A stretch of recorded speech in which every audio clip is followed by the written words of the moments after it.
National Chairperson. I see Honorable Deputy Minister has joined. Good morning, Deputy Minister. Good morning. Good morning. Good morning. Yeah, so am I visible on the screen? Yeah. Yes, my name is Donald Ngonyama. I am the director at NACCW.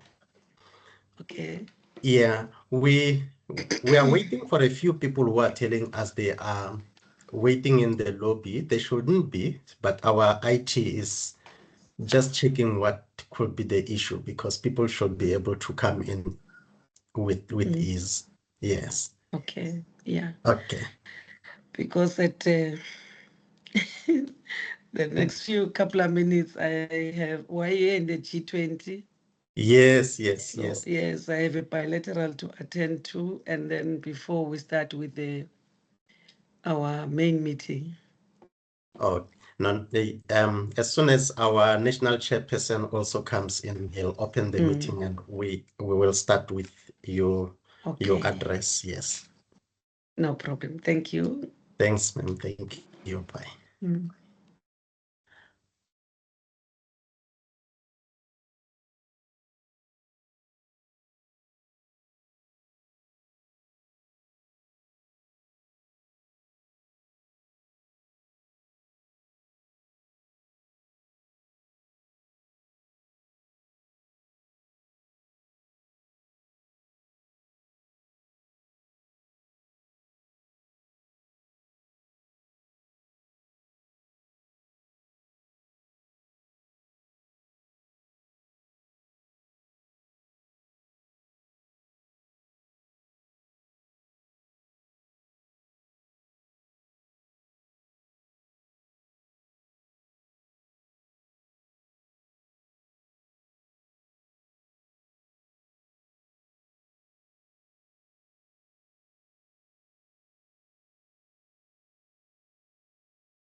Good morning, all our distinguished child and youth care workers, and those that have joined our NACCW BGM and our mini webinar this morning. We humbly apologize for the little technical glitches, but we are ready to start with our program. And just a reminder again that we must be kept our cameras off and our microphones mute during the session so that we can all listen and be attentively. We have got very important and distinguished guests here this morning, and therefore I'm going to now call on our Deputy Chairperson, Ms. Fiona Belgobind, just to do the welcome for us this morning. Thank you.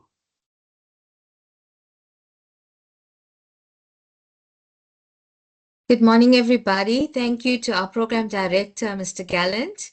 I have the privileged opportunity this morning to extend a very warm welcome to all of you on behalf of our EXCO and our NEC members to our NACCW 25th Biennial General Meeting. So this morning, we not only host our BGM, but we commemorate a very special milestone in the journey of NACCW, which is its 50th anniversary, celebrating 50 years of walking in the footsteps of child and youth care workers across our beautiful country, leading the field and guiding it to a space where child and youth care workers can proudly share a common achievement, and that is to be recognized as a profession and no less. So in greeting you this morning, I extend a very warm NACCW welcome to all our special guests and everyone that's present today, acknowledging especially our Honorable Dr. Regina Mahole, who is our national guest speaker, and our Deputy Minister from Department of Basic Education, who will be our guest speaker this morning, to Mr. Liko Boteman, who is the Director of Social Cohesion and Equity in Education at the Department of Basic Education, and he'll be introducing our Deputy Minister. And we also acknowledge Professor Paul Mbetsi, our President for SAC SSP. Okay. Can we remind you to please mute yourselves?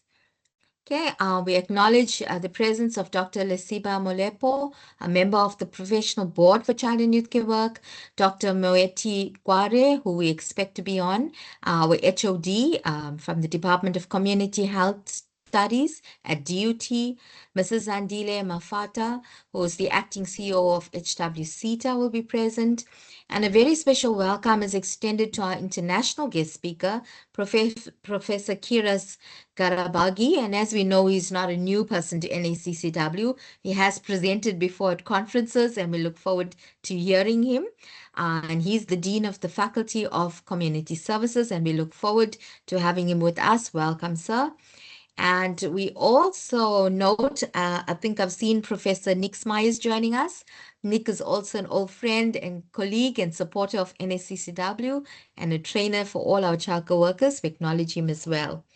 I also acknowledge the presence of our NACCW elder and lifetime member, Reverend Barry Lodge, who will be in our program a bit later. And it is an honor to have you with us, noting your significant contributions to our sector as well. To all our colleagues, our friends of NACCW and members who are a most important part of NACCW, we acknowledge you, we thank you, and we welcome you this morning to our program. We trust that today's BGM will be fruitful for all of us and that we may engage and participate in this program for the benefit of our sector. Again, I greet you and I say welcome to all of you. May you enjoy today's proceedings. Thanks. Thank you very much to our Deputy Chairperson for the warm and hearty welcome to our NACCW biannual meeting and our gathering this morning.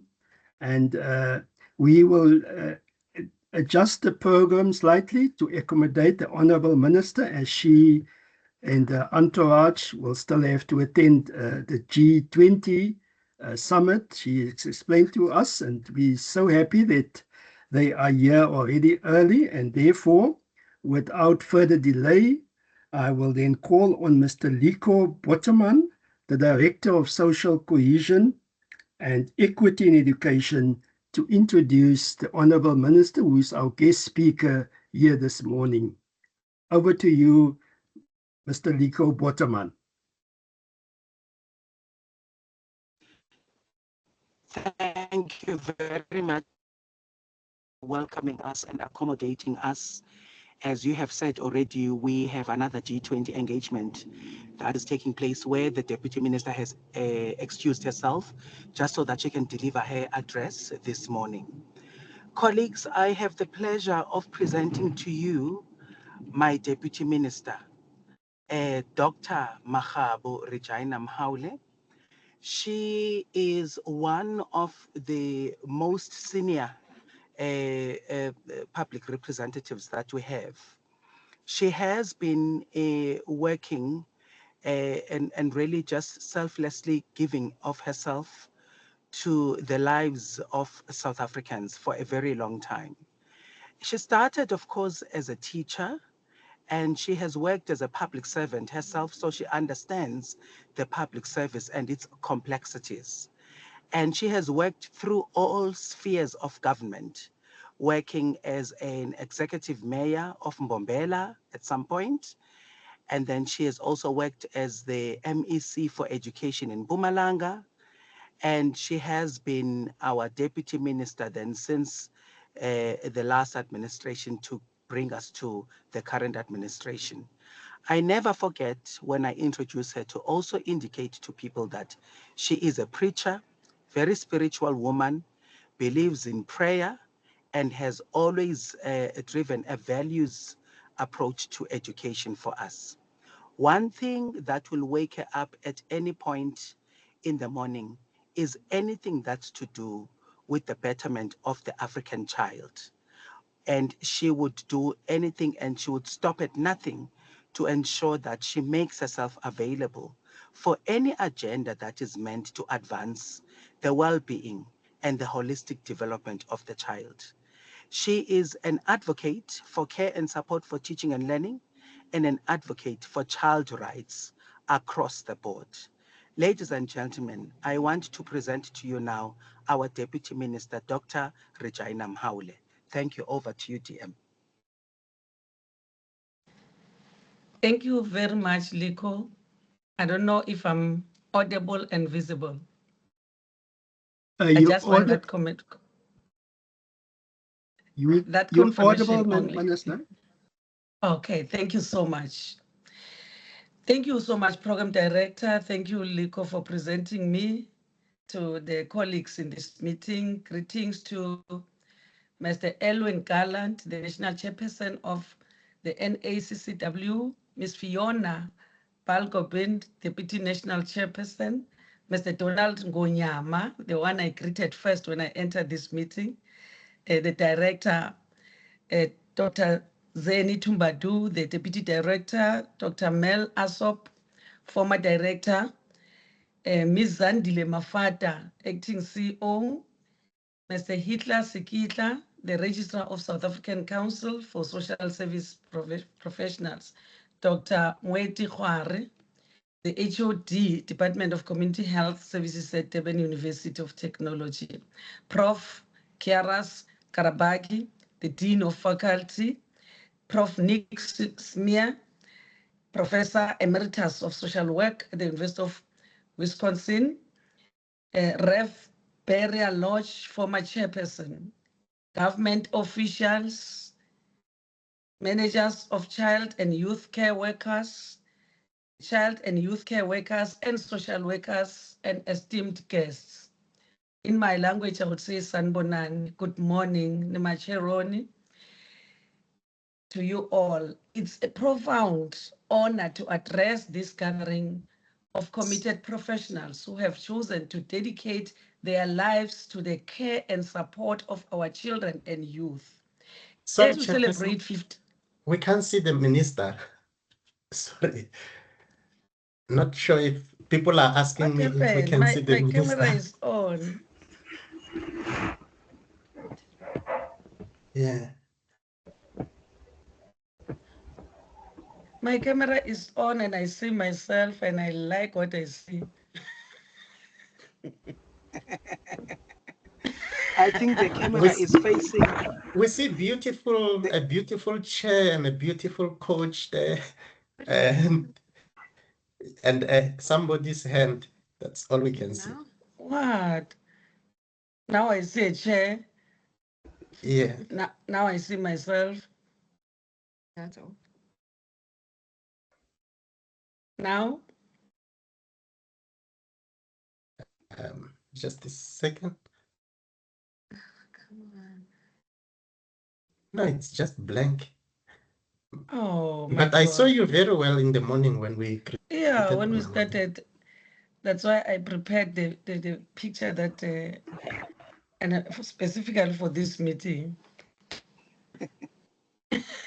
Yeah, we don't want to lose that out. So.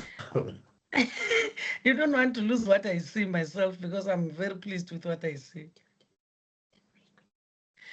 Can I disconnect and reconnect so that Yes, we please. just get it right? Yeah, please. Yes. Otherwise, Donald, in the end, if when Deputy Minister comes back and we still can't see her, let's just continue with the audio because I'm just worried that she'll be rushed to rejoin G20. Okay, I'm sure everyone will understand.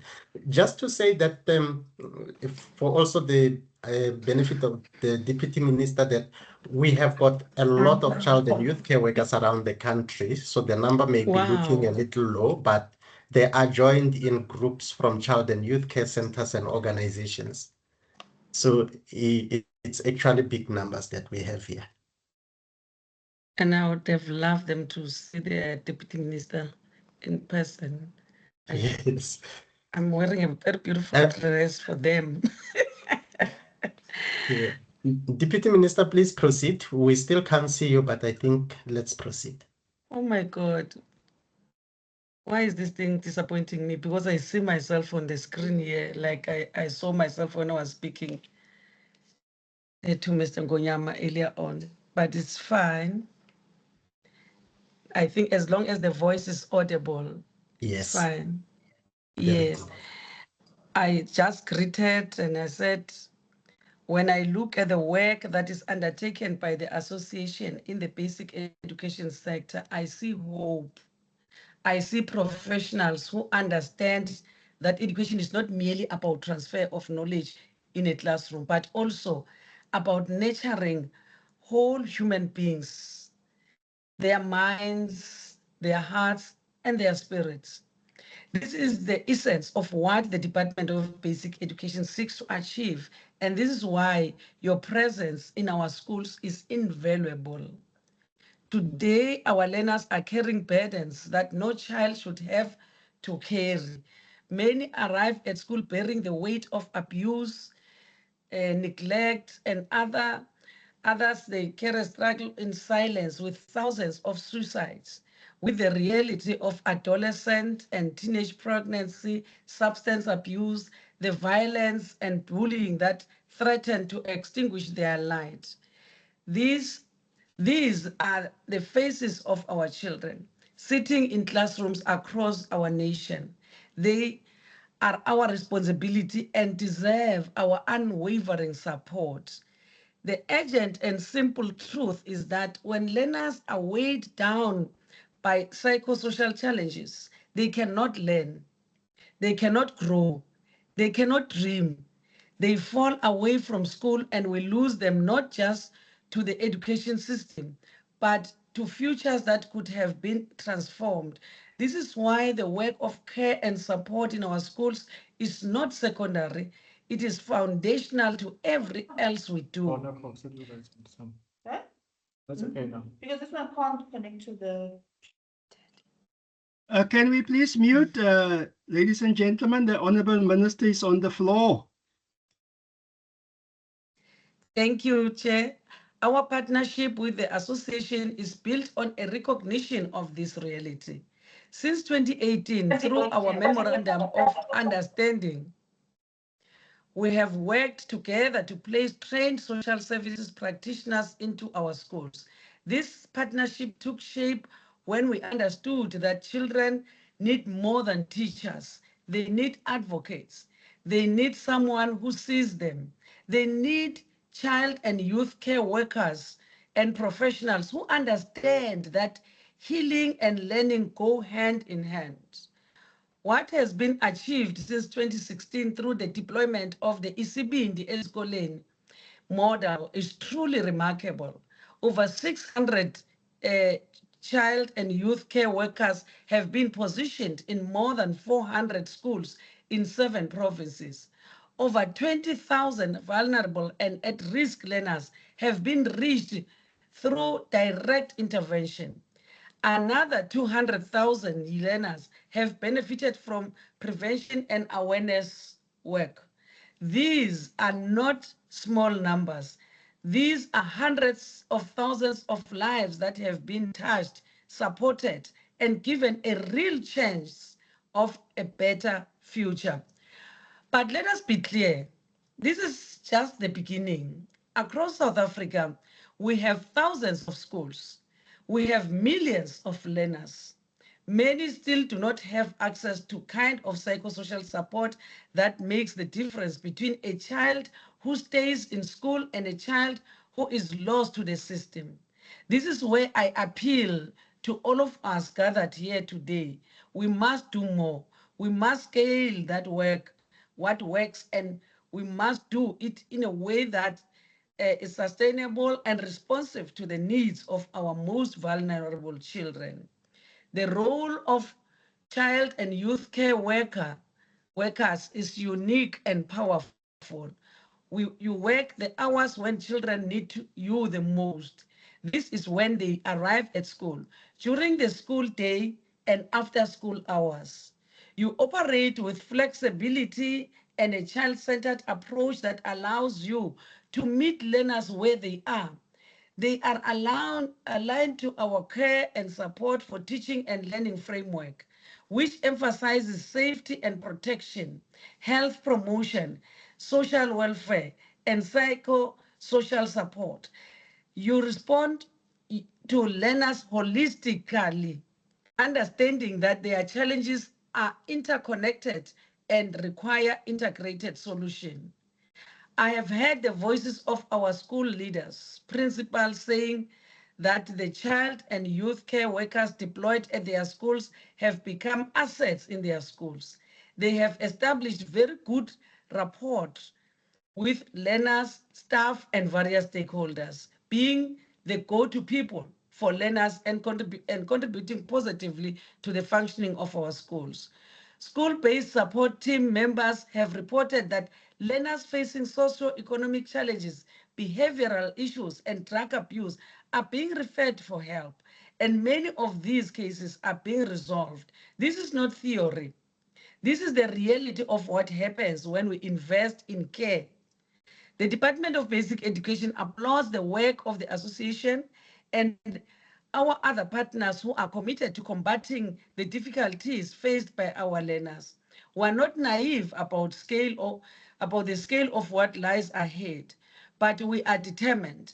Both the Department of Basic Education and the Department of Social Development are currently working together on a comprehensive plan to expand the employment of social services professionals, including child and youth care workers and social workers in schools and communities across our nation. This expansion is critical. It speaks to a strategic recognition that education and social development cannot be siloed by one by another. They must be woven together. When we invest in child and youth care workers, we are investing in the resilience of our education system itself. We are investing in learner retention and progression. We are investing in futures. I want to acknowledge the international expertise and perspective that joins us today through Prof. Karias Karabagi and through the broader network of professionals represented in this platform. Child and youth care work is a discipline, a profession, and a calling. It deserves recognition. Invest in integration into our national strategy for education and social development. But recognition alone is not enough. We need resources.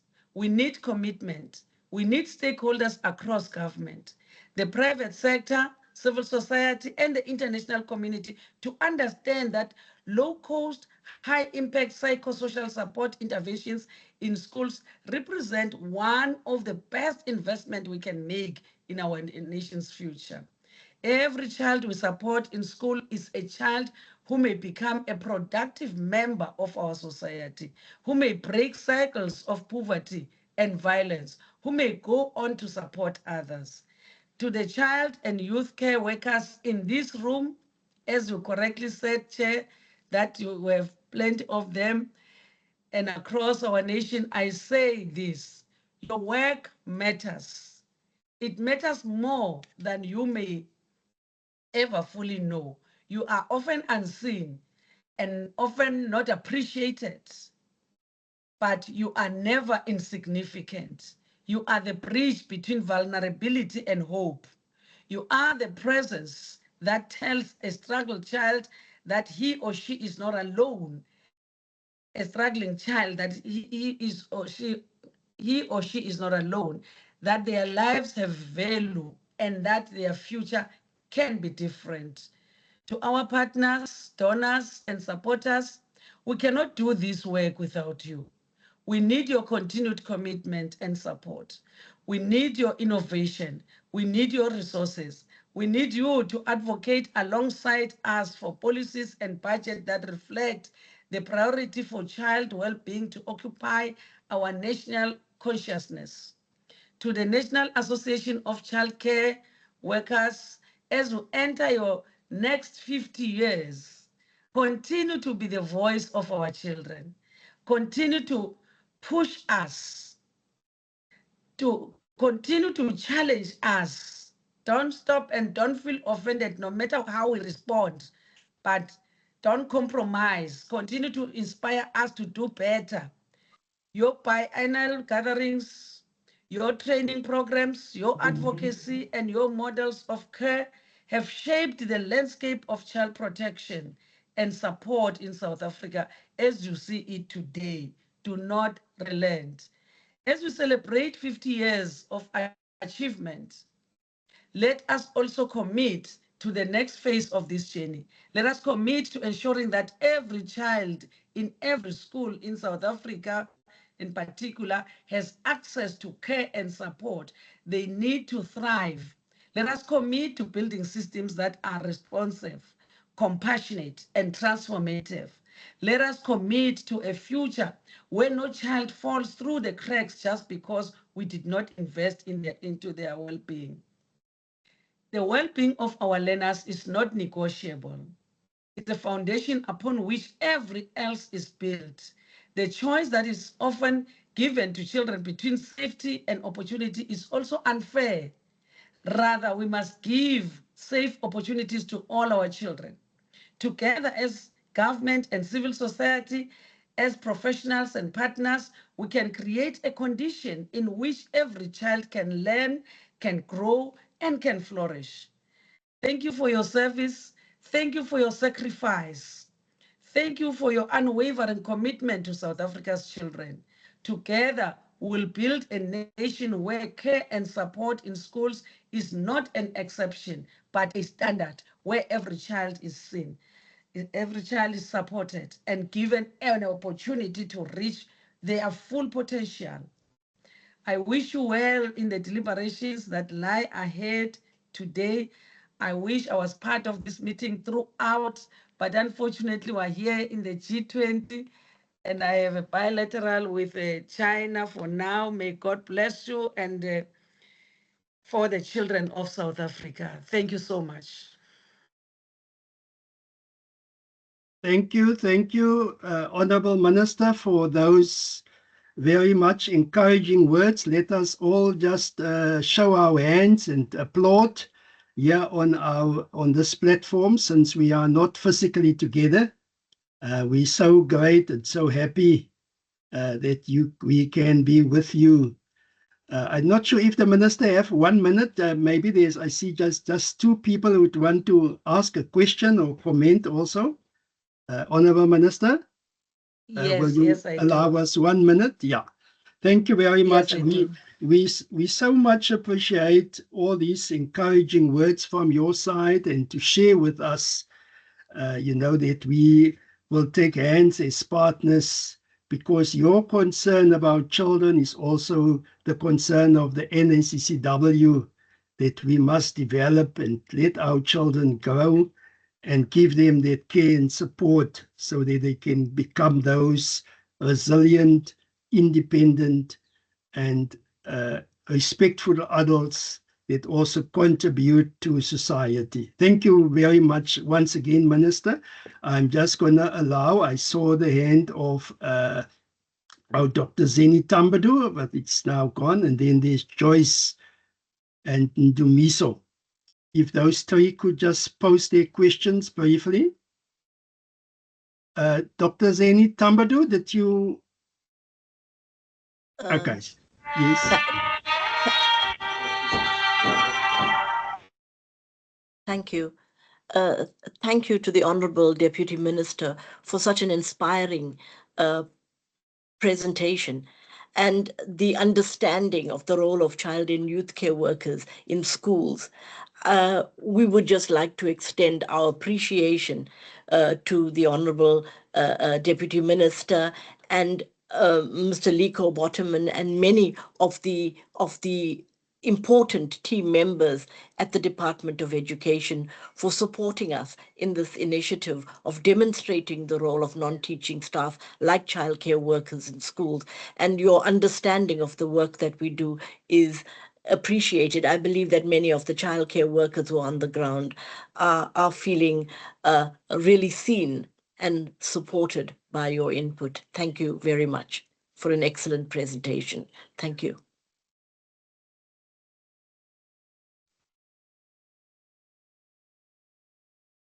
Good morning, everyone. I hope you are all fine. My name is Joyce Litaza. Thank you, Honorable Minister Regina, for you have motivated us today. Now I just want to raise my concern. I'm staying here in Kwakwa, Putadichaba, and I have been singing this song. Even Mr. Donald and Mr. Hware, they know me. Here in Kwakwa, we are having a big challenge at school. Currently, I'm volunteering now. And then when you arrive at school, they don't even know what child and youth care work is. They only know social workers. So please try as much as you can, Dr. Regina, to under inclusive care and QLTC to make them to be aware of the importance of child and youth care workers. Please, I really appreciate your whatever you are saying, but at the end of the day, we really want to help kids out there. We know how vulnerable they are and they need us, but we are not given the chance. So please try to assist. Thank you. Thank you, Joyce. Ndumiso? Good morning. Am I audible? Yes, Ndumiso. Good morning to everyone. Firstly, also like to say, nice to hear Liko's voice. We one time met in their offices. Myself, Mark, and Jackie. That time was still involved with Stellenbosch University. Thank you to the Deputy Minister for the insightful presentation. My questions are few and brief, Minister. Honorable Minister, my first question is, what is the plan in place regarding bullying in school? As we recently saw a training video of Middleton High School. What is the plan of DBE regarding bullying in schools? Also, I was glad you mentioned the plan. My question is, how far is the plan of expanding SSP to hook them inside a department of basic education? These we had conferences and summits, and this plan, it was one of our resolutions. I'm really interested where we are. And also another challenge that we're having, officials, they are moved into various positions. Then there's a lack of a continuation in terms of discussions and plans and resolutions. Then every time we need to start afresh. Yeah, thank you. Thank you for those that have posed their questions. We will now allow the Honourable Minister maybe to briefly respond. We understand she's got a very other urgent appointment as well during the day. Thank you, Honourable Minister. Over to you.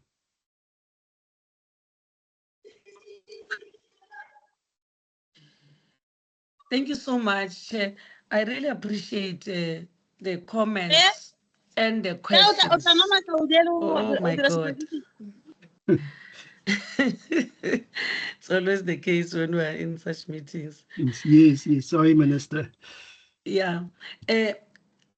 About Joyce in Kwakwa, Liko is here in this meeting. He's going to make sure that we go to that district, not only district, it means we have to go to the whole of Free State. I don't know how did it happen that they don't know, because Free State was the one that was driving the issues of child and youth care. Even on the issues of bullying, we had a program with all deputy ministers of all the affected departments coming from justice, correctional services, police, running around all provinces, dealing with all the issues of social ills, including teenage pregnancy. And when we arrived in the Free State, we found that the then MEC had reached almost all the districts. But we'll make sure that we go back again. Dumiso, on the issue of Milnerton, we, we, we, we could not fold our arms and just look at this thing, because the school itself, I'm sorry, let me drink water. The school claimed that, no, the children were playing. I said, no, they can't be playing. There's a bullying here. Then now we involved the circuit and the district. I personally involved the circuit manager in the district. I said, I want a report, which they did submit to me yesterday, that now they've called the parents of all those children that were bullying that grade 10 learner. So last night they called the SGP. I pushed them to call the SGP meeting to say, I want those children charged. But yes, it's not that we want them to be expelled, but let them face consequences of what they are doing and make it known to the entire school. But that grade 10 learner, the psychosocial support was arranged for him, because this happened right at the time when learners, even if it's only grade 12s that are starting this week writing exams, but even the internal grades are starting somewhere next week. So in the few weeks to come, and if this child is disturbed psychologically, then all the work, the 11 years work might fall into a drain. So the social workers are busy working with the child. I'm monitoring personally constantly, and I need a report of the meeting yesterday that the SGP had, and the district is on it. On our school safety framework, it's a framework that is being implemented. That's why I'm mentioning that we're working with all departments, because the framework indicates that let's work with all the departments. And I'm happy that the deputy ministers of all departments, your communication on cyberbullying, your correctional services, justice, social development, health, they are so committed in this program. We work together very well. We reach out and we encourage districts that after we have moved from the space, let the district, through our QLTC, be scavengers. After we've passed, let them continue to do the work and let them have structures, such structures at the second level and at the school level, so that all those departments we have at the school level, at the second level, at the district level, they must not wait for national ministers, but MECs are pushing in their provinces. Like I say, in the Free State, I'm surprised how is this, because I know it was driven from the front by the MEC, but we'll make a follow up and check exactly what's happening. But now we're in a process of reviewing the school safety framework, but the old one is still working because we cannot leave any vacuum. Liko can add where maybe I might have left. Thank you so much. I think now I must run to my next meeting. I wish I was staying in this meeting for the duration. Thank you.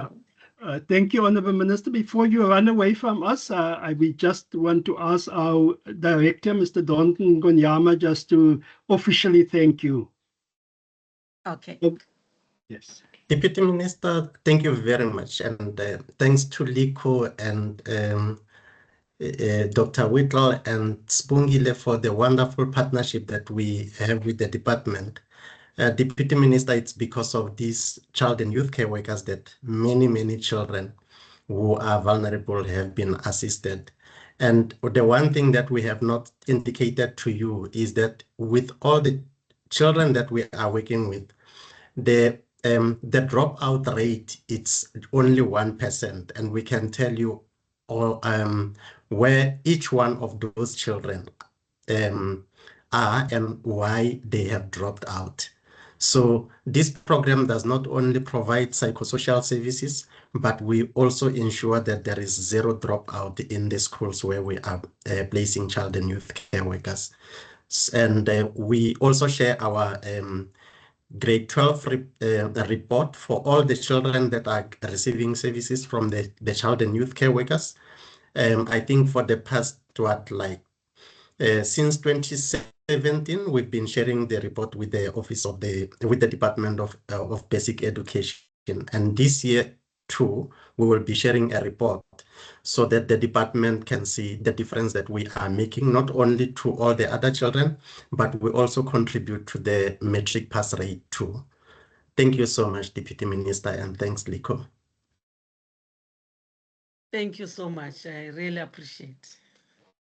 Thank you, Mr. Gonyama. Let's give the Minister another round of applause as she's leaving.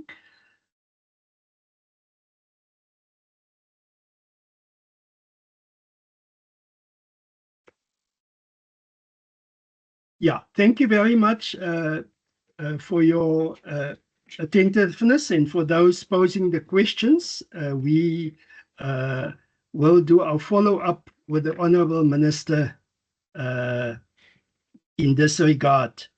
I'm not sure if Mr. Liko Boteman is still with us, if he wanted to respond. Oh, maybe he's leaving also. Yes.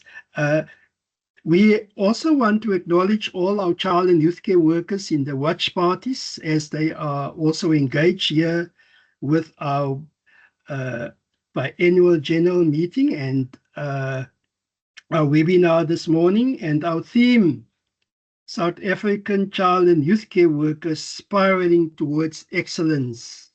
And we are celebrating as the NACCW with our child and youth care workers 50 years, half a century. They call it the Golden Jubilee. So I would like all of us to give ourselves a big round of applause for being here for 50 years. Some people have gone before us, and the pioneers who have started and built this organization. And therefore, before we move on, we will then have a moment of silence, remembering those who pioneered and said we must also pay the special attention to our children, and who were the advocates and the activists to promote children's rights. And since we have dealt with education, as we are observing this moment of silence, I also came across this wonderful quote that says, "A person's most beautiful asset is not a head full of knowledge, but a heart full of love, an ear ready to listen, and a hand willing to help others."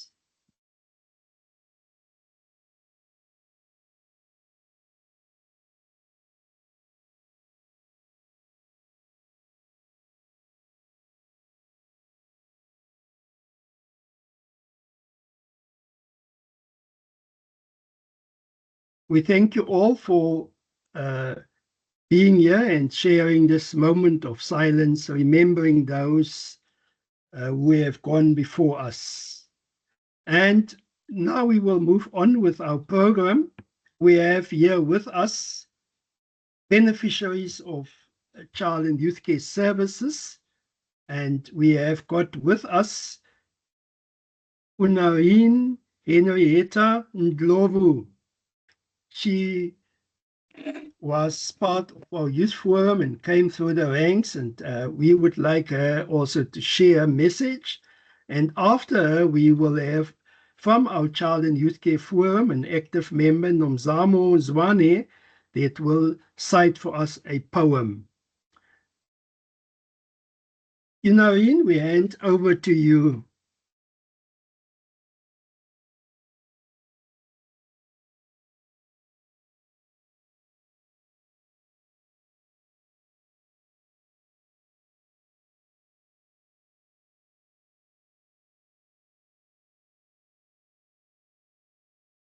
Is Unarine available?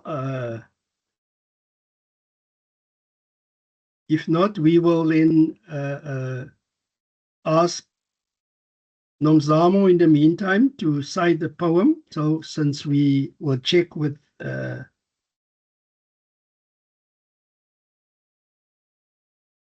Unarine.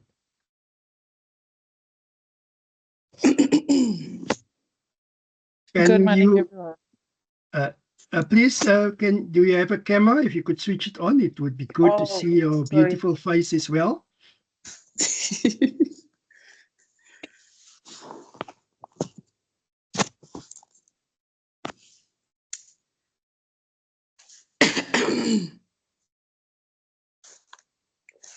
Oh, okay. Can everyone hear me? You are audible. Thank you and welcome. Please speak to us. Thank you very much. Okay. Good morning, everyone. My name is Nomzamo Zwane, and I'm honored to be presenting a poem today. I am from Standerton in Mpumalanga, and I am proud to be part of the Youth Forum at NACCW. As a youth mentor, I am passionate about empowering young people and supporting their growth. It's a pleasure to share this poem with you, and I hope it resonates with your own experiences and aspirations. Thank you. So it says, child and youth care workers. In the depths of hearts where hopes reside, a spark ignites and love abides. Child and youth care workers weave their way. Through labyrinths of soul, come what may. With gentle hands and listening ears, they unravel knots and calm their fears of young hearts burdened and weary eyes. They offer refuge and a listening surprise. Like gardeners tending to fragile blooms, they nurture growth in fractured rooms with every step, with every fall. They breathe life into dreams standing tall. In spiraling paths, they ascend with grace. Through trials and triumphs, they find their place. Their footsteps quiet, their hearts aflame, illuminating futures and redefining fame. With every thread of trust, they weave a tale of resilience forged and love set sail. Their care and courage and beacon bright, guiding young hearts through life's uncertain rides. Through laughter and fears, they walk alongside, empowering voices and igniting pride. In the temporary of lives, they weaves a thread of strength and hope where love is spread. With every step forward, they pave the way for dreams to unfold and futures to sway. Their compassion and dedication, a gift unfold, a treasure trove of love, young hearts to mold.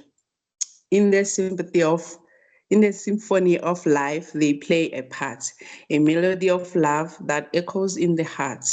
Their impact ripples a waves of change, a brighter tomorrow where love rearranges. That's where it ends. Thank you. Thank you very much. Thank you, Nomzamo. Okay, I can hear the youth. It's the youth responding there. Okay.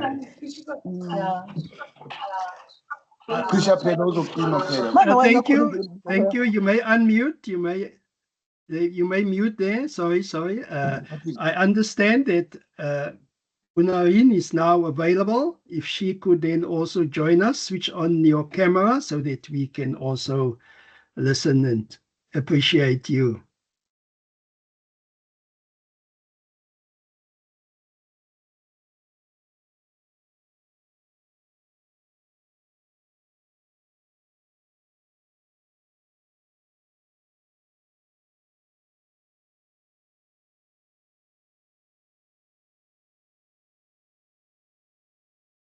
Unarin, if you can unmute.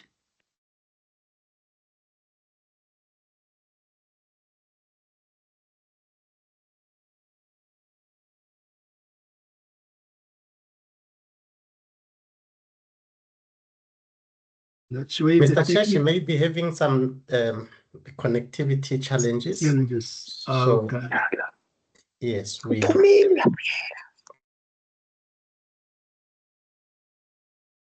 We'll come back to her then. Yes. Yeah, for the sake of time. Yeah. Okay. Thank you very much for that lovely poem that Nomzamo shared with us, and she reminded us child and youth care workers that we must plow the fields and work in our gardens as well. We now move, and we want to acknowledge today our director for more than 28 years, Dr. Merle Alsop. She started actually with the NACCW in 1994. So she was here with the NACCW for a very long time. And we acknowledge her today as she has retired in the beginning of this year, but she's still involved as our technical advisor. And we would like her to kind of share with us, for those that are young like me, the background and history of the NACCW, and also our purpose of this event, because she's the most suitable person to share with us, since she carried also the history, and she was also the editor of our journal and always used to share with us the lovely stories. And she came through the hands of our pioneers like the late Brian Gannon and Ernie Nightingale and all those wonderful people who started the NACCW more than 50 years ago. We will acknowledge our director afterwards and share a little bit more, but now we're going to allow Merle to come and share with us also around the history of the NACCW. Merle, over to you. Thank you very much. Thank you very much, Mr. Chair, and good morning to you and good morning to our NEC members, our esteemed international guests, our esteemed local guests, to especially our members and to the staff of NACCW. You have asked me, Mr. Chair, to do an impossible thing this morning, and that is to summarize 50 years of organization across our country in 20 minutes. But I shall do my best to give us an overview of what has taken place. So next slide, please, Malini. I'm beginning with a point that was made by the past chairperson of our professional board at our 40th anniversary. And she says, in this context and the reality that by the end of the century, almost half of the world's population will be coming from this continent, South Africa is now very serious and demonstrating its commitment to both developing and licensing a child-focused workforce. So that is who we are as child and youth care workers. We are a child-focused workforce. Next slide, please, Malini. And this workforce didn't just happen. And I think it is important to note that these quotes come from my master's thesis, actually, on the growth of child and youth care work in the field, in the country. And people said things like, I just don't see how the growth of child and youth care would have happened without the NACCW. And somebody else said, each thread of development of the child and youth care field, in my opinion, is a thread that has been often thought through and advocated from the NACCW. If you take all the threads together, they are firstly recognized by and secondly advocated by the NACCW. And I think, as we go on to the next slide, that the NACCW is a special organization. Obviously, I think that I've been here in this position for 28 years. But what is special about the organization is that it's not just an NPO on its own. It's an NPO that has come out of membership, and our members are the most important people who get together and have made together this kind of movement grow within our country. And I think people often say, oh, what does the NACCW do for me? But I do think that without the NACCW, we wouldn't be where we are. And Miriam Makeba says we have to look at what's happened in the past, because our children must know where they came from and where we are to better know where they're going. So I do think it is important that we recognize where we've come from as an association, as a field. And just to say something personal, my connection with NACCW actually started in 1981 when I became a child and youth care worker. And I do think that for myself, the fact that NACCW existed held me in the field, because it helped us who were really struggling in very difficult times at that time to understand there was another way of thinking about being with children, another way of doing things that wasn't coming from the terrible control and so on, and cruelty that was the order of the day in 1981, as most of us will remember. So I know that 1981 is before many people here will have been born, but the NACCW was only 6 years old when I joined as a member. And next slide, Malini.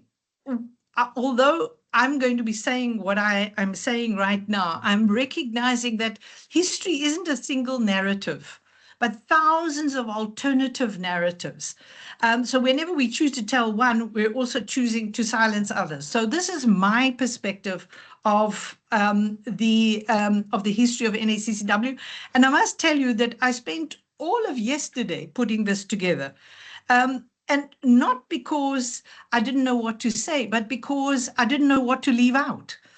And so every single person here has got their NACCW story. And we all, as the historian Harari says, humans think in stories, and we try and make sense of the world by telling stories. And this is, in a sense, the NACCW story in very brief. And I think that we need to perhaps explore telling it more fully at some stage. But so people, this is my perspective, and I just make that point that it might not be yours, but please add into the chat anything that people would like to add about your memories of different times, because some will have come to the organization earlier and some later. But before we start, next slide, please. I do want to tribute some child and youth care ancestors. And when I say that, I really mean that I do believe we have child and youth care workers who've passed on to the other world and who perhaps are in support of us. I know that I have, from time to time, and this is my perspective, called on many of these people who are listed here, who've actually been very significant in the NACCW and contributing to where we are right now. And if you have other NACCW ancestors that you can think of, this is, of course, not a list. These are just the people who I petition from time to time. Please write them in the chat, because it's important that we note that people have gone before us and worked so hard before us to get us to the place where we are now. I must say that when I worked first as a child and youth care worker, I was not even a child and youth care worker. I was called an assistant house mother. And that's how things were back then in the 1980s. But how does an organization start? Next slide, please, Malini. That is a copy of the first constitution of this organization. And Margaret Wheatley says that an organization, all organizing efforts begin with an intent, a belief that something more is possible now that we come together. Organizing occurs around an identity. And I do believe that is what has been one of the strengths of this organization over these years, is that we have recognized and created that child and youth care work identity that I certainly have, and I think many of us who really have committed ourselves to working in this area throughout our lives also have. So the organization has an identity, and this identity is a sense-making process. It helps us to always come back to the center. Next slide.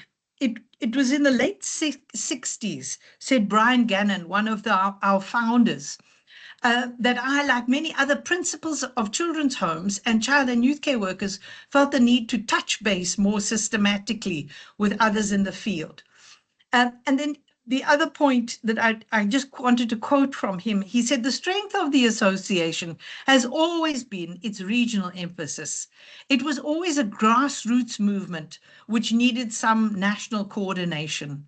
And I think it is really important as we go forward to recognize those roots, that we are not a top-down organization. I think a lot of people move into that place of thinking that perhaps we are, but indeed we are not. And we have always been this special organization because we have members and professional services working together for the betterment of children, and obviously in that, the betterment of child and youth care workers. So the wisdom of the founding fathers, in this case, they were men. Next slide, Malini. And you'll see there a picture of Brian Gannon in his latter years with Ernie Nightingale. And these were the two people who really pulled NACCW into an identity. The most important points to mention here is that we came out of residential care, but that our organization was constituted as a non-racial organization. Now, for those of us who are younger, this might not mean anything, but in those days, we were absolutely separated across racial lines in this country. There were different welfare organizations for people belonging to different race groups and so on. But NACCW has in its original constitution that it is a non-racial organization. So they were very forward thinking in that time. And what is important is it always has been the significance of the unique role of child and youth care workers has been the key issue for the association. And it started with charismatic and respected leadership from Brian particularly. And always there was an imperative to professionalize. Always that was a goal. We started with training, a journal, and biannual conferences. The first biannual conference I went to was in 1981. And so we've had some difficulty in the last couple of years, but no doubt we'll find our stride again.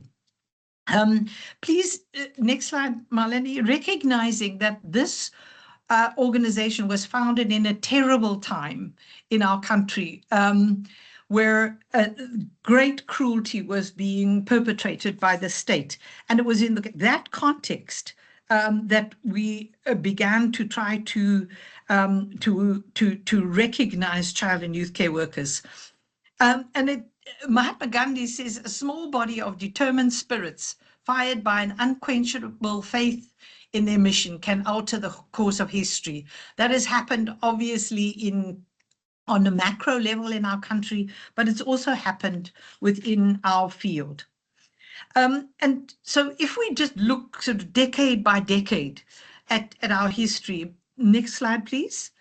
The 1980s, holding together in dark times. In the 1980s, there was the appointment of the first director of professional services, who was Brian Gannon. And I think some months he got paid, some months he didn't get paid. But he put in much more work than what his half-time post, I think, required of him. And we established provincial training courses. There was birth of the BQCC.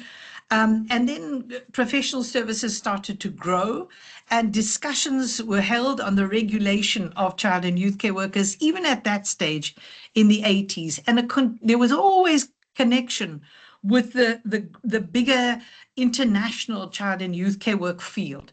So right through the 80s. Next slide, please. And recognizing that our international colleagues have been very significant in our being able to develop our field here in South Africa. That child and youth care work has been extremely generously supported in South Africa by international colleagues, and some of whom are here today. And that has helped us to actually create our own form of child and youth care work that is starting to emerge. The next slide, please. We see in the 1990s, the appointment of the second director of the NACCW as Leslie Dutoy, and the initiation of the first certificate in child and youth care work at a tertiary level, which was in partnership with UNISA. And we're trying to get back to have that partnership with UNISA again, and so hopefully that will will work and take us forward. The BQCC was rewritten and trained all over the country in the 90s. And then there was the initiation of a shadow registration process. In NACCW registered people on a voluntary basis, in a way as a statutory body would, but obviously without the authority, just to make sure that people were really understanding the importance of being ethical in their child and youth care practice and training for this work. So we had over 600 people who registered with the NACCW just because it was the right thing to do. And the beginning of our work in the context of HIV/AIDS. And I think that when I was looking at some of the historical documents, I noted that really up until 1994, so next slide, please, it was a matter of trying to, we basically didn't get very far as an organization. We were seen as a left-wing, in those days, communist organization, and we certainly were not good at any kind of advocacy. But of course, all of that changed in 1994, and when our country changed, and Leslie Du Toit became the advisor to Minister Geraldine Moleketi, Fraser Moleketi, and I think that there'll be people here who remember those times, and were present for that, and NACCW had me as a new director and Zeni Thambadu as the deputy director. And the interministerial committee, which was really led by Leslie Du Toit, did a lot of work to address the transformation of the child and youth care system. In those days, we thought things were just going to work like a hot knife through butter. It just was so good that we were able to have children released from prison. There was a paradigm shift from control and punishment to development and support. We did nationwide training in child and youth care work, and there was a focus though on residential treatment and care, and whole new policy initiatives. And secure care got established for the first time. And there was a piloting of non-residential child and youth care programs, and developmental quality assurance was initiated. So at that stage, it was really a sense of the sky's the limit. But unfortunately, of course, life is not as simple as that, as we thought it was going to be when we achieved our freedom and democracy. But those 5 years, 6 years set the tone for the next couple of decades of work in our field. And some people were very much part of doing some of that work who are here. So the next slide, we began in this time to clarify that NACCW was involved, next slide please, thank you, in policy, programs and practice. And that has been what we have been focused on over these years always. We have been able to operate at all of those levels. And I think that is one of the strengths of this association. Next slide, please. Then came the 2000s, and unfortunately,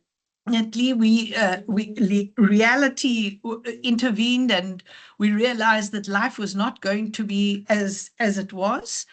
Next slide, please, Malini.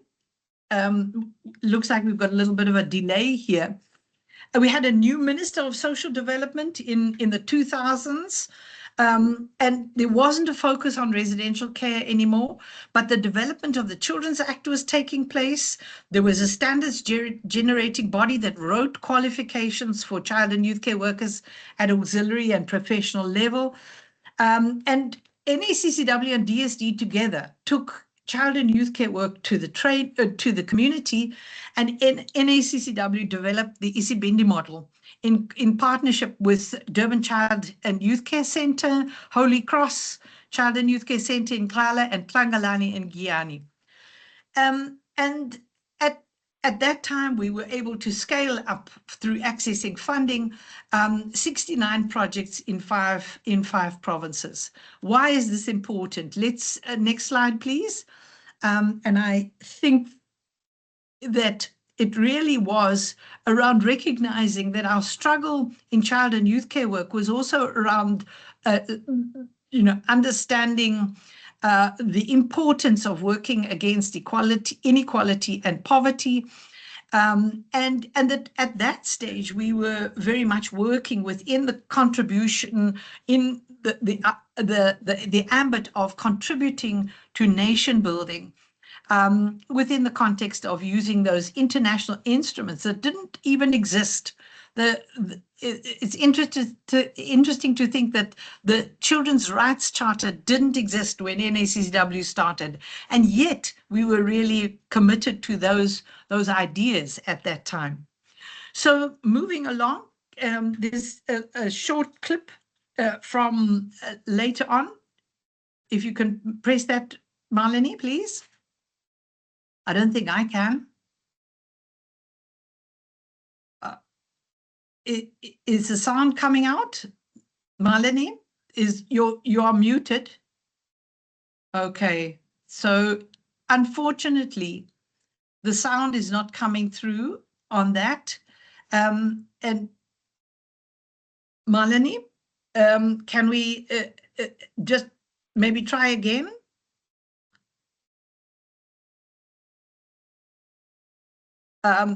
Well, it's not happening. Sorry, technical hitches. By the way, speaking of technical hitches, I was reading yesterday that Brian Gannon said that when the NACCW was formed, people didn't even have the funding to telephone across the country to one another. And so they would write letters to one another. And that's how the NACCW got started. It's completely unthinkable in the context of our technology today. Okay, so that didn't work. Maybe, Marlene, you could just find out how come. And then one of the other points that I think is very significant, next slide, please, is that in the 2000s, we were supported by the International Adoption Centrum to have leadership development seminars. And that was very significant because it brought us together. We were able to see each other face to face. And I think one of the things that we do struggle with at the moment is the fact that we don't see each other face to face enough. But that's a program, and you can see there that there was a whole input on anti-corruption. So that the organization has been committed to anti-corruption all of its existence. So, and that has been a particular focus in the 2000s as we've seen corruption being exposed across our country. But we advocated, next slide, please. We advocated, Mr. Chair, I'll try and move along fast. We advocated across the country as a result of practitioners being able to do the work of advocacy across the country. I remember Dr. Mabet saying wherever she went when they were putting together the Children's Act, there would always be child and youth care workers who would stand up and say, I'm a child and youth care worker, and I think we need to be included in this act. And that was as a result of the work that was done in those leadership developments. And if anybody here was part of any of those leadership development seminars, maybe just to give a shout out to you and for the work that you have done. Next slide, please. And that work allowed us to have those ground level voices to be heard by people in power. And child and youth care workers were coached on how to speak up and put across submissions and so on. That I think was something that worked really well. And we caught, as NACCW, we caught our sense of practice and what some of that the magic of child and youth care work practice. And when I say magic, I don't mean magic that comes from somewhere else, but magic that comes from inside of child and youth care workers who work so hard. Has been caught, some of that has been caught in DVDs. And again, it would be nice to do some more of that. And our practice was more and more explained to others. Malini, there's through these contexts. Malini, there is another clip on the next slide. I don't know if it will play this time. Could we try it? Nope. It's not going to go. Those of you who were present at the 2017 conference, you will remember the late Connie Gumalo from the DDG, the then DDG, who sadly was felled by COVID. But she said she wished other professions could also be like child and youth care workers. She said, we mobilize. That was quite a special moment. So the result, if it's not playing, please just let's go, is that we're written into legislation. And I think that people, I know that when one's faced with children who are hurting and painful, legislation doesn't seem to mean anything. Because in that moment, you have to be right there with that child. But this is very significant for the fact that we are able to do the work that we do in the different settings that we do. So that was very important. Then came the next slide in 2011. The ECB scale-up started, and I think we all know about that. And how important that was, just because we had so many more child and youth care workers coming into the field. And there was a new focus on the value of child and youth care workers. That was hard, I think, for some people in residential care, feeling that the NACCW was focusing too much on Isibindi and community-based child and youth care work. But it was very strategic, and fortunately, because we've had NECs who've also had the importance of working for the greater good in mind, in guiding our organization. There was an important focus on that for some time. I've unfortunately got another video, but I don't think that's going to work either.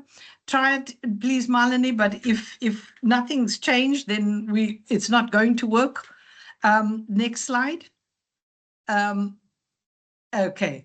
And then at that stage, we have refined really where NACCW is working. And so it's very important for people to know that we're working in all these different areas, and always towards the idea of helping to develop child and youth care workers who can work effectively with children.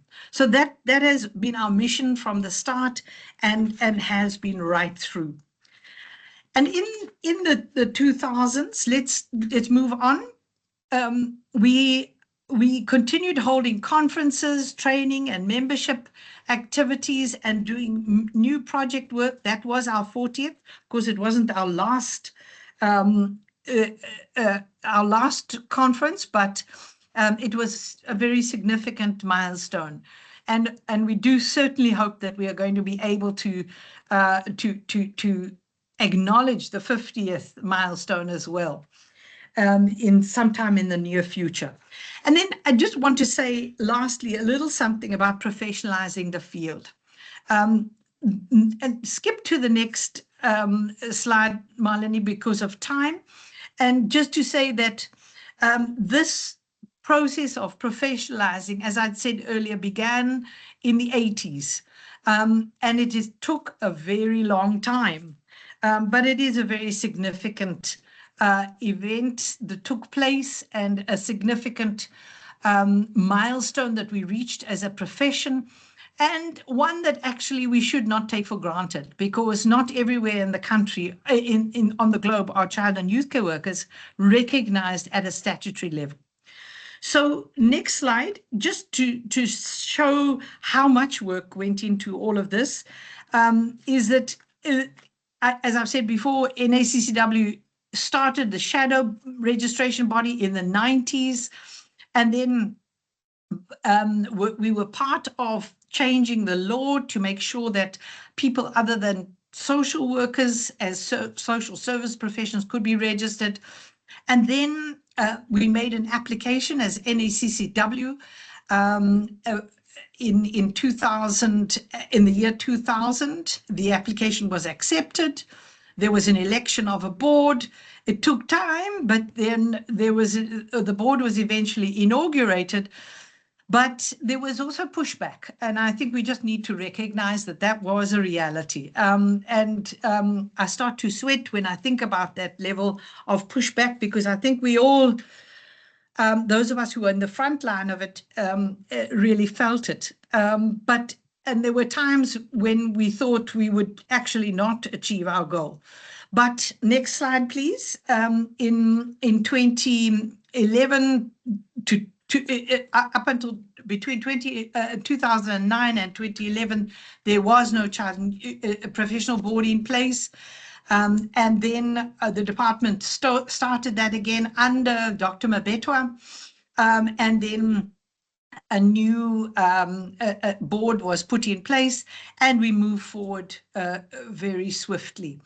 And we know that was in 2016, over 7,500 child and youth care workers were registered. So continuing, next slide. In 2020 and to 2025, we've had an era of estrangement from DSD and the growth of Isibindi Ezekoleni. So unfortunately, the only contact we've had with the Minister of Social Development has been at conferences. So we hope that that can change. And what we need to recognize is that there is a decline in civil society engagement with government at present. So this is something that needs to change. The withdrawal of US aid funding has significantly impacted on the whole process of really child and youth care workers being able to function in the context of HIV/AIDS. And we've found other ways to communicate post-COVID. Obviously, these kinds of forums were just not even thought about prior to COVID. The success of school-based child and youth care work, we are in a way noting today. And the consolidation of level 5 training through the QCTO has been part of what the NACCW has been involved in. But just to say that throughout our history, our residential care facilities have been, in a sense, a rock. And I think that the child and youth care work that is happening in some of our residential care facilities is something that can be really applauded. On the other hand, there are secure care centers now that we know are doing things that ought not to be done. So for me, the question of the importance of the NACCW, in a sense, has never been as important as it is today. So last slide, please. Child and youth care work is not a static profession located in a specific moment of time. It's a highly creative discipline rooted in a continuous process of being and becoming, the horizons of which are ongoing. And I certainly know that this NACCW that we all love so much and we all see as central to our work will continue to do the work that it has been doing over these past 50 years. Thank you, Mr. Chair, for the opportunity. And I'm sorry I've gone over time. Thank you very much, Mel, for taking us down memory lane. We appreciate your contribution and what you've shared. But I would suggest that we will have to call you back next year, perhaps to do a webinar so that you can fix those glitches. It should be interesting to hear what was in that videos as well. But I would like now to call on our Deputy Chairperson, Ms. Fiona Baglobine, to just acknowledge our outgoing director, Dr. Mel Elsop, and also to introduce to us our new director, Mr. Donald Ngonyama. Fiona, over to you then. Okay, good morning, everybody, again. And thank you, Alvin, for as program director. I think I've been given such a lovely opportunity and a privilege this morning to do the outgoing acknowledgement of our director for long-standing, as we indicated earlier, 28 years of service to NACCW is not a small period of one person's life. It's a huge chunk of your lifetime to commit and dedicate to the work of children and child and youth care work in the country. So I'm going to take you through just for everyone to understand the vastness. You may have known Merle's face and known her as the face of NACCW for a long while, but at the same time, you may not know all the other accolades around her. And I'd like to share a little bit about her as we are acknowledging her for this special moment. So important to note that Merle started as a treatment coordinator at the Edgewood Treatment Center in Portland, USA, with her field in 1984. And from there, she moved on and continued with progressing into St. Michael's Children's Home and spent many years at St. Michael's Children's Home, where she progressed from starting at the ground and being a senior child and youth care worker, moving on to a unit manager, and then vice principal, and eventually the principal of St. Michael's. From there, she moved on to 1994, where, as our program director indicated, Mal took over as the research and project manager for NACCW, and steadily moved from there, progressing as training manager to our director in 1997. So spanning a period of 1997 up until 2025, as indicated, 28 years, stepping into the role of Leslie Dutoit, not being easy either, because she'd already paved the way into transforming child and youth care in the country. So huge steps to walk into and find a feat as the third director of NACCW and embracing such a position. At the moment, as we know, Merle has officially retired off the position of director and has stepped into a role of technical specialist consultant for the directorate and the board, supporting the NEC and the directorate currently with her level of experience and support through everything in the sector and her expertise and knowledge of the field. With her skills, I want to acknowledge that there's some things I didn't know as well, but there's a lot of stuff that Merle has been done over this years. And part of it has been to make sure she's developing the child and youth care field in terms of training materials that needed to be out there, improvement of the training materials for us, managing the organization, of course, overseeing all the different systems and controls, and oversight of all the staff in the different projects and programs across the country. But at the same time, conducting quality assurance for child and youth care programs, and being a good consultant and an important person as a support to the Department of Social Development as well, in showing them how we do DQAs and how that process works. But also very involved in consulting all levels, in trying to build the profession of child and youth care work and trying to develop it to such an extent that it reaches a point of professionalism that we want to see it. During the time when she was just working at St. Michael's, it's also important to note that she was very active as a member of NACCW from the Western Cape. I think it's important to also acknowledge all her contributions to NACCW as an organization, and to note that during her period of being there, she's contributed to the recognition of NACCW as an organization, but as a leading body in the field of child and youth care, where various other countries have seen us as a lead in child and youth care and have stepped up and looked at us as someone that they could look to for support and mentorship through her leadership. So we acknowledge that many, many accolades that have been awarded to NACCW through her leadership. And that includes the Impumelelo Social Intervention Center Platinum Award for the Isibindi Umbumbulu for KZN project. In 2007, the Mail and Guardian Investing for Life Award for the Integrated Child Care Program through the Isibindi program in the Northern Cape. The Larissa Award in 2012 for exemplary initiatives for the well-being of children in Africa.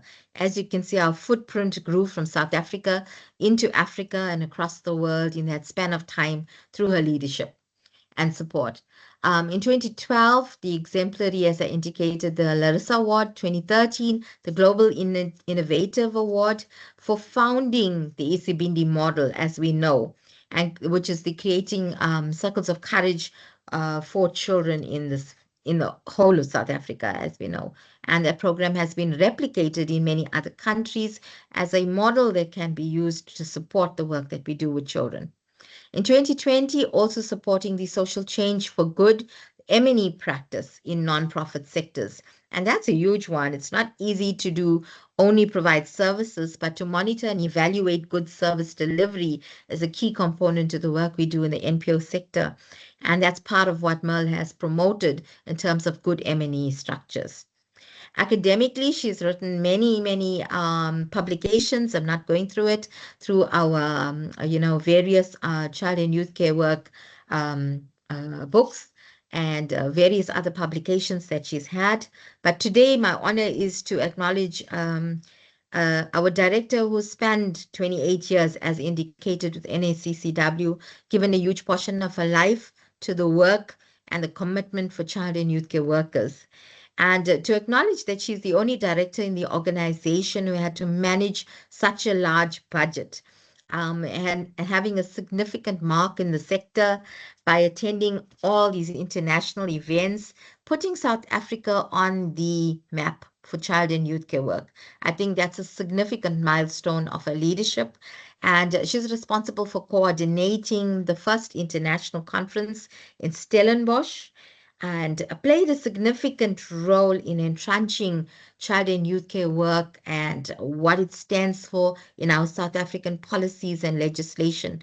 As you saw, she brought up many policies and legislation documents on one slide that showed us where we've placed child and youth care workers and put our name out there and acknowledged that this is the job you do and what you do.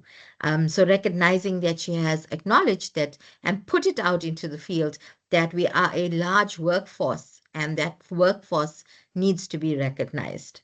So today we have the privilege of honoring you, Merle, for your love, your passion, your unwavering commitment to grow and develop our child and youth care sector. And we honor your sacrifices. We honor the times that you've taken, the hours that you've put in with your team, with all the other stalwarts that have come over the years with you and supported you as well, in all those hours of toil that you put in to make sure that child and youth care work in South Africa reaches new levels, that it strives to be better than before, and that we have seen you do this through your strong leadership. We have seen you do this through your soft nature. I think I've had many times we've had conversations with you, and you can see when we watch a video, we talk about children's issues, the tears in Merle's eyes, her acknowledgement and her feel for the sector, her feel for children, and a heart and a compassion for the love of the work we do. So her steadfast and faith in the belief that this profession is the profession that will put the child at the center of the work that we do. So today we acknowledge your work, we acknowledge your worth, more importantly, and we salute you as a stalwart in the child and youth care sector for taking up the baton and running with it, taking it and seeing a greater vision for child and youth care work in our country, for advocating towards a better future for all our child care workers and especially the children that we serve. And as we close this chapter this morning in the life of NACCW, acknowledging and respecting the work that that Merle has done while being with NACCW, we honor you for your significant contributions. We honor you for the work you've done and for the fact that your work is not done, that you will continue to lead and support and guide and mentor many childcare workers in the work that we'll continue to do as we serve our children.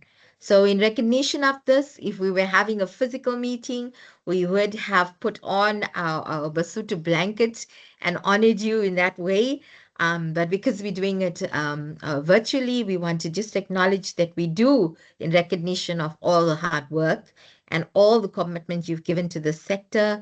We place the ceremonial blanket virtually on you, and we acknowledge and honor you in saying that, we honor you for, and we confer you as someone who is recognized, who is appreciated, and who is now going to have the privileged status of becoming an elder in the NACCW structures, recognizing your work and your hours and your years of service to the sector for doing all that you have done to reach this point. When you presented and shared that PowerPoint, we've got to this point because of your leadership and support through the sector, working with many, many team partners, but supporting it through your vision and making sure that we didn't lose sight of NACCW's constitution, its vision, its mission as well. So in that said, we honor you and we thank you. And before we end this portion and hand over further, we would like to ask Merle maybe to unmute and show her video and say a few words, just as a parting. But as we say, it's not farewell. It is continued support and continued engagement with Merle as we move forward in a next section and a next chapter of NACCW. Hand over to you, Merle.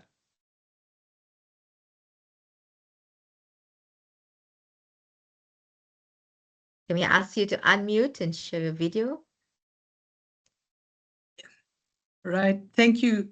Thank you, Madam Deputy Chair, and thank you for your very kind words. I think that what has been the strength of the time that we have been together here, or that I have been in the NACCW, has been the fact that this organization has never been fraught with tension. And I say that because often organizations are fraught with tension, and that a lot of the resources of the organization are spent on the people who are supposed to be organizing things and getting the work done, sorting out their problems. And I think that that is because we have had consistently good leadership from the top. We have had chairpersons over the years all of whom I felt I was happy to work for. And that has been one of the greatest blessings of my life, because I'd never quite knew how I would cope if I were to work with somebody who didn't have the same vision. But all of us together have created what we have done here. And it has been the greatest privilege of my life to be a part of this.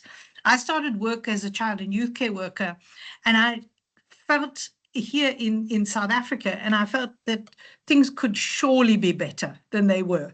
And what is true is that over the years, things have gotten better. We have actually been able to have child and youth care workers recognized, but there's still a long way to go. So I'm very, very happy to be able to continue to make a contribution. And I really would like to thank everybody who has supported me over this time, and all of the people that I have worked with, and both on the NECs in membership and in the staff. and together we have really moved things forward. So it's been a great privilege. Thank you very much. And hopefully during my retirement, I can write up a better history of the NACCW. But I would like to end by saying that in the past 10 years, we've really run NACCW with a team. There's been the directorate that has been made up of Zeni Thambadu and Donald Ngunyama. And I have gotten to know Donald over these years very well. And the greatest joy, perhaps, in my leaving is being able to hand over to Donald. Because he is somebody I know who is interested in the position of director for all the right reasons, in my view. Donald is somebody who wants to make life better for other people. That is his mission. And so it is a great privilege for me to be in this position of handing over the baton to Donald. And I thank you for the opportunity to give a little bit of the sense of the past and today, and to be able to speak to people around the country about our work. Thank you very much for your very, very kind words, Fiona. I'm not sure that I want to see all those pictures of me when I was young and thin, but I think it goes with the territory. Many, many thanks. Bye-bye. Thank you, Merle. I think a huge round of applause for Merle, thanking her and acknowledging all the effort that she's put in. I remember my first meeting with Merle, I must say this, and introducing myself to her when I started in 2011 trying to understand what child and youth care was. And the first thing she looked at me and said, social worker. And that made me think, okay, am I in the right space? I'm surrounded by a lot of child and youth care workers, and I have a lot to learn about what child and youth care work is. So thank you for all your mentorship and guidance to me personally in helping me understand better about what the sector is and its contributions to our country. So now I have the privilege of also introducing our incoming director. And as you know, he is not anyone new to us. As Merle has said, he's been our deputy director for NACCW from 2013, right up until 2025, more than 12 years as our deputy director. And with Donald, I think there's so much to say, but I have to say it in a few seconds anyway. We want to acknowledge Donald. Donald is a professional child and youth care worker. He's possessed a BTech degree in child and youth development. He has a diploma in education, and he did his master's degree in international development. But over the years being with NACCW, he's grown and developed himself into a leader, capable leader, who has stepped into his position very, very naturally, I must say. He has previously held the position of national chairperson of NACCW in South Africa, and he's currently, as we know, stepping into this position after being our deputy for 12 years. So the history is there, the work is there, he understands the sector extremely well. And in this time, he's also grown in supporting the profession in many ways under the leadership of NACCW and under that mentor. So he served as the deputy chair of the South African National Child Rights Coalition. For those of you who don't know and not a member yet, you should be if you work in the children's sector. But he's been our deputy chair for a while and very influential in supporting the work that has been done in the country around children's rights. Has also been the vice president of our council and is presently, as we know it, the chairperson of our professional board for child and youth care work. So Mr. Ngunyama, as we know, we may not all know this, but he's also been the coordinating body of the International Federation of Educative Communities.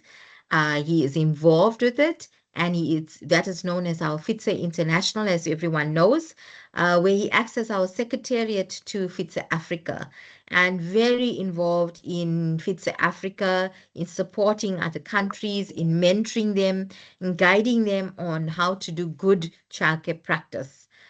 So that's a huge plus for NACCW, that other countries are recognizing the work we're doing through his support and guidance as well.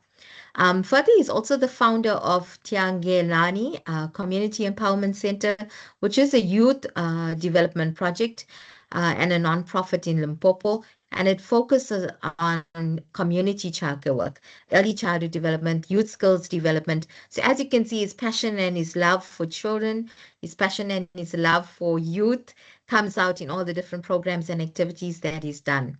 And he's very actively involved, as we all know, nationally, internationally, sitting on various forums, which takes up a lot of time, I must say, to being involved and representing NACCW and representing the sector at all different levels. It's not an easy thing. It's a lot of commitment, a lot of time after hours, even calls after hours, follow up, writing up reports, doing a lot behind the scene to make sure that NACCW leaves its footprint wherever it needs to, and allowed very clear footprint of child and youth care workers and the work that we do. So in that said, I must say from personal experience, Donald has been an absolute darling to work with. He's always got a smile on his face. He's forever obliging. He's forever accommodating. He's forever ready to put his hand up and say, even though I have too much on my table, I will take on the next task, anything for child and youth care work. So I think we have been supported by our outgoing director and her leadership in deciding and wanting to say that Donald should step into a position like this. And as NEC, we've supported that 100% and more, that he is the right person at the right time to step into such a leadership. So we acknowledge you, Donald. We ask you to say a few words right now. And we note that we have left our organization in very, very good hands. And we trust in you that you are going to take us forward, reaching new heights in child and youth care, not only in our country, but beyond our boundaries, in letting others know that this is the way we should be doing it in childcare. Thank you, Donald. Thank you very much, Madam Deputy Chairperson, and thanks very much to the leadership of the NACCW and for the trust that you have in my abilities, and thanks to the NACCW staff as well, and to the sector of child and youth care work in our country as well as abroad. This is a huge responsibility that it's being handed to me, and I accepted it with the understanding that, as Mel indicated, NACCW has never been a one-man's organization or a one-person's organization. It's a team effort organization. And hence I have accepted, knowing that I've got the entire team around me and I've got the entire sector of child and youth care work in our country and abroad to support the work that we do with one purpose: to improve the lives of vulnerable children in our country. So thank you so much. Thank you, Donald. So I think everyone can give him a lovely hand of applause there, let him know that we are supporting him in the work that he's going to be taking on and leading us through. Thank you again to Program Director for allowing me this opportunity to do this. I now hand back over to Alvin. Thank you. Thank you to our Deputy Chair, Fiona, for sharing with us the leadership. And as you could see, that NACCW is still stable and that we are still focusing on our goals and objectives and honoring the Constitution as those that started the organization have done before. We are a little bit behind time, but we will ask then that Yunarine Ndlovu did indicate she had a little bit of technical problems, but that she's available. And I would like to introduce her, that she's a 22-year-old from Musina. She joined the NACCW Youth Forum in 2019 and has been actively involved up to date. She served as the regional chairperson and also as National Deputy Secretary of the Youth Forum. After participating in a national climate change workshop, she initiated and led a school-based cleaning campaign in Musina, Limpopo. She mobilized learners, volunteers, and community members to raise awareness about climate change, improve school environment, and encourage children to take responsibility for their surroundings.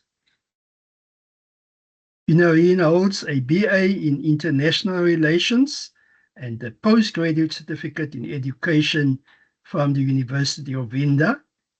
She's passionate about leadership, education, community development, teamwork. She's hardworking and opportunities that she would like to make a difference. We welcome her and ask her then just to share briefly with us as a beneficiary of the child and youth care system. Yurina, over to you if you can switch on your camera. Switch on.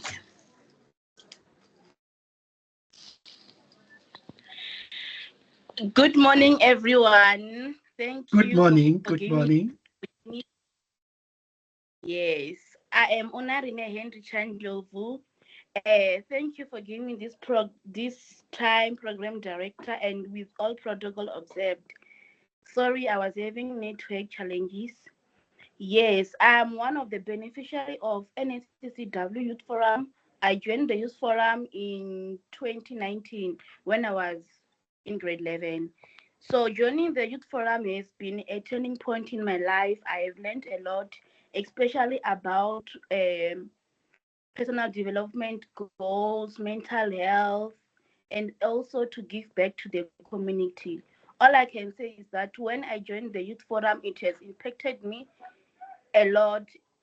When in 2020 I was in matric during COVID time, the Youth Forum has arranged virtual classes with us and it has pushed us to pass. Indeed, I've passed my grade 12, and also during my tertiary level, the Youth Forum has been a backbone for me. Also now, as I'm speaking, I am one of the teachers in local school here in Musina. I am teaching.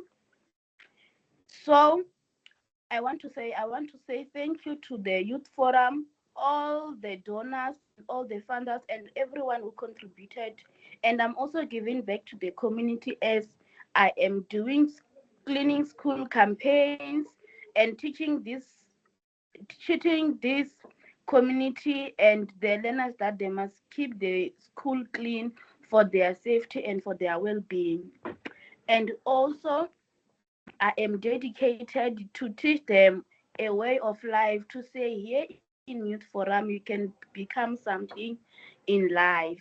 And indeed by our fruits we shall be known. So here I am as a product of NACCW. I want to thank everyone who has participated, to say don't stop, keep going. Indeed, we can do great work across where you are. Thank you.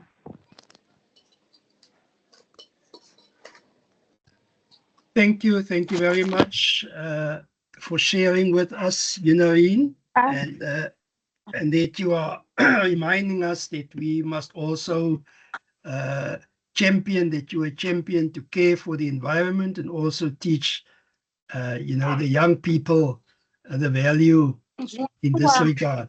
Yeah. So thank you once again. Let's give a round of applause again. We now have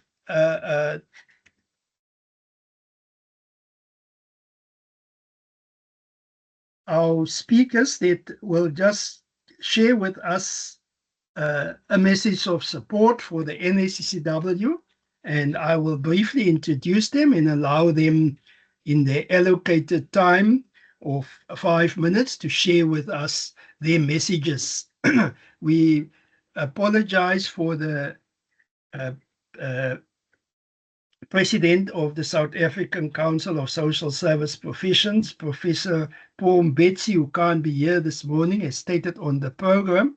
But we have the registrar, Mr. Hitler Sekitla, who are standing in this regard. And we would like to welcome him for being here today and for making time. Mr. Sekitla is a seasoned social worker and manager for over 19 years of experience, bringing wealth of expertise in his role as the registrar of the South African Council of Social Service Professions. He holds qualifications in social work, labor law, human resource management, and financial management, and recently obtained his LLB from UNISA. His career has been marked by significant contributions, including serving as board member at the Health and Welfare SETA and participating in the Ministerial Committee reviewing the White Paper on Social Welfare. He previously served on the Fourth Council and also assumed the role of Professional Conduct Manager in the South African Council Social Services Professional Secretariat, and is currently the registrar for the South African Council of Social Service Professions. Let's give a warm and hearty round of welcome for our registrar, Mr. Hitler Sekitla. Over to you, sir. Thank you, National Director and the Program Director for today. I greet you all. My name is Hitler Sekitla, as I've been introduced. I'm standing in for the President to deliver the presentation, which is supposed to be done by the President. However, I won't take you long, Chairperson. I just want to greet you all. But before I do that, just want to send our sincere appreciation to Dr. Alsop, who's currently the member of the Fifth Council and former member of the Professional Board for Child and Youth Care Work, for her immense contribution to not only to the social service sector but also to the SACSSP. And I like what she said when she said she's leaving an organization which was never experienced or fraught with tensions. And that's the message that I want to take today, that I hope all organizations within the social service sector can learn from or learn something from the NACCW in terms of how leadership conduct themselves and how leaders are supposed to conduct themselves. We really appreciate you, Dr. Alsop, for your immense contribution. Thanks very much. Now, quickly to the presentation that we wanted to deliver today, but also before that, and also congratulate the new director, Mr. Ngonyama, who's also the chairperson of the Professional Board for Child and Youth Care Work. We welcome you, Dr. Mr. Ngonyama. I'm already anointing you as the doctor now. We welcome you. We did engage you in the meeting of the Professional Board and Council. However, I want to just send you a message of that we are going to support you as the new leader of the NACCW. Person and Program Director, the last time I was attending the NACCW webinar, we spoke about the process to introduce the new online registration system. The mandate that we were given today in terms of the invitation the President received, we were requested to reflect on 3 issues in terms of how Council continues to strengthen the profession, in terms of A, supporting the professional growth and recognition of child and youth care work or child and care workers, 2, advancing efficient, streamlined and registration processes. The C, enhancing the regulation environment to ensure accountability, quality, and sustainability. Now, Chair, I want to indicate that we were excited to announce that we have a response to reflection number B, which is talking to advancing efficient, streamlined, and registration processes, that today we are officially launching the new registration system, the new online registration system for the SACSSP powered by Glue Up. So I'm just going to briefly take you through as to what is Glue Up, so for the benefit of those who did not attend the previous webinar. Just allow me to, are you able to see my screen, Chairperson? Yes, it's visible. Thank you. Thanks very much. We know, as the sector, we know the challenges that we've experienced with our registration processes. Allow me not to go into the history. However, it led us to find a permanent solution today in terms of what we call a Glue Up system, which is an integrated all-in-one platform designed to provide faster, smarter, and more secure registration service for our social service professionals. The system will allow registrants to submit and renew their registration online without human intervention after payment of the annual fee, upload documents securely, so you will get real-time notifications. You will be able to access your digital certificate and practice card with this system. Now, the key benefit is that it is accessible 24 hours, 7 hours a day. It allows for faster processing. It's going to reduce time for application approvals. It gives live updates. You stay informed with real-time application and status update, and you will be to upload your documents. So the system is secure. You need to feel free to upload any documents which you are required to do. Further to that, you'll be able to access SACSSP events. The membership directory, it will allow you, in case you, as an employer, you need to verify the registration status of a particular registrant before you are employing them. It will give you live real-time information regarding the status of that particular person. Instant certificates, I spoke about the practice cards as well. Now, this is a sample of the new registration practice card that we are going to unveil. So we are finalizing the integration process. If you can see there at the top, student registration card, the name, the message there that confirms that this person is registered with the SACSSP. The name is just a sample registration number designation. If this person is registered for specialty, it will indicate. If not, it will say not applicable. Other, if this person is registered or open or operating a private practice, it will indicate so that people can see as to whether you are eligible to open to practice as a social worker or a child and youth care worker in private practice. Restriction, it will indicate that, for example, with students, it will indicate practical training under the supervision of a social worker as part of the requirement for the qualification enrolled for. Then it will, with students, the practice card will remain valid up until they complete their qualification. And if a person, for example, is exempted to pay the annual fee, it will indicate at the bottom there to say annual fee exemption. However, if you are eligible to pay the annual fee and you have paid, then it will indicate that you are not exempted.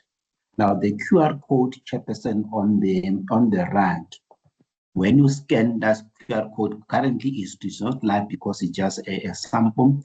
When you are going to scan a QR code, or a client, when you are rendering services, wants to verify if you are registered, you must allow them to scan the QR code. This QR code, Chairperson, it will take you here. The minute you scan the QR code, this is the practice card letter that will pop up to confirm that this person is registered with them, with the SACSSP. So this is the new practice card letter that is going to accompany the practice card that we're going to issue going forward. So this is just another example of the practice card. There you can see the name of Mr. Andrivia. There is familiar as a member of council. You'll be also familiar with the name at the bottom there of Mr. Harris. He's a member of the council and also designated to serve on the professional board for child and youth care work. So this is a sample of the new practice card that we will be issuing.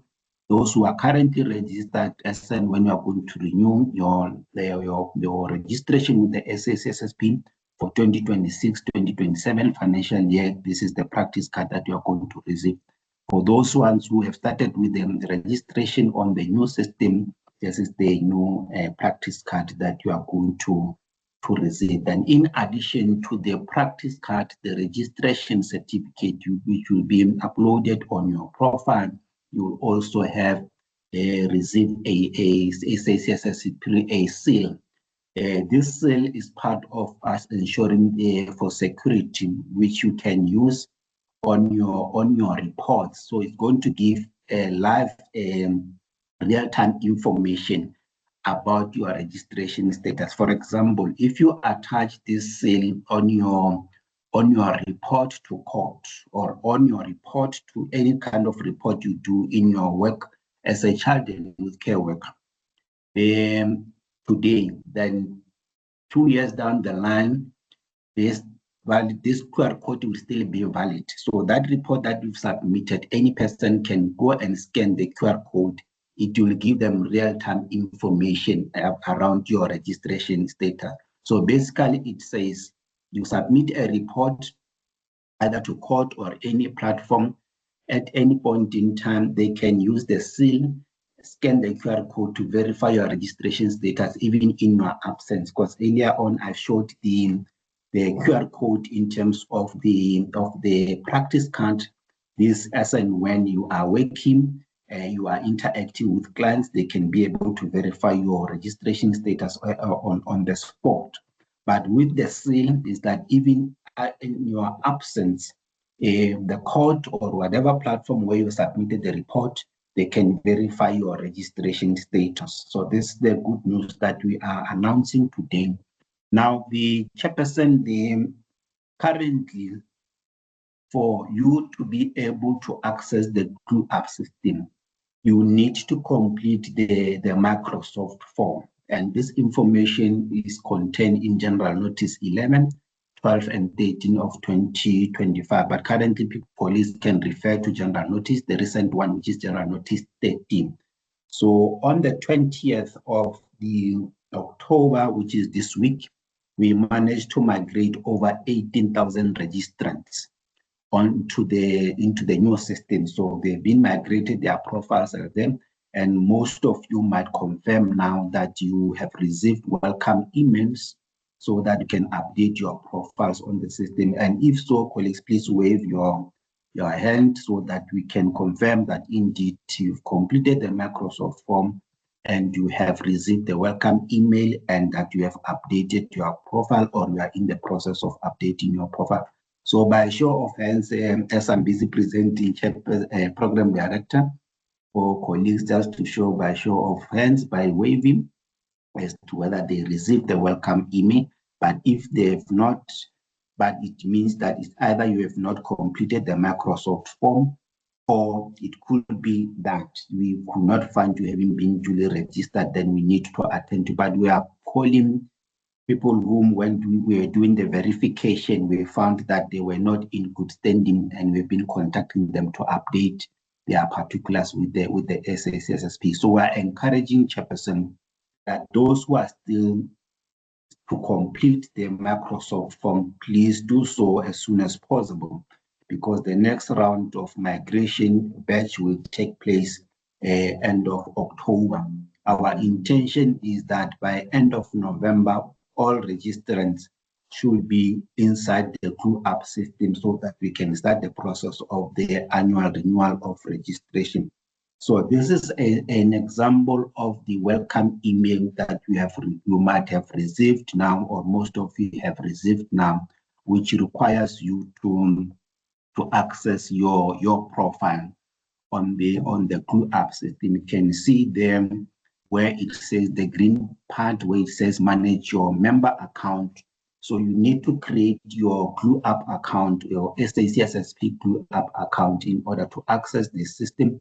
And it just requires your email address. You use the same email address that you provided when you're completing the Microsoft form, and also create a password. Then you will have access to the system, and also can also access the system through the SACSSP mobile app. Then when you click to Glue Up How to Guide, that is where you will access the user guide manual. So we have developed the user guide manual to assist registrants on how to navigate the new system. It's a comprehensive one, clear in terms of how to go about utilizing the SACSSP Glue Up system. So this is the form or the link or the QR code that you can use to access the Microsoft form. So it doesn't take long, just less than 2 minutes will be done, because the information is required: your name, your surname, your ID number. You enter your personal email address. My apologies, there it says enter your personal email, or it's the same language. Your registration number with the SACSSP. You select your professional category, indicate your cell phone number and the province. So this is the minimum information we require for the purpose of migrating your profile into the new system. So the reality is that the reason why we are using this process, program director, is because our current data is not credible in terms of contact details, email addresses, and cell phone number. We experience a huge number of complaints from our social service professionals not receiving our communication, not receiving invoices and practice cards. So we want each and every registrant to take responsibility in terms of them creating their profile on the system. So the email address that you are going to provide, you should not say come tomorrow and say, but I'm not accessing information. So we want you to take responsibility to create the profile so that you are able to access cancer's information and be able to manage your profile and your membership with the SACSSP without human intervention. The only time that we will intervene is for the first time applicants. When you apply, we'll have to verify your documents and we activate you and do the necessary payment, then you access your profile. Then when you are duly registered, the only time we'll verify you is when you are doing the annual registration. But throughout the financial year, you will be taking responsibility for your account and updating your particulars as and when there are changes. For example, if during the financial year you happen to move from one organization to another in terms of your employment status or province, you need to update so that you always have your updated information on your profile. Now, accessing and supporting your journey, how to access the Glue Up, visit our website, www.sacsssp.co.za. And also, if you can go to the app stores, you can be able to access the SACSSP mobile app. That is where you'll access the information pertaining to the new online registration, which is the user-friendly system for social service professionals, but also in particular child and care workers. When Dr. Alsop was speaking about the registration of the child and care workers, I can confirm that the child and care work group was the most affected group in terms of registration. Even now, when we do verification, most of them are affected in terms of their registration status. There are people who thought they are registered with the SACSSP. We discovered through this process now of verification that they are not registered. So it's my humble plea, Chairperson, that let's call and mobilize each and every person, all social service professionals, to participate in this process so that at least by next year, 1st April, we want to see each and every registrant being in possession of their practice card. The history of issuing practice card around August, September, colleagues, it is no more. The waiting period for you to wait for your practice card is no more. You just renew, pay the annual fee, then we activate you immediately. So if you're going to use the online payment, you will receive your practice card immediately. But if you are going to use EFT, which is still allowed, you still have to wait for us to capture, for you to email the proof of payment for us to capture that particular payment.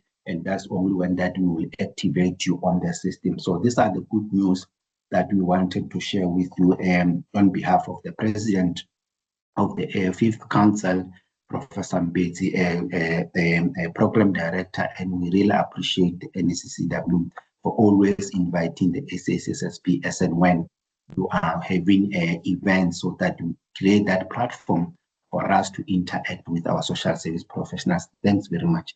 We wish you a successful meeting. Thanks.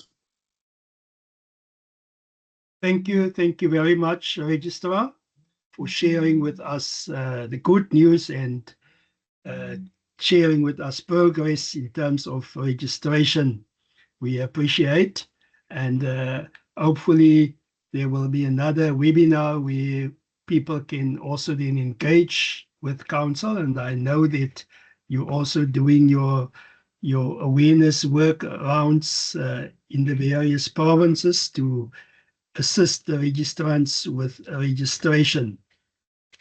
Without further ado, we not going to engage with any questionings and stuff, because it's more like messages of support and what we are receiving. So without further ado, we will then now introduce our next speaker, Dr. Lesiba Molepe, from the Professional Board for Child and Youth Care Work, to also share his message of support. Lesiba started his career in child and youth care work in 1986. He was working with children who were living on the streets. He was also working in residential children's homes, completed his basic qualification in child and youth care, and later on he improved his qualifications, obtained a BA degree from the University of South Africa, UNISA, postgraduate diploma in child and youth care work through the NACCW, and also studied at Technikon South Africa, which will later merge with UNISA. He joined UNISA in 2003 as a lecturer in child and youth care work. He also obtained his honors degree in psychology, MTech degree in child and youth care work from UNISA, and then later did his doctoral thesis at the University of Pretoria. Also short course in supervision from the University of Stellenbosch, and he's currently working at UNISA as the Regional Academic Coordinator, responsible for facilitation of learning services, and subsequently appointed as Deputy Director, Academic and Technology Support in UNISA's Northeastern region, where he's currently acting as Regional Director. Lesiba is a registered professional child and youth care worker with the South African Council of Social Service Professions, and also a member of the Professional Board for Child and Youth Care, and currently serving as chairperson for the Education, Training and Development Committee of this board. We welcome you, Dr. Lesiba, and I'm handing over to you to share with us, my friend. Thank you very much. Thank you very much, Program Director. Just let me know if you can see my presentation from your side. Yes, it's visible. Thank you. It is really an honor to be part of this huge milestone that has been reached by our organization, NACCW, which is currently under the leadership of Mr. Ngonyama and Dr. Vimbadu. But allow me to also acknowledge the outgoing director, Dr. Alsop for the role that she has led. And she did not only lead the organization as far as I'm concerned, but she has also led the field in our country. I want to acknowledge the guests who are coming from here at home, but also those who are joining from other parts of the other countries, especially our distinguished scholars who are here today. Allow me to also acknowledge the leadership of other stakeholder organizations represented here today as announced. And most importantly, I want to acknowledge our child and youth care workers who are coming from different settings of our field. I just thought, let me also say the journey of child and youth care in South Africa has been an exciting one, as you might have heard from the presentation made by Dr. Alsop, especially in the past, and a frustrating one in recent times. And registration with the council was a major breakthrough, bringing hope to those who are in the field. And as the need to expand human resource capacity through the employment of other categories of social service personnel, such as child and youth care workers, was confirmed. Regulations were drawn, and those regulations really were crafted in such a manner that they were accommodating everyone who was practicing in the field at the time, and providing all those who were practicing to register with council. And this accommodation, much as it has been beneficial and appreciated, but we observed that it also came with its own challenges. And grace period to obtain qualifications never yielded desired results, as the majority never acquired qualifications as was expected, and yet remained in the practice. And those registered with POEs viewed this arrangement as a permanent one. Now, I just want us colleagues to remind ourselves that we are belonging to a profession. And in order for us to call ourselves professionals, I think there are certain things that need to be in place. And you will see the definition of a profession there as outlined by Torres in 2023. But just to mention that this definition did not necessarily come from the child and youth care field, but I think it was teaching in particular, because different fields and disciplines have got the way in which they define their professions. And you will see some of the pillars that Torres has also mentioned as being important for any profession: specialized knowledge through training and formal qualifications, and rendering an essential social service, continuous in-service training, which is very, very important. And in our case, colleagues, be aware that we've got continuous in-service training in the form of CPDs, and therefore registrants are required to actually attend those workshops and activities that will carry CPD points.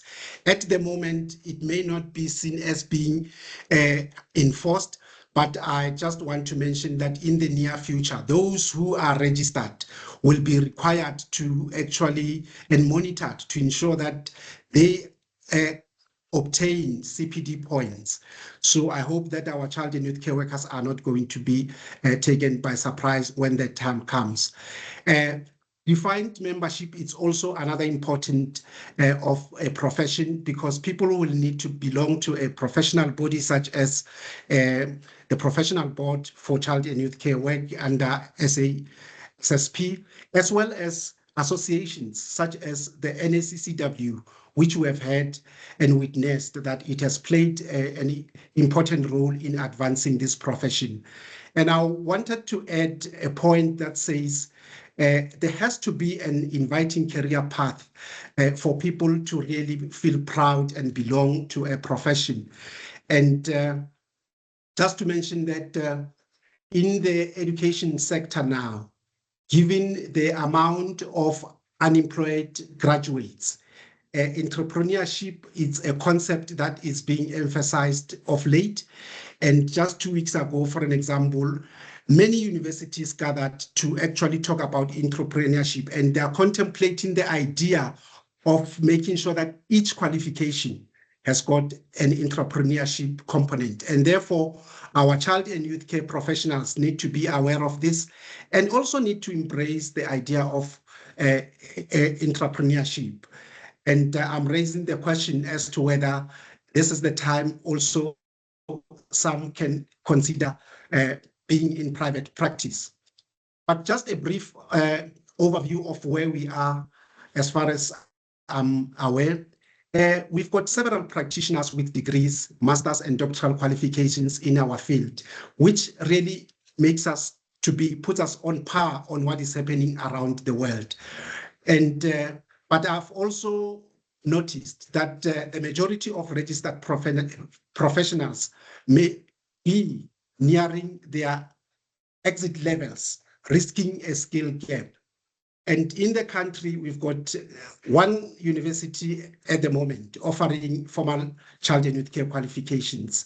We have, of course, several child and youth care service providers offering level 5 qualifications.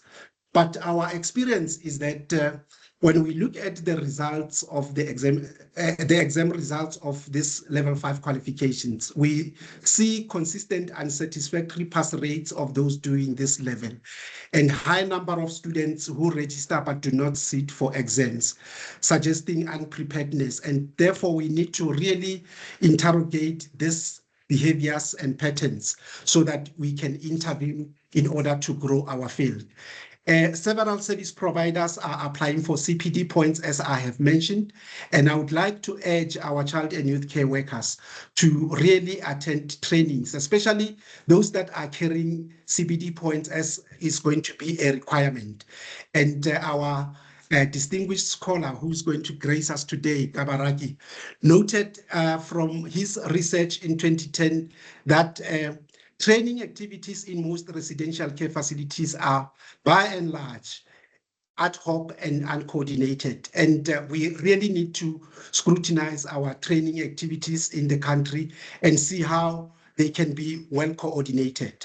I'm also aware, colleagues, that there are few employment opportunities, especially for those who graduate with child and youth care qualifications. And yet, we want to professionalize, and we don't want to see our child and youth care workers being labeled as non-professionals. With regards to the registration status, currently we've got 559 child and youth care professionals registered at professional level, which translates to 5.2%, and 10,178 translating to 94.8%. And colleagues, I think when you look at this statistics, you will agree that the distribution of professional versus auxiliary levels of child and youth care workers is worrisome and has the potential to slow down the ideals of spiraling towards excellence, as suggested by the theme of this gathering. Now, what needs to be done? Local governments are often unable to support, educate, and monitor care work systems effectively.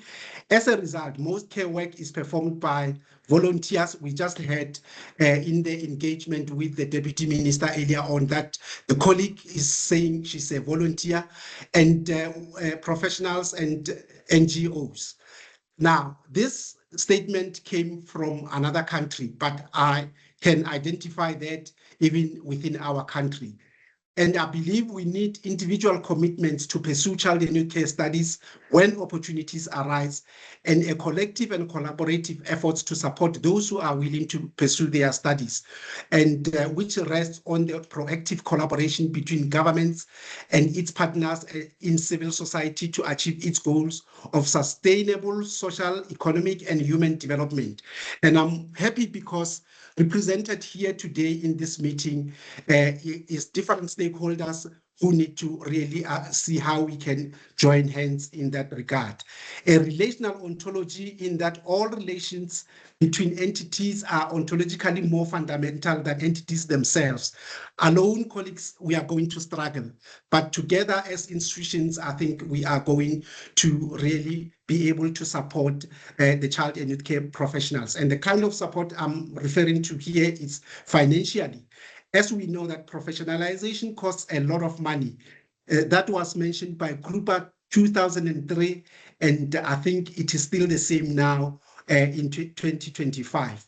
Educationally, I mentioned that we've got only one institution offering child and youth care qualification, and we need more institutions to offer these qualifications. And perhaps we also need to explore if we can offer child and youth care online. I know the kind of work and the kind of training we would like to see, it's mainly would mainly require face-to-face kind of training, but given the constraints, then we really may need to explore online offerings. Career pathing is also very important, colleagues, because lack of recognition has been cited by many child and youth care workers. We have seen it in the charts today. It has been also been highlighted in the research work conducted by some of the colleagues who have done the work there. We still struggle with the professionals in social services questioning the legitimacy of child and youth care as an area of practice which qualifies to be designated as a profession. You will notice that Phelan made that comment in 2008, and it might still be the same now.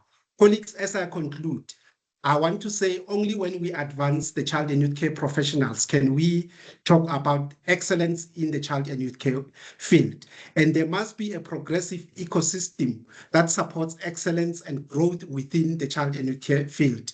That can only happen when all stakeholders have the interest of children and youth at heart, as protecting vulnerable children is a key priority.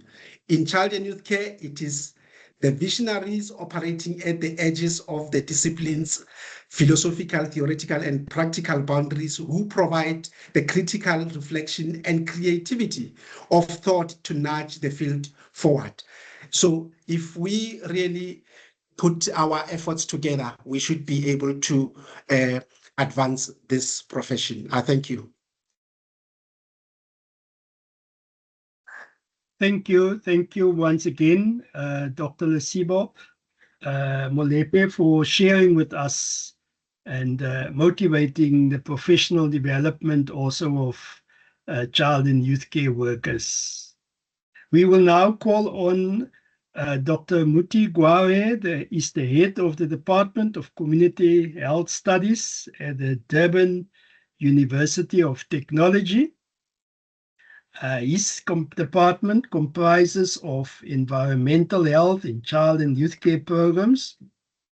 He has 25 years of academic experience, holds a PhD from DUT, specializing in health systems research, a Master of Laws, LLM,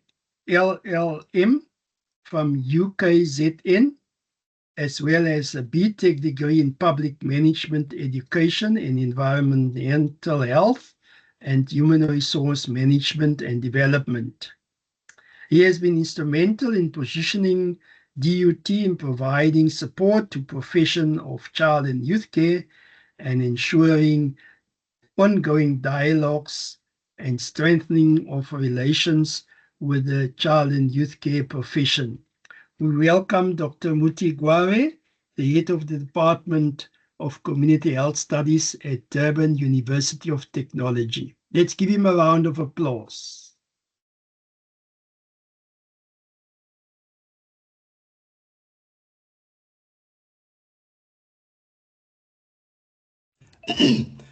Good morning, Chair, and good morning, colleagues. I hope you're all keeping well. Can you see my screen? It is still blank here by our side. All right. I don't know what it's doing here. I've been trying to do it for a while. Let me try again.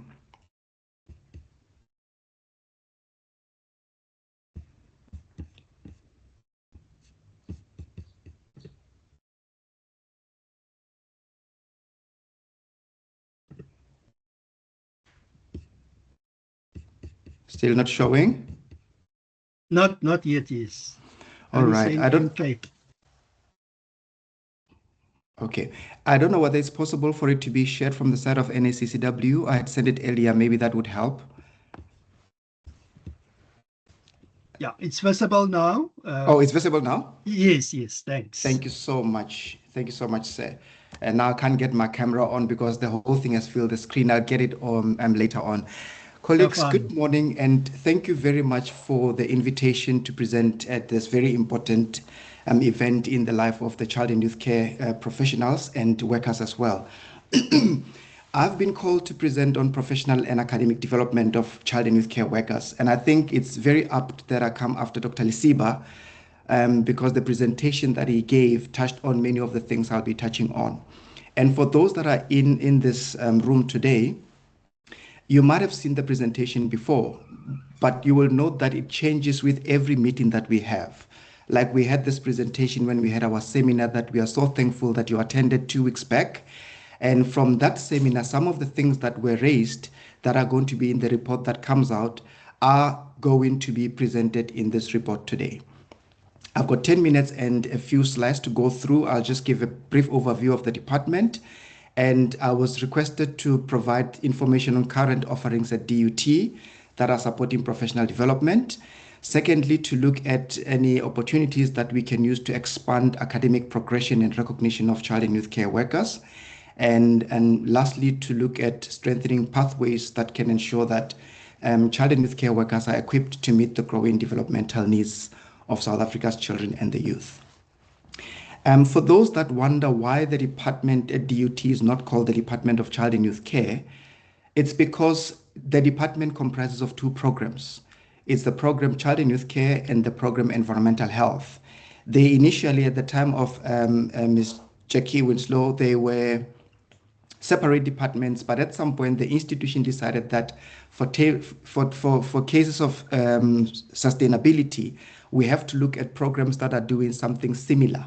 And as much as environmental health and child and youth care might not seem like they're doing the same thing, we have seen over time how the students themselves within the 2 programs have found a way to make sure that whatever it is that they're working on in the projects, they work together to show that we are all working with reduction of vulnerability of the young people, the youth, and in the event of of environmental health, the environment in which they live. And in fact, something to share is that when we had our awards last week, a group, the drumming group from the Child and Youth Care Program, provided us with a very beautiful poem, which embraced both child and youth care and environmental health as part of community health studies. And it's something that we want them to record and we can be able to share with colleagues out in the field. Starting with the current offerings that we've got at DUT that support professional development, we've got the Bachelor of Child and Youth Care, which is the degree that we run. It's a 4-year degree, and every year we take only 50. I say 50 and saying only because those that have studied things like BSc degrees, they know that you can be 500 in a class. But based on the intake at DUT and what has been agreed for with the Department of Higher Education and Training, it's 50. And looking at what Dr. Lesiba just presented and looking at us only having 559 professionals to serve 10,737 registered CYC workers, this is like a drop in the ocean. It's very small. And that's why these kinds of communications and presentations that we make become important for us to look at ways to be able to improve on the intake and diversify more to get other institutions coming in, or for DUT itself to be innovative enough to see how we can be able to increase the numbers. So this Bachelor of CYC leads to a master's degree in child and youth care. We currently take 5 students per year. And the reason why we take 5 students per year is because we've only got 2 PhD holders in the program, Professor Bagwan and Dr. Diwan, and I'm half a person who's also supervising there. I've got 1 student while they take 2 each and more. So we are, in terms of PhDs, for us to be able to supervise, we can only be able to take 5 students per year. And then we wanted to address the issue about the BTech degree, because we get questions as to what happens with those that have got the BTech degree in child and youth care or youth development. The BTech used to lead to the MTech degree, but since 2019, we don't have the BTech anymore. And the BTech at the level that it is, NQF level 7, is not able to allow the holders to go into the master's degree. That's why in the past 2 years, we introduced the postgraduate diploma in child and youth care, which those with the BTech can be able to go through, and once they qualify, they will then be able to go into the master's degree in child and youth care. By the way, we've got even the deputy chair of who's been with us this morning is one of the graduates from here, and she's done very well for herself, and we're very proud of the cohort that came from there and that are doing their master's degrees right now. And also to say an acknowledgement, the HWCTA has actually said they will fund the PG dip in CYC. We had an issue where we are supposed to take 15 students per year, but we could not get the students to reach 15 because it's quite an expensive program. And most of the CYC workers, our colleagues, don't earn as much as to be able to afford 45,000 Rand a year. And together with the director, Mr. Ngonyama, and Professor Bagwan, we approached the HWCTA again this year after trying for the past 2 years to get funding. And we were able to be given a positive response to say, starting from this year with the current cohort and going forward, the HWCTA will be funding in full all of those that will be registering for the PG dip in child and youth care. So that PG dip then leads to the master's degree in child and youth care. And once you've done the master's degree, then you can be able to move to the PhD in health sciences. We currently don't have what we call the PhD in child and youth care, but we've got a stream in DUT that is called a PhD in health sciences. It's a generic PhD, and within that generic PhD, you can be able to do a project that's related to whatever qualification that you come from in any of the 10 departments that we have. So we've got a few of our young ones coming through this degree, having a degree in health, PhD in health sciences, and specializing in child and youth care. It's important to stay on this one as well. One of the reasons why other institutions are not starting the programs is not necessarily because of issues related to funding. It also has to do with the number of people that we have with PhDs. Like if you look at it now, we've got 2 people in child and youth care currently, and we've got the other 3 that are studying, doing their PhDs. And then we've got Dr. Mel and Dr. Zeni that are out there, not at DUT. So if you're going to start a program in any of the other universities, the number of people with PhDs that is relevant, the registrar is here in this meeting, and there is this line that says people that teach core modules have to have a qualification in child and youth care. So that's why it is very important, colleagues, for those that are able to continue with their studies, professional development, to register for this PhD, because very soon other universities will be starting the qualification, and we will be needing lecturers with a PhD to carry the training forward. And there was also a question that arose about the national diploma to say what happens to those with the NQF level 6. Those with the NQF level 6, unfortunately, we don't have an advanced diploma in child and youth care in the country. Dr. Molepo, I've seen some too in social sciences at UNISA where colleagues can be able to go and do the advanced diploma. But I'd like to also state that I'm in discussion as HOD here with the Department of Public Management to see whether what they currently have as one of their advanced diplomas, whether we can be able to tag along and put in the stream for child and youth care in one of the advanced diplomas. Because if we are going to start the advanced diploma from the very beginning, it takes close to 18 months to get this sorted out. So it's work in progress to be able to help those with national diploma.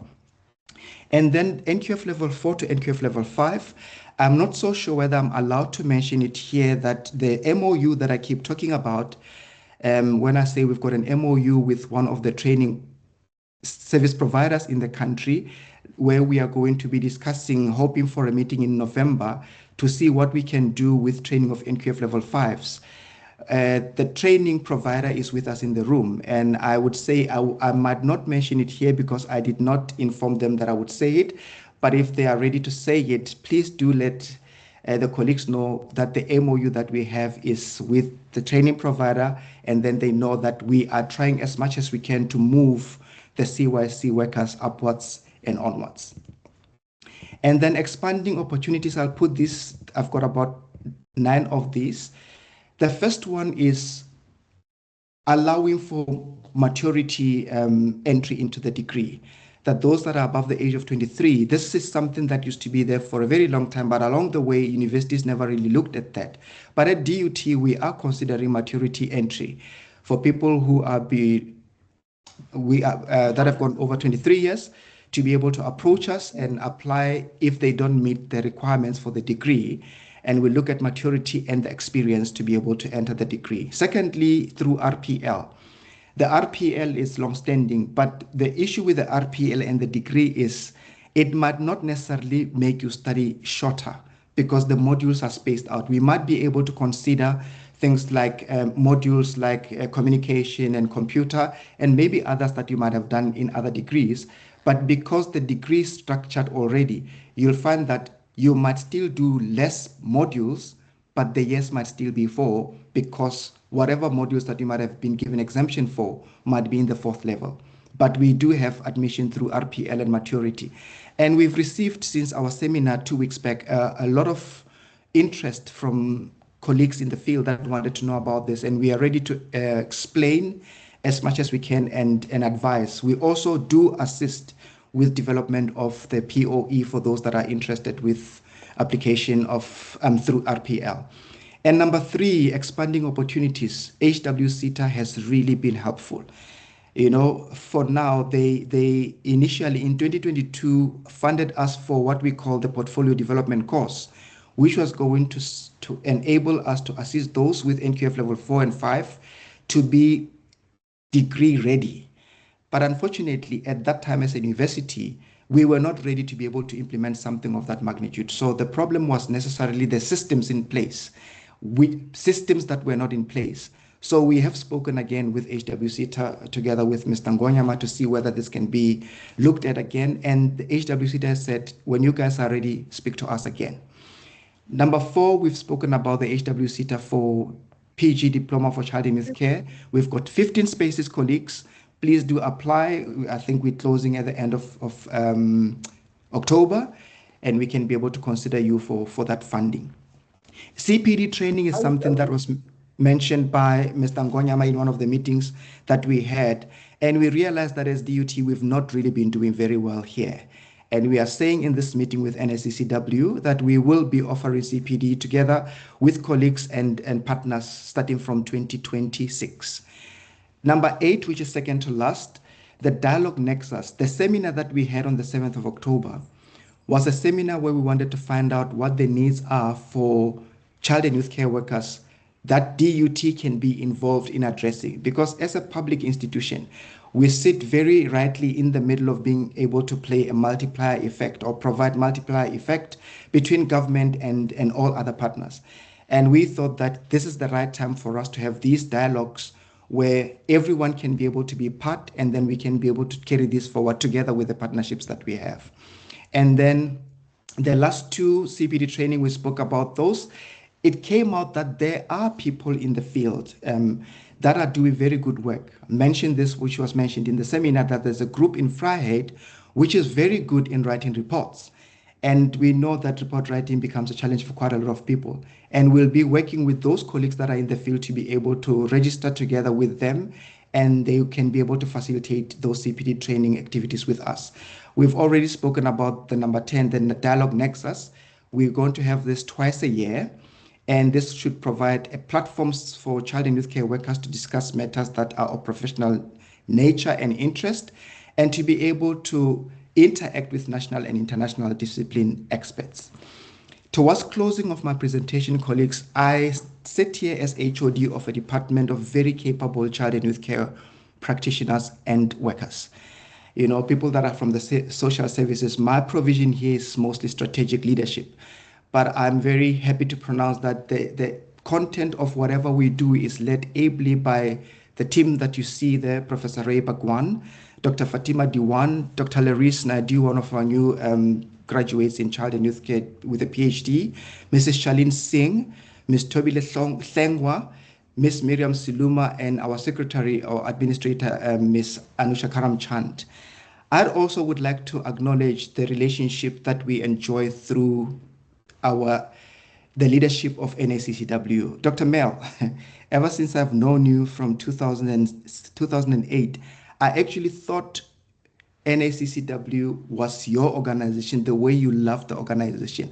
It's only through time that I started to know that you are a leader of this organization that has got so very many people. And just to say how ably you have led this organization up to this point, we really are happy and lucky to have had somebody like you to have gone through what you will see on the next slide that I'm talking about, and thankful that you sacrificed so much of your life for the children and the youth of this country. And we are still grateful that you're not walking away from the profession, that you will still be there to work with us and guide us as both practitioners and academics in how to make sure that we provide the best for our youth and the children. And Mr. Ngonyama is the new director. We've already started working well with you, and we really appreciate that a lot. And Dr. Zeni, always there whenever we need her, as well as the colleagues that are in NACCW. We appreciate a lot the support that we get from the council, from the registrar's office, and everyone that's involved. I mean, being the only university that offers child and youth care is a challenge in itself because we can't benchmark against anyone. And the council has always been accessible for us to be able to bounce off ideas off of them to see whether we're still doing the right thing. So we're really grateful to the council and to the Professional Board for Child and Youth Care, as well as to the HWC that continuously provides us with funding whenever we need it, especially for now PG DIP, and they've just in this week given us money for work integrated learning of our students in child and youth care. We are grateful to the advisory board that's always there to guide us, and we are grateful to all the CYC practitioners and workers that are in the field. And my last slide, I had to type it out because I thought if I just speak it, it might be something that can be missed. I just wanted to be sure that when we give our message of support and appreciation to child and youth care, you can be able to read it again. And I will read it as it is. From all of us at the Community Health Studies Department at the DUT, we would like to congratulate you, NACCW, for being resilient and unrelenting in your quest to stand for the rights of the children and youth of South Africa for 50 years. Guys, 50 years is a long time. Very long time. A lot of people are retired at that age, but NACCW stuck it out. Thank you for having had the courage to start this movement during the time of segregation where policies would hardly support the kind of children and youth that you set out to protect. Thank you for not relenting when the dawn of democracy did not totally bring the support that we thought we would have. Thank you for your continuous advocacy and for continued relationship building with our current policymakers and political principals. Thank you for standing tall in your 50th year despite the major challenges of funding you faced due to the current dynamics of international relations that found us losing out on what used to sustain our programs. It is important to also let the world know that it is through your persistence and joint efforts that we saw the establishment of the Professional Board for Child and Youth Care. As a result of that intervention, as a university CYC program, we are still here, still solid and recognized as a conduit towards CYCW professional development and registration, and it's all thanks to you. And finally, thank you all for being there for our children and youth who are facing a world where even family alone is no longer enough to provide protection, safe space for development, and for merely growing up as young children and the youth. And I would like to say thank you very much for the opportunity given DUT for this presentation, and congratulations once again to 50 years of existence to NACCW. Thank you so much. Thank you, Dr. Gwawe, and let's give him a round of applause. Thank you for sharing with us all the training programs from DUT side and all relationship with the development of child and youth care workers. Thank you very much. Thanks a lot. We will now move on, and we will invite Ms. Zandile Mafata. She's the acting CEO of Health and Welfare Sector Education and Training Authority, as we call them, Health and Welfare SETA. Mrs. Zandile Mafata joined the Health and Welfare SETA more than 5 years ago as a Chief Financial Officer. She was recently appointed as Acting Chief Executive Officer following the resignation of the CEO. She holds a wealth of knowledge and overall financial management and has spent most of her professional career in public sector. Her strength lies in mapping an organization's financial needs and managing funds to facilitate the achievement of business objectives. Known for her pragmatic and strategic mindset, Zandile has built a reputation for being a collaborative leader who is skilled at forging strong relationships with key decision makers and excels in leading cross-functional teams to drive operational efficiency. Her academic background includes a secondary teacher's diploma from then Soweto College of Education, a Bachelor of Accounting Sciences, honors degree and certificate in Theory of Accounting from the University of South Africa. Zandile is married and the mother of 3 children. We are happy to have invited you because we and the Health and Welfare SETA has got good partnership to ensure that we're spiraling towards excellence. Welcome, Ms. Zandile Mafata, and we hand over to you to share also your message of support with us.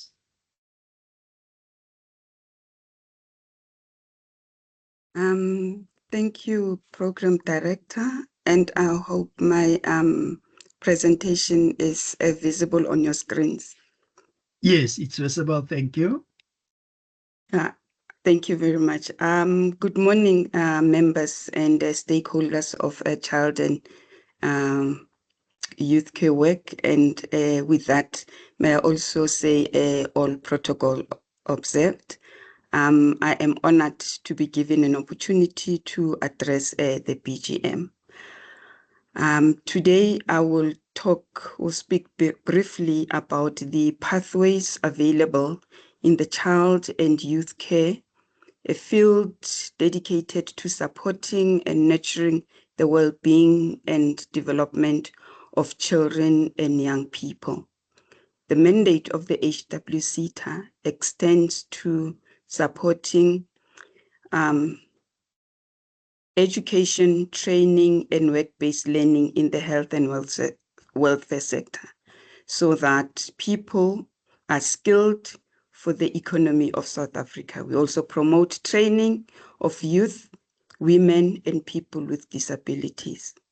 While child and youth care work falls under social development, it cuts across the sectors of the economy.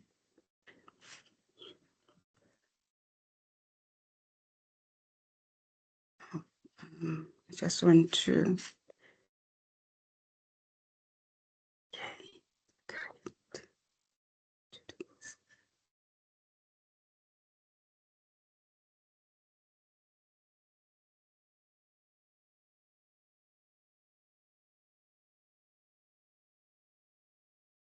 Pardon me for that.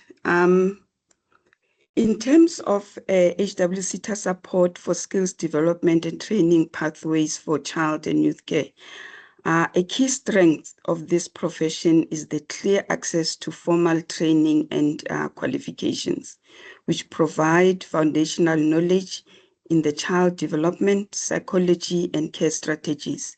This training opens doors for meaningful and skilled role in the sector. Alongside this, there is ongoing access to professional development, enabling child and youth care workers to update their skills and grow their practice continually. This supports the opportunity to engage in higher academic roles, such as research, teaching, and leadership positions within the field.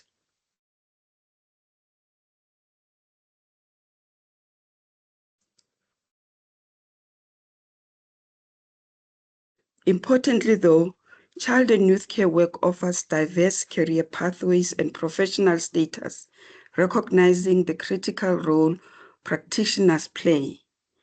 Individuals can progress from entry-level child and youth care work roles to fully qualified child and youth care workers, strengthening their ability to make a positive impact on society.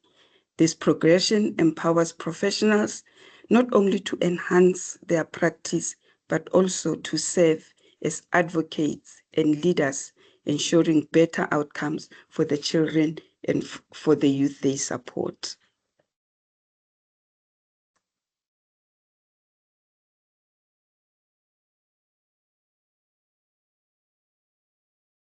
Is my slide moving? I seem not to be moving on my side. Yeah, it doesn't move by our side as well, yes. My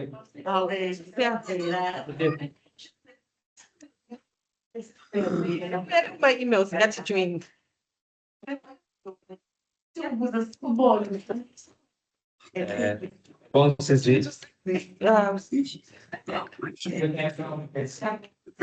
I think it has moved now. Yes, yes. Thanks a lot. Great stuff. In terms of funding opportunities for expanding academic access for child and youth care workers, in South Africa, qualifications for child and youth care are structured across various levels of the National Qualifications Framework, the NQF, each catering for different roles within the profession. In terms of FETC, child and youth care work, this entry-level qualification prepares individuals to provide basic care and support to children and youth in various settings. It typically requires a grade 12 certificate or an equivalent qualification for admission. Upon successful completion, individuals can register with the South African Council for Social Service Professionals, the SAC-SSP, as child and youth care workers. In terms of occupational certificate, child and youth care worker, this qualification is also an entry-level qualification and is aimed at specialized roles involving therapeutic interventions and developmental support for children and youth. It includes training in life space work, behavior management, and program implementation. Graduates can register with the SAC-SSP as child and youth care workers, and HWCTA supports and funds this program. In terms of the postgraduate diploma in child and youth care, dedicated funding has been set aside for students registered for the postgraduate diploma in the child and youth care. The support for this qualification is based on its objectives in that it serves to consolidate and deepen the students' expertise in the child and youth care discipline and to develop research capacity in the related methodology and techniques. This qualification also ensures students have a high level of theoretical engagement and intellectual development. In terms of Bachelor of Child and Youth Care, HWCTA has dedicated funding for this 4-year degree program, which provides advanced training in child and youth care work. It prepares graduates for leadership and management roles within the field. Successful completion allows for registration as a professional child and youth care work with the SAC-SSP.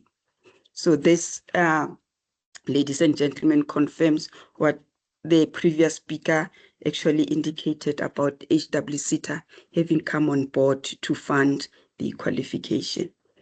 In terms of Master of Child and Youth Care, the HWCTA, through its postgraduate funding, supports and funds the comprehensive Master of Child and Youth Care program. This postgraduate degree focuses on developing specialized knowledge and leadership of graduates and prepares for roles such as senior practitioners, researchers, policy advisors, and policy advisors. In terms of funding opportunities, the Health and Welfare Sector offers various funding opportunities aimed at enhancing the profession and access to professional development for child and youth care work in South Africa. These initiatives are designed to address skills shortages and to support the National Development Plan objectives. Got discretionary grants. The HWCTA allocates discretionary grants annually through an expression of interest. We call it the EOI process. These grants support programs that improve the supply of qualified professionals in the sector priority occupations, including child and youth care workers. Eligible applicants include registered employers, TVET colleges, universities, and Health and Social Development Department. The grants cover various earning programs such as learnerships, skills programs, as well as bursaries. In respect of RPL, the Recognition of Prior Learning Incubation Program, HWCTA invites accredited skills development providers to submit proposals for the RPL incubation program. This initiative focuses on implementing RPL assessments and top-up training for qualifications like further education and training certificate. Child and youth care work NQF Level 4. Proposals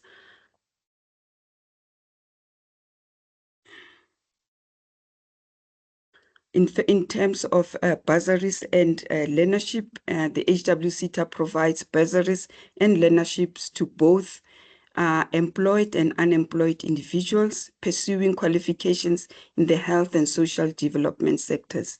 These financial aids are administered through accredited training providers and aim to support the development and to support the development of a skilled workforce in areas like child as well as youth care.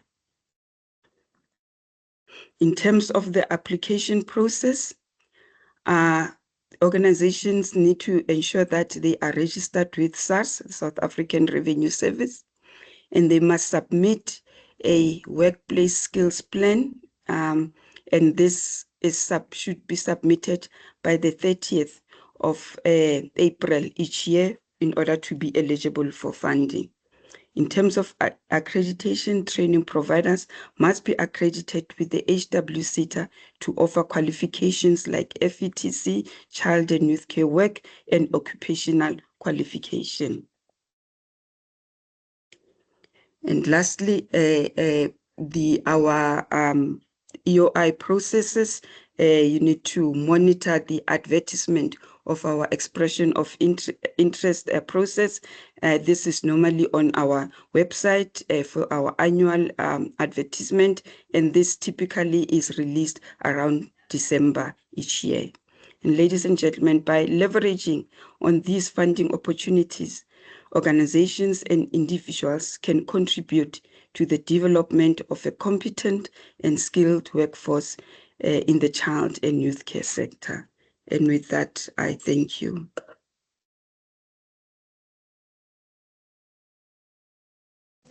Thank you for sharing with us, Ms. Zandile Mafata, all the funding opportunities to advance the development of our child and youth care sector. And we're looking forward to discuss and talk with you in the future, because I saw there was that one little part that you said we can also approach you for our conferences, because it's also to do with skills development. But thank you for being here and to share with us. Thank you. Thank you for affording me the opportunity. Thanks. Ladies and gentlemen, we now come to our international guest who will address us this afternoon, Professor Kairos Kabaraji, and I'm going to call on our Deputy Director, Dr. Zeni Tambadu, to do the honor of introducing our international guest speaker. Over to you, Zeni. Thank you very much, Chair. It is my pleasure to introduce Dr. Kairos Garabaji, who is a professor in child and youth care and serving as the dean in the Faculty of Community Services at Toronto Metropolitan University, where he is responsible for undergraduate and graduate programs in the health sciences and community professions, which include social work, child and youth care work, public health, and nursing. He worked at all levels of organization in child welfare and in child and youth care mental health and with youth homelessness for 25 years. Dr. Garabaji has active research activities locally in Toronto, nationally in British Columbia, Alberta, and Nova Scotia, and globally in Germany, the United States, and Australia. Dr. Garabaji's work focuses on quality residential care and treatment, translation of policy into practice, and youth, family, and community self-determination. In recent years, his research and policy work has focused significantly on issues of child sex trafficking and online child sexual exploitation, both in Canada and globally. In addition, he has visited and explored child and youth care practices across the global jurisdictions, including South Africa, India, Sri Lanka, Costa Rica, and across European countries as well. Dr. Garabaji is often engaged by government at various levels to contribute to policy and legislative initiatives, as well as to engage in reviews of serious incidents in child and youth care service settings. He is the author of 11 books and nearly 300 scholarly and professional articles, as well as a regular contributor to CYC.net. We are indeed very grateful to have Dr. Kairos Garabaji as our keynote speaker today.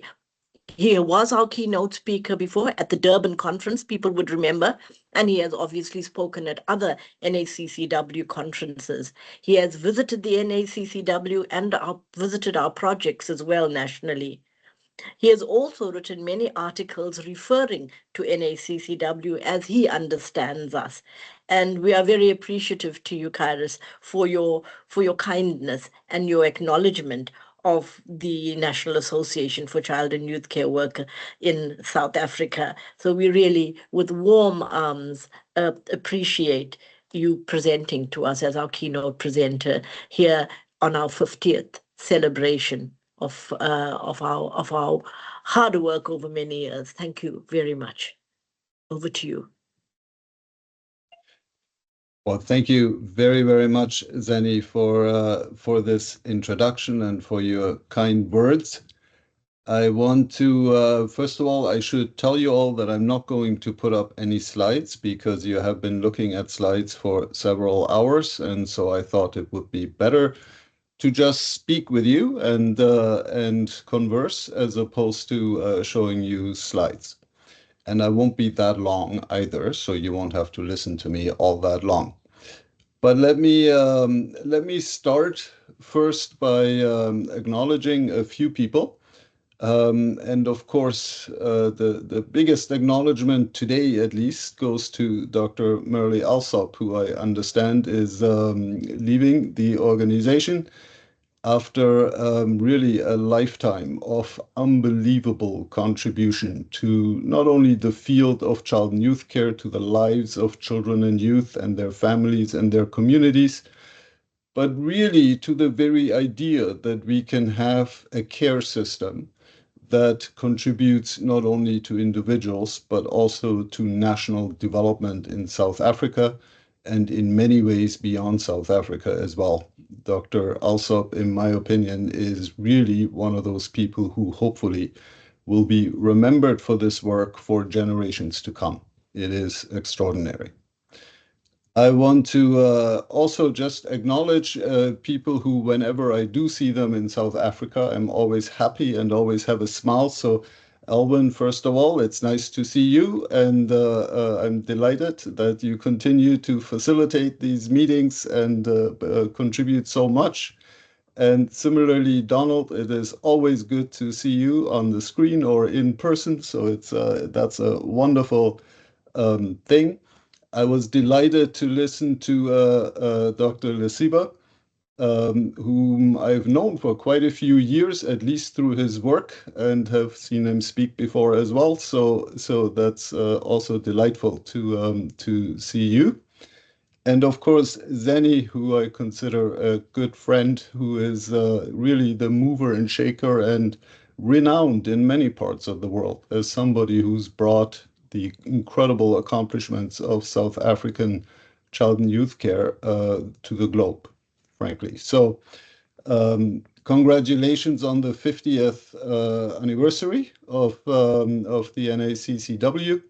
These are all extraordinary accomplishments that and it needs to be said, are extraordinary because nowhere else in the world is there an organization like the NACCW that has both accomplished so much, but that continues to really be the voice of child and youth care locally, nationally, and globally. So this is huge from my perspective, and therefore it's always a pleasure to be here. With all of that said, I want to start in maybe a slightly less uplifting way and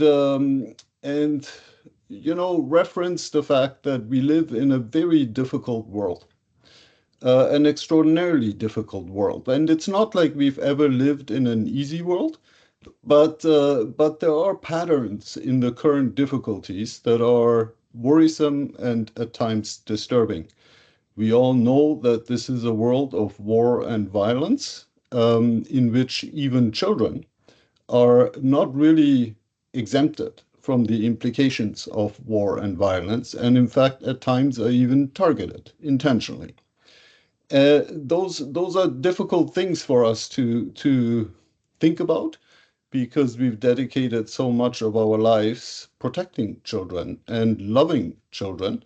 To know that they have become commodities in violence is worrisome and disturbing. But there are other dynamics in the world that are difficult and that will impact the futures of the children we now work with, including things like climate change and related natural disasters, including growing inequalities all over the world, both in the global north and in the global south, corruption, and also, of course, the decline of democratic institutions and of a democratic way of life that we see again, both in the global north and in the global south. All of those things are very worrisome and they relate very directly to child and youth care practice. And I want to really take a moment to explain that because whereas we might see those things on the news in the evening, we might think of them as a little distant to our everyday existence. But what all of those things have in common, really, is a crisis of care. It's what those things speak to is that in the world now and in the world moving forward, the very notion of care as just a fundamental value that we hold and that has been developed over a period of hundreds, if not thousands of years in communities is declining. We are instead living in a world that values things for which care is a barrier rather than a promoter. We value an economic world. We value a world of growth. We value wealth. We value the pursuit of wealth. And care has a very difficult time finding space in that. And when that happens, when care becomes sidelined as a cost to the economy rather than a benefit to the way we live, there are two groups that suffer the most and that are most immediately identified as a problem. One are the very young, and the other are the very old. And the reason those two groups become at risk in many ways of becoming isolated, of becoming marginalized, and of becoming devalued is simply because they're not associated with economic growth or with productivity. Neither the elder nor children are typically seen as driving our economic well-being, and this is therefore often understood as something that we can't focus on because we must focus instead on our economic realities. This really is a crisis in many respects, because we know that a life, a society, a community without children and without elders, and without valuing children and without valuing elders, is not a healthy community.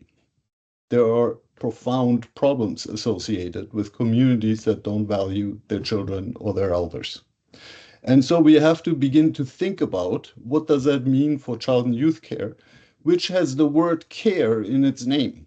It is, we often emphasize children and youth, but there is that third word in our profession, care, that is critically important and that we have to really turn our minds to, not only in the context of the interpersonal relationship that we have with children, but also in the context of how our profession is a profession that defines a national identity, that defines national development, that defines the future, really, of how our communities and our society manifests. So our job is shifting. It continues to be the one thing that we have done exceptionally well for so many years, which is the empowerment and the enablement of children and youth, one child or one youth at a time. For sure, we need to continue this work. This work is essential. This work is absolutely critically important. But it's not the only work we need to do. The other part of the work we need to do is that we need to reinvigorate, revalue the very idea of care in communities and in society more general. We carry the burden of helping the world understand that care is the foundation of health, that care is the foundation of well-being, that care is the foundation of culture, that must remain in place in order for us to have a meaningful future. And that is really the only way in which we can resist some of the more disturbing dynamics that we find that I spoke to earlier.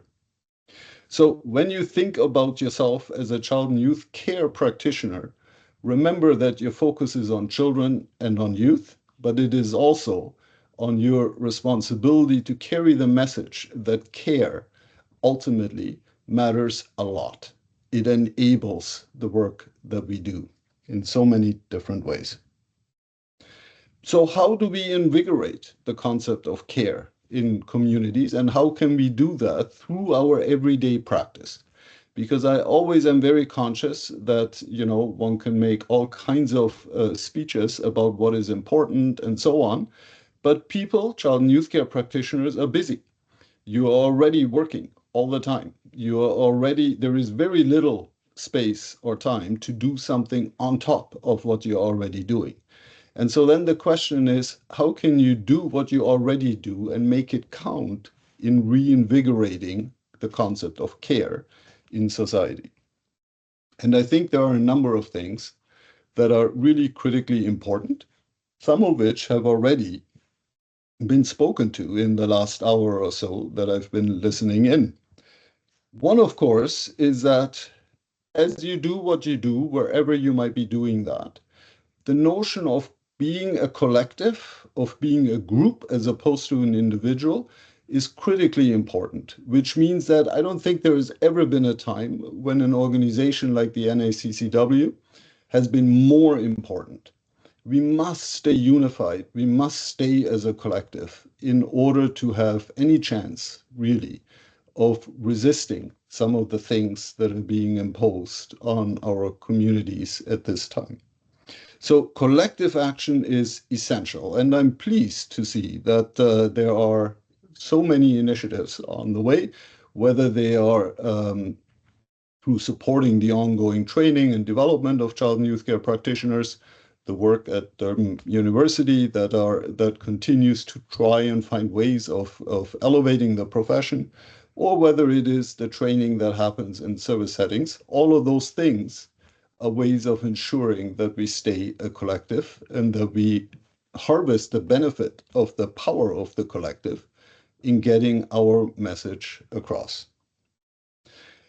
A second thing is that we need allies in this work. We cannot do this work by ourselves, and we have to begin to think differently about who potentially could be an ally to us. We really have to transcend the sectors that we usually associate with. You know, child and youth care practice is no longer just about social service kinds of activities. Our allies now we have to be very pragmatic, and we have to be able to carry our message of care across sectors that traditionally we don't associate with that much, from business to banking to policing to all kinds of different activities that unfold on the ground that need to in some way become connected to us so that we can collectively talk about care.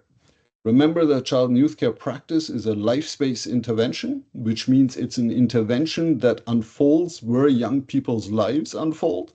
And young people's lives unfold across all of those sectors. They're not limited to social sectors. And so expanding allyship, expanding our partners in what we do is critically important. It includes government and it includes NGOs as well. But there is a third thing that I think is really important, and I was pleased to hear a reference in one of the earlier presentations just now about one region that is known to be doing this extremely well. But this is really about really documenting the impact of our practice. This is critically important. You know, when you think about the thousands and thousands of child and youth care practitioners in South Africa doing work every day, the impact of that work is huge, but much of it is invisible. It's very hard to show it, to show that impact. And yet we have to find ways of demonstrating that the work that we do actually has impact, not only on the well-being of individual children, but beyond that, on the wellness, on the health of entire communities, of regions, even of the nation. And so documenting the impact of our work in relation to children is really focusing on the things that we know are viewed as critically important in an economy. For example, the education of children, or the access to work for children, or the good citizenship of children, the avoidance of children who fall into the trap of violence or the trap of youth criminal justice of any kind, or the trap of drugs, for example. We have to be able to demonstrate that the work and document that the work that we're doing actually promotes growth for children and youth and avoids some of the traps of social problem or social difficulty for children and youth. Documentation really matters in that context. But it's not just about children and youth, it's also about families. We're called child and youth care practice, but we all know that children and youth exist in the context of families and communities. And so we also have to document our impact on families, and notably on the health of families. Health is a cost to the economy. We have to be able to document that our impact of the impact of child and youth care practice is creating healthier families. And healthier families means families in which there is no violence, and families in which, in particular, women are empowered. These are two characteristics of healthy families, and we have to be able to document that through our practice. This is the impact of our practice. That is very, very, very important. And then finally, in the context of communities, our practice has an impact on entire communities. Our practice can serve to create a pride, sort of a sense of pride of place. It can serve to empower, to lift up culture, including very local culture. And it can serve to lift up the many different identities that exist amongst us in our societies and in our communities. We have that impact through our practice. and we need to document that impact. We don't often think about documenting that impact because we're asked to write plans of care. We are asked to document the activities we do with young people. But we need to start thinking bigger than that and to start documenting the impact of our work in a much bigger and a much clearer way. I think government is a very important partner for us. It always has been, and it will continue to be. But I would urge you to think about government as a partner not only in the context of funding, although that is an important context to be clear, but that is not the only way in which government is important to us. And I'm going to use the example of my research currently on issues of child sex trafficking and online child sexual exploitation to demonstrate just how important government can be as a partner, even if it's not really about funding. You know, in the context of sex trafficking, and specifically child sex trafficking, which is rampant everywhere in the world, including on the African continent and also in South Africa, we encounter this issue as child and youth care practitioners all the time. We understand we encounter young people who are either being trafficked or have survived a period of being trafficked. We encounter families who either perpetuate trafficking or are victims of trafficking. But we see the impacts of this and we see the dynamics of this every day in our practice. And it doesn't matter whether we're practicing in an urban environment or a rural environment. The reality is that these dynamics are ever present everywhere at this point. And what we need, of course, we need many things in order to mitigate those dynamics. But one thing we definitely need are good policies, good laws that deal with issues of sexual exploitation, especially in an online environment, which is a gray area in both national laws and in international law. But we want those policies to be informed by what we see on the ground. Governments cannot create good policy frameworks or good laws if they don't know what is actually happening on the ground. That's where child and youth care practitioners come in. That is a partnership between child and youth care and government that is not about funding so much, but that is really about making sure that we use the reach of government, the authority and the mandate of government to create legal frameworks that can help us fight what is currently probably the most significant and acute threat to young people around the world, and certainly also in South Africa. So thinking differently about partnership that doesn't always start with a request for funds, but that really embeds within the psyche of both government and child and youth care practitioners the importance, the necessity of working together is a good way of eventually coming to conversations about how government's role also is to elevate this profession, because this is the profession that has the eyes on the ground. So having said these things, I want to sort of move toward 8 things that I think are very important. You might think of them as 8 recommendations or 8 tips, but however you'd like to think of them, and feel free to ignore all of them. I'm sitting here in Toronto, very far away geographically from where you are, and I don't want to suggest that I know anything at all about your context. But these are 8 things that I think are very important and that I certainly would share with people no matter where they're located. The first is that more than ever, you must stay united and you must stay together. This I've talked about earlier. This is just so critically important.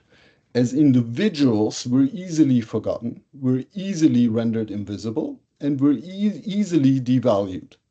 But as a collective, we have some power. We have some potential, we have a voice. And so more than ever, I would say, I saw about an hour ago the presentation on the new registration cards. Get those registrations done. I would really recommend that you do that because we have to have that collective voice at this time. The second thing is that, we can talk about care all day long, but if we don't practice care amongst ourselves, we have no credibility. So we must learn to take care of each other. We have always taken care of each other to some degree, but I think the need to really think about how, if we're going to be a collective, of how we're going to care for each other and to model the concept of care to others outside of our collective is critically important. We have to show that it's possible to work together and to care for one another, because only if we can do that for each other will we be able to do that for children and youth, their families, their communities, and will we inspire others to begin to think about how they can integrate care into whatever it is they do, including businesses, for example, including financial sectors, including law enforcement. So practicing care amongst ourselves is critically important. And then similarly, we have to teach care. It is, we have taken for granted that care is something one learns naturally, organically, just through one's upbringing, through culture, and so on. This is no longer the case. There are many, many ways in which the learning about care as a fundamental value is being disrupted. Certainly, one way in which it is being disrupted is through the digital world that bombards everybody with really highly individualized tips and recommendations of how to live your life that fall completely outside of the concept of communal care. So we have to teach what that is. We have to teach children what that is. We have to teach families what that is. And we really have to teach communities about what is care. And how does care relate to health, for example? How does care relate to the economy? The next one this is the fourth one, is, once again, I've mentioned it, is the importance of documenting what you see on the ground.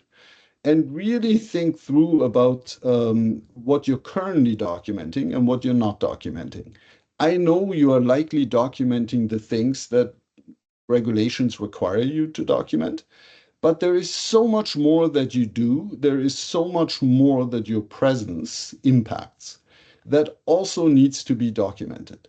We need to have clarity on what the impact of having a child and youth care workforce in a country is. And I believe it to be huge. I believe it to be life-saving. I believe it to be socially or society altering. But if we don't document it, they're just stories. And governments in particular, but many other sectors, like to hear stories, but don't respond to stories. They don't own other people's stories. And so we have to document things and provide evidence of impact.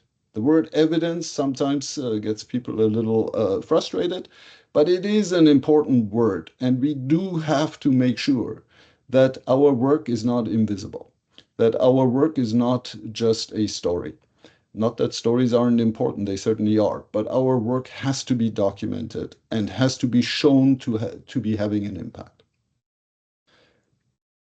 The fifth thing is, I really encourage you to continue to use your own experiences. You have lived your own life, you have your own experiences, you have your own wisdom, as well as the wisdom of your ancestors, as a guide for child and youth care practice. That continues to be one of the main sources of knowledge that we draw on.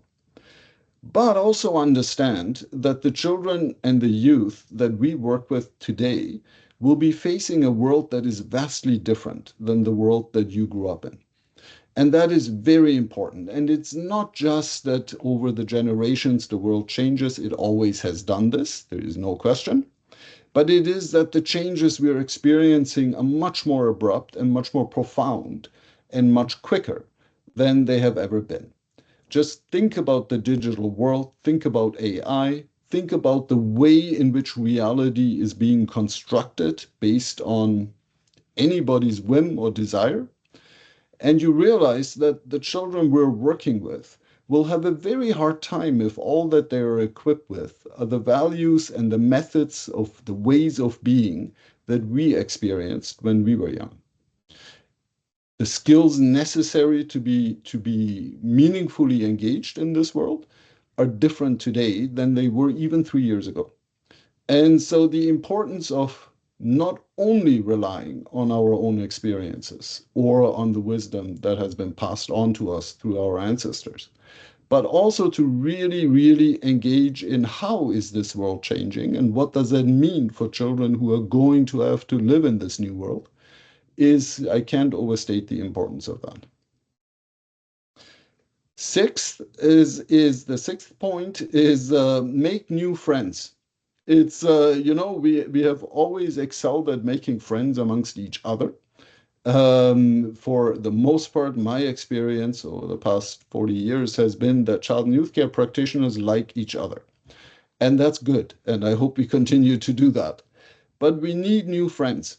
We need friends from other sectors. We need friends who think differently than we do, who are positioned differently than we are, so that our conversations don't just serve to confirm for each other what is important, but begin to have an impact in other sectors. We need to transcend the social environment and move into the political, the economic, the environmental environments, the scientific environments, in order to make new friends who begin to get some idea about what it means to have care embedded in our society and why that is so important to protect. Seventh, prepare and be equipped for the digital age. It is a new age. It is, we all have phones. Most of us have phones, and we all scroll on those phones. And whether it's TikTok or Facebook or Instagram or whatever it is we might be using, all of us are subject to input that is coming from the outside and delivered to us via our phones. But that input is based on an algorithm that seeks to increase your consumption of things. That's the point of the digital age. And each one of you has a highly individualized algorithm. That means that each one of you exists in relation to completely different input from the external world. And that is true for our children as well. Their input about what the world is profoundly different than the input you see on your phone. Try and compare what you see when you just sort of scroll through a phone of a 12-year-old compared to scrolling through your own phone. It's like you live in different worlds. These are different worlds. And so you really have to begin to think about how do we prepare, how are we equipped to do child and youth care practice when the world that people are experiencing is constructed specifically for them, for the purpose of making them good consumers. How do we do child and youth care practice in that environment? And then finally, and this is the point I always like to end on because I think it is a tragedy both in the global north and in the global south, of the directions that are unfolding in this regard. But take care of your elders. I know we're called child and youth care practice and we think about children and youth, but you cannot think about children and youth without thinking about elders. And every society is ultimately judged on how it cares for its elders. And we are not doing a great job. Now, in your community, perhaps you are doing a great job. Globally, we are not doing a great job. We have forgotten the value of elders.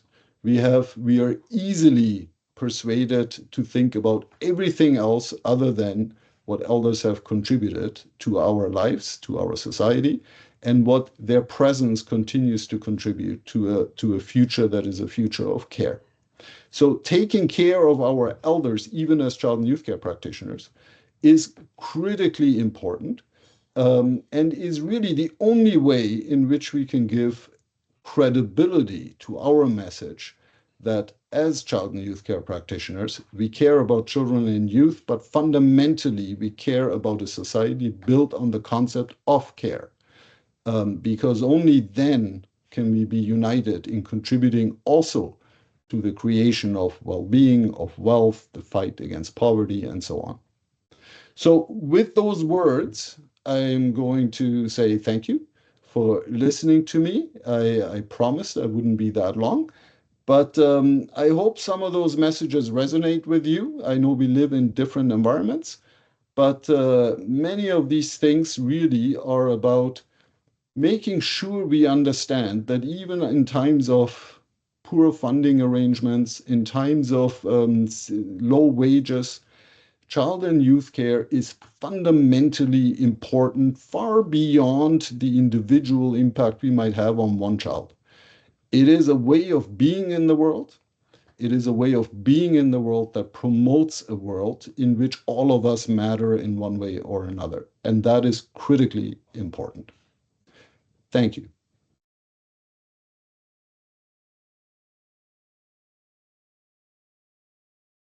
Thank you once again for this inspiring message. I'm going to call on Dr. Zeni Tambadu to do the official summary, and thanks for this presentation. Thank you. Thank you very much, Kairos, for such an inspiring presentation. I am not going to do a summary because I don't think it is possible to summarize what you've said, and I think you have given us some very significant, enduring wisdom in your points of action, your key points that you rounded up with. Just to say from the NACCW, thank you very much for honoring our invitation to speak at our BGM, for getting up, and I know you've had to get up very early and prepare to be here at this early time for you in Canada. I just want to say that your presentation has demonstrated a level of wisdom and a seriousness that I think we take heed of. I think we hold on our shoulders as child and youth care workers, and in South Africa too, the responsibility of the burden of care, the responsibility of ensuring that the core business that is ours is actually reflected and understood in the various settings, as you have pointed out. Your presentation has been serious and textured, though. So I think you've left us with a variety of things to consider and talk about. Just more recently, in our school-based program, we have been starting to document the stories of care and document, as we call, even snippets of care experiences. Maybe you inspire us to look at putting them together and consolidating them in a presentation that we could do at the World Conference in Canada next year. And maybe we could continue to talk a little bit more about that if you were available. And so just to extend our sincere appreciation to you for your presence here today and what you've shared with us. I just want to round up with saying that what you leave us with is maybe also reinforced with a message from our patron, Dr. Don Matera. He always said to us, on your marks, get set, go. But before you go, turn around and take someone else with you. The child and youth care sector in South Africa has always held that very dear to our hearts. And now I think with what you've shared with us, the concept of caring, for it to be so much more visible and seen, we need to look, each one of us is in terms of that statement, on your mark, get set, go. How are we going to turn around and make sure people around us, someone else actually sees what we're doing? And we inspire South Africa to see the value of child and youth care work in all the settings we work in. Thank you so much. Much appreciation. Thank you, everyone. It's been a pleasure. Thank you.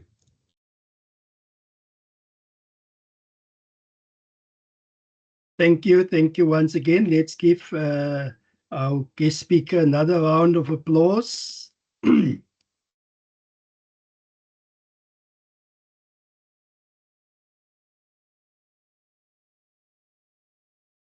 Yeah. It is my pleasure then to conclude our first session because we have this of information sharing before we continue with the business of the BGM. And we dealt with, and most of the speakers here today, we were speaking about spiraling towards excellence. And sometimes people talk about spiraling in a negative way in terms of downward, but I feel we have been lifted up today and encouraged in terms of moving forward into the new 50 years that lies ahead of us so that we can move towards the century for child and youth care work here in South Africa. And we would like to say thank you very much for all of you, all our child and youth care workers, all our social service professionals, our international guests, all those that have attended today and being part and also sharing your comments in the chat box. I know that there are people that would have liked to engage and interact and ask questions to our speakers, but on another occasion, we will bring them back again in our webinars, and then we will have that one-on-one engagements again. In the absence of the Honourable Minister Deputy Minister of the Department of Education and Mr. Liko Botterman, we would like to say thank you for them also for sharing with us their support and the vision of the minister that we will have child and youth care workers in all schools. We will engage with her on that level and have bilaterals. Our director, Donald Ngonyama, will make sure that we and Dr. Zeni Tambadu will make sure that we kind of work with them. It is a very vibrant and energetic minister. It's not always that the minister is there early. She was here on the platform before all of us. And so it shows normally we have to wait and our programs are delayed. But this minister is there and she's moving. So we need those type of energy to move us forward. Thank you very much to our young people, Nomzamo Zwane, for sharing that beautiful poem with us, and Yunarine Glovo, the sharing with us that she was part of our youth forum and the valuable lessons she's learned and how she's now also sharing that with other young people, especially the issue of caring for others and caring for the environment. We were privileged to have the registrar, Mr. Hitler Sekitla, with us, and also to update us in terms of the digital registration system, Glue Up, and hopefully before the end of the month, we will all have submitted our information so that we can move forward, and it's going to make things quite easier for us in terms of this registration. Dr. Lesiba Molepe encouraged us and he spoke to us about entrepreneurship and also that we should improve our qualifications and so that we can also open private practice and all these good potential that we do have as child and youth care workers. Thank you, Dr. Lesiba, for being a role model and to advance the professional development of child and youth care work also in the professional board for child and youth care workers. Dr. Muti Guare from DUT shared with us the training program, and we could see those of us that are 23 and older, there's also opportunity for us to go there, RPL learning. So there's many opportunities that we can engage with DUT, and it shows that we need to be there make sure we have our documents ready and register so that they can be able to accommodate us. We also, in absentia, Ms. Sandile Mafata from the Health and Welfare SETA shared with us all the funding that's available, not only for NACCW and child and youth care workers, but also for our service providers, our NGOs who employ us, to make sure that skills development is going forth in our country. We have already thanked Professor Kairos Garibaldi from Toronto Metropolitan University, and thank you for once again making it relevant for us and for us to understand the difficult world that we live in. Not only in South Africa, but all over the world, children are exposed to violence and abuse, and the challenges that we have as child and youth care field and the social service professions in terms of protecting them. We would like to thank our directors, Dr. Mel Elsop, that's now in the position of technical advisor, for sharing with us the history of the NACCW, Dr. Zeni Tambadu, for introducing our guest speaker and being participant here in our webinar, and our director, Donald Ngonyama, and his staff team that make sure that we organize and that everything could run smoothly. Thank you very much to the members of the National Executive Committee and the members of our provincial executive committees for their participation and being here. And once again, all child and youth care workers and social service professions, international guests that have joined us today. We appreciate and we trust that all have learned some valuable lessons during this session here with us today. Let's give ourselves another round of applause as we conclude then the first business of our program.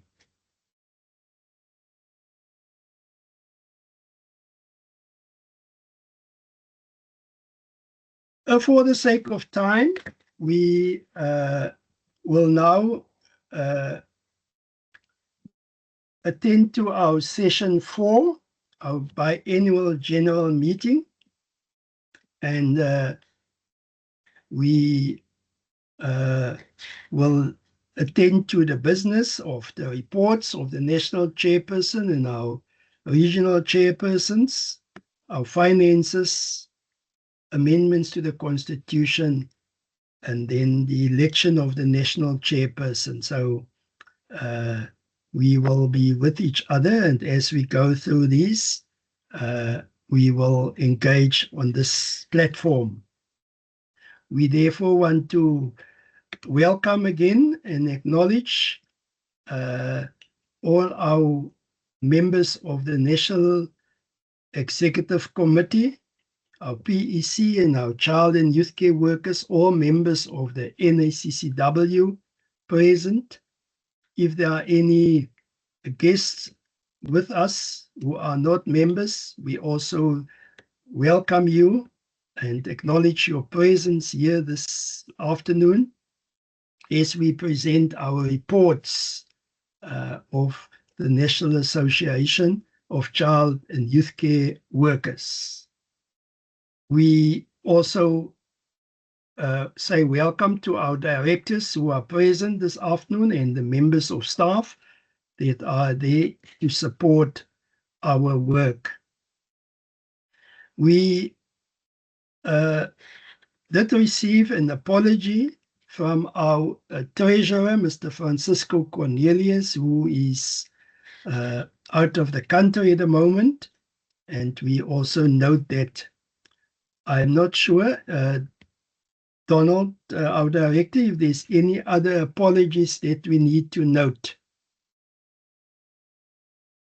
it's only of the treasurer, Mr. Francisco Cornelius, and we also have, I see that we also have Ms. Carabello Kuduche from the Northwest. She may be here or may have left, but she indicated that she had other businesses to attend to.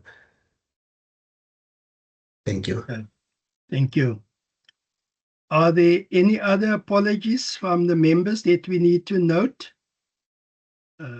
If you could show your hands. Okay.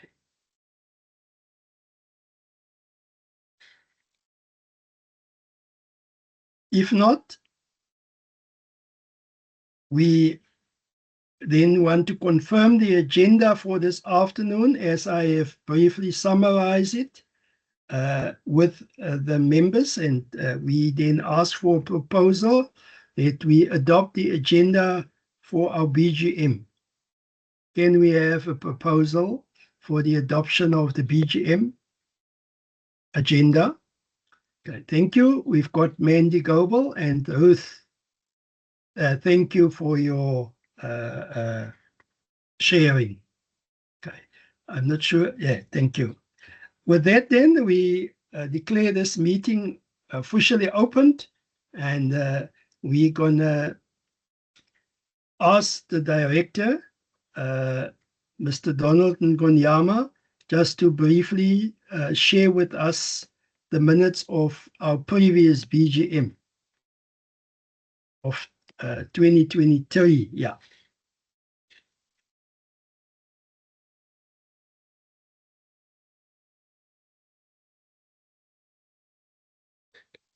Thank you, Mr. Chair, and thank you very much to all members of the NACCW staff and friends of the NACCW in attendance. I am going to take you through the minutes of the previous BGM, the BGM that was held on the 19th October 2023. These are very long minutes, so I'm not going to go through the minutes word for word. I'll just speak the minutes, also in the interest of time. Under present and apologies, the attendance register was recorded through the MS Teams, and the following people, Ms. Zoleka Mashilo reported to be having connectivity problems, and otherwise that was the only one. And then under adoption of the meeting agenda, the Fiona Balgo being proposed the adoption, and Desiree Ansted seconded the adoption.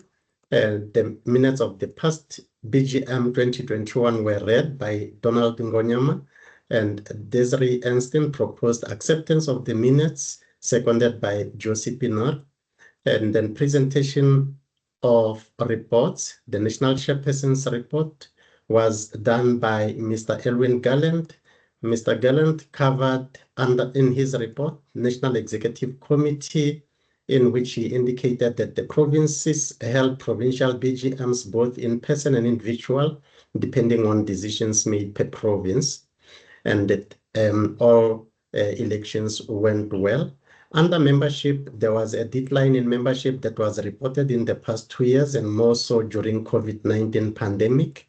And the reasons for the decline in membership is linked to increased usage of virtual activities, as they found to be much more cost-effective, but not always accessible to some of the members based due to connectivity. He also reported that webinars were held during the past 2 years, as they were introduced by the NACCW, and they were held monthly. And he also shared a tribute and condolence to the late Dr. Matera, who passed on in 2022. And then he reported on the Youth Forum. Appreciations were extended to Jubilee Rivombo, who was the first Youth Forum liaison officer who supported and coordinated the development of the NACCW Youth Forum. Under professionalization, the child and youth care work profession has gained many strides in the acknowledgement of the child and youth care profession, and it's positive as it faces the work that lies ahead. And gratitude was extended to the South African Council for Social Services Professions for its role in supporting the continuous professionalization of the child and youth care work. International liaison, NACCW continued to actively engage with FITE International as FITE South Africa, representing the child and youth care sector.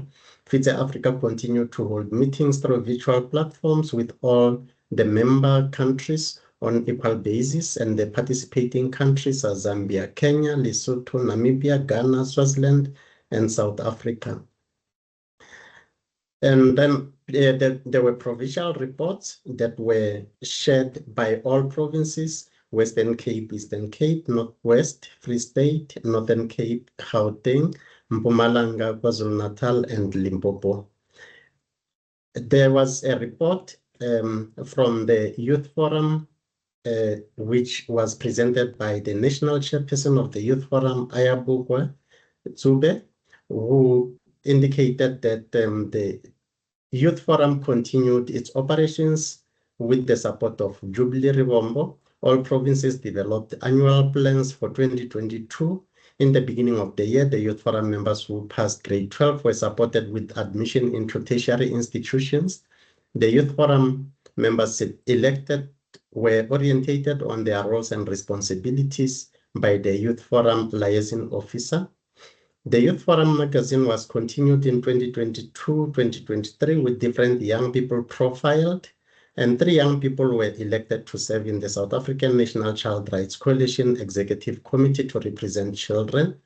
Youth Forum members that were doing grade 12 were supported with study materials such as past exam papers and memorandums.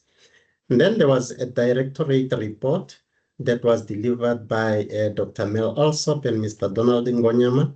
Tribute to Dr. Matera were shared in full details, which I'm not going to go through because it is quite a long, detailed tribute. And then there were highlights that were shared. NACCW implemented activities through its provincial and national membership structures across the 9 provinces of the country. And this came from the report. The training that was done, NACCW generated knowledge about child and youth care work through its general child and youth care work, engagement in evaluations and knowledge sharing through social media platforms. And the NACCW thanked its government, its partners in the government and non-government sector for their support in activities, namely schools, local provincial national department of education, local provincial national department of social development, health facilities, clinics, and the Department of Health, community-based organizations and non-government organizations who have been partners in the programs that were delivered. And the report indicated that the different strategic goals and areas of operation, which drives the work of the NACCW.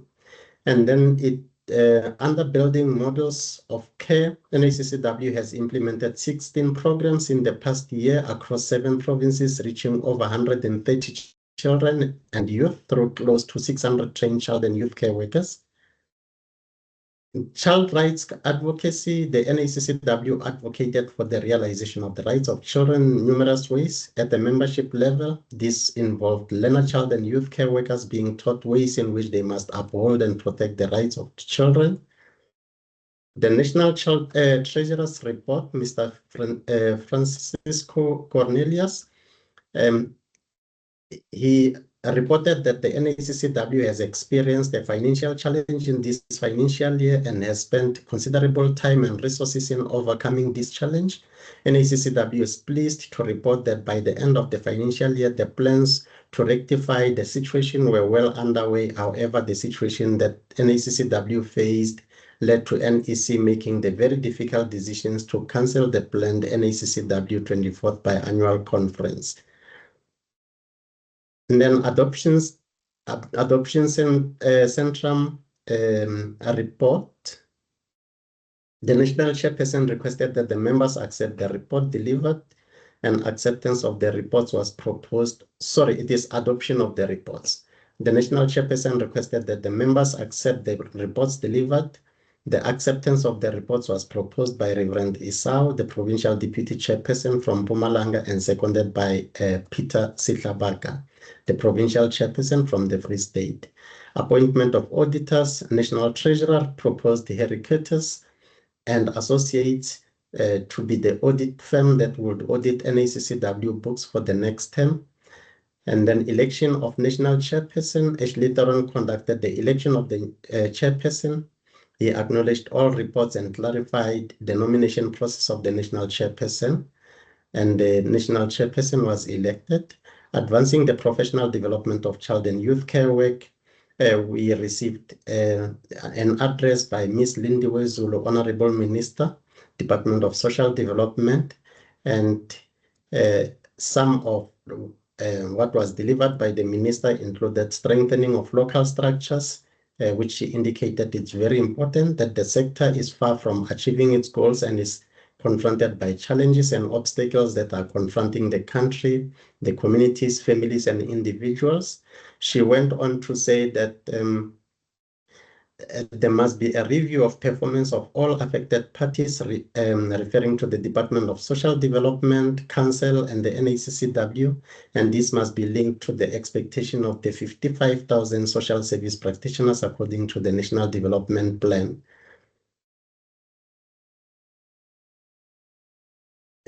Okay, and then closure, the chairperson announced the closure of the BGM and thanked all presenters for their contribution and everybody for attending. Mr. Chair, that is the summary of the 11-page report. Thank you. Okay. Thank you there to our director for sharing with us a comprehensive and detailed report. He summarized it, but it shared with us the flow of the meeting.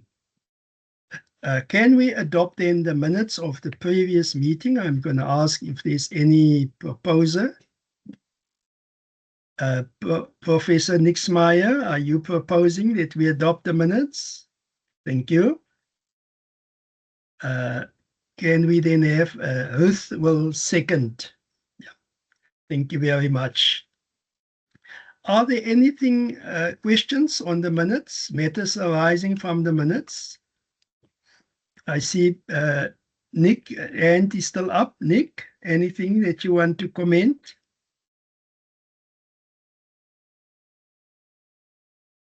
Oh, thank you.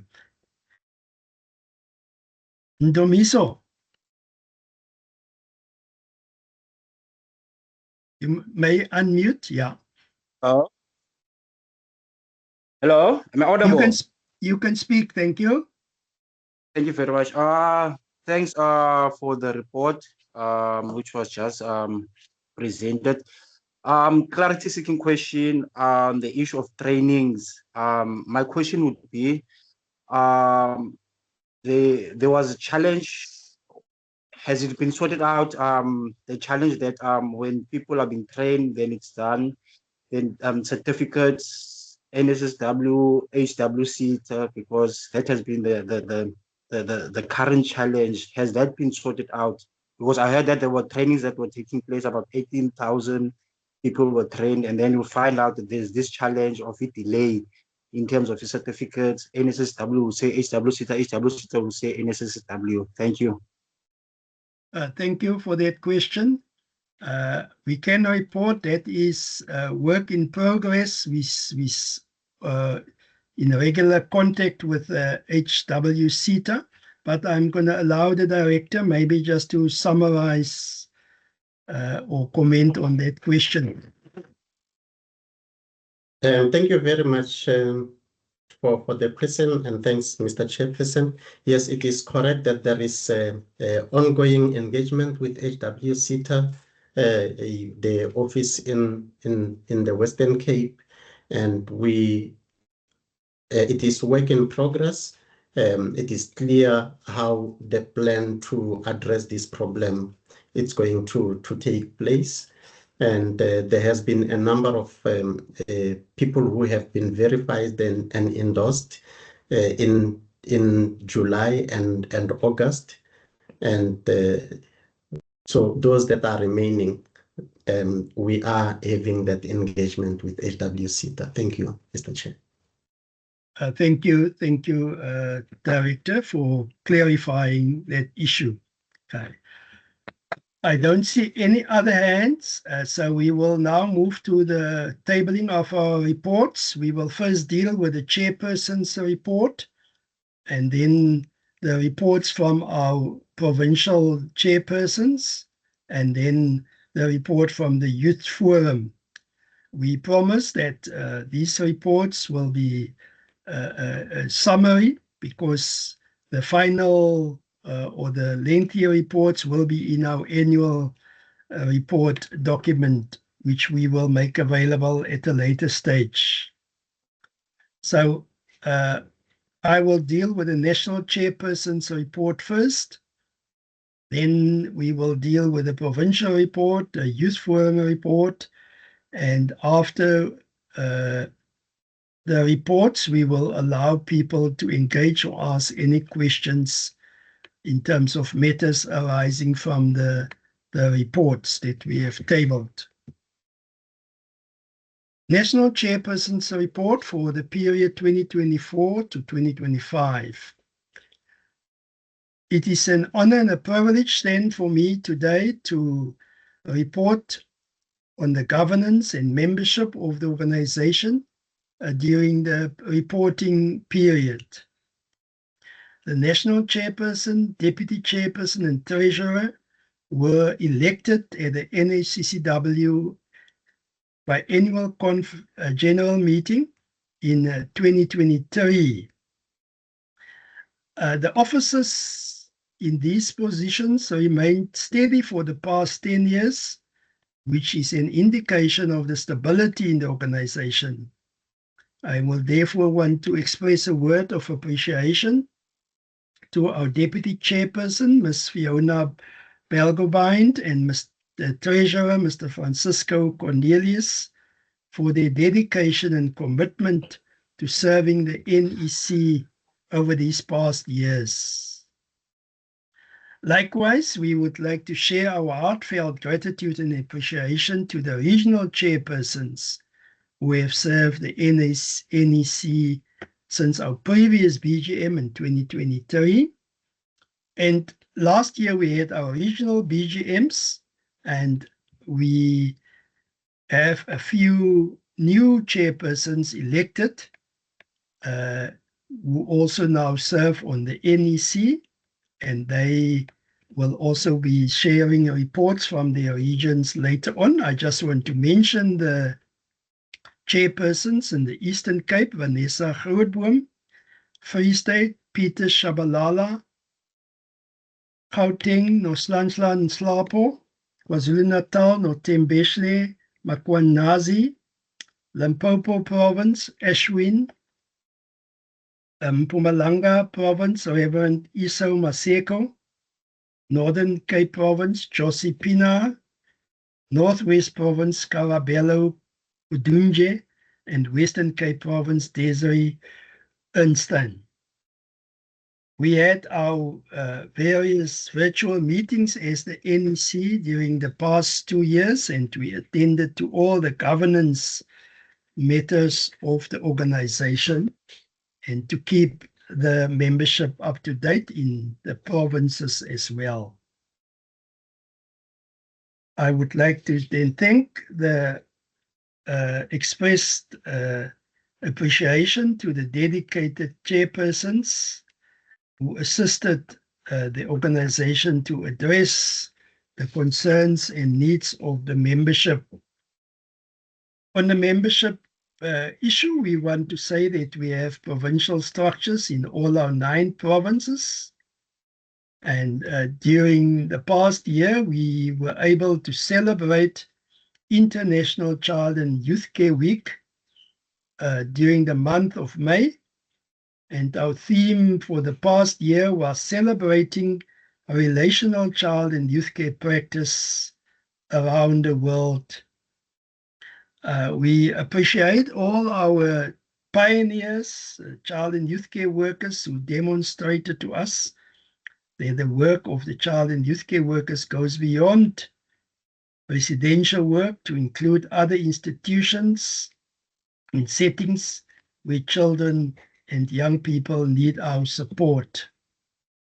We also share our appreciation to the South African Council of Social Service Professions and the Professional Board for Child and Youth Care Work, who supported us during this week of celebrating International Child and Youth Care Work Week. Our communication with members during the past year was again through the various webinars, and we are very happy for all our child and youth care workers and other social service professionals and academics in the field of child and youth care who supported us and also share their expertise and information with the child and youth care workers.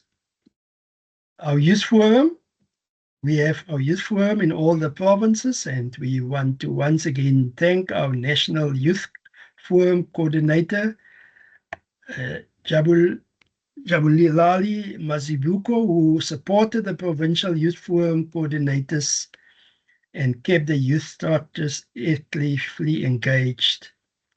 We are cognizant and happy to report that we are still being supported by the Swedish Adoption Center with some funding to help us manage our youth forum programs. And our young people will later on report that they were able to address issues of human rights. They participated in provincial youth parliament programs and the national parliament, and also programs and debates that address issues of children's rights, gender-based violence, and caring for the environment. We have our BGM today, and we are celebrating 50 years as the NACCW, as we have our 25th BGM.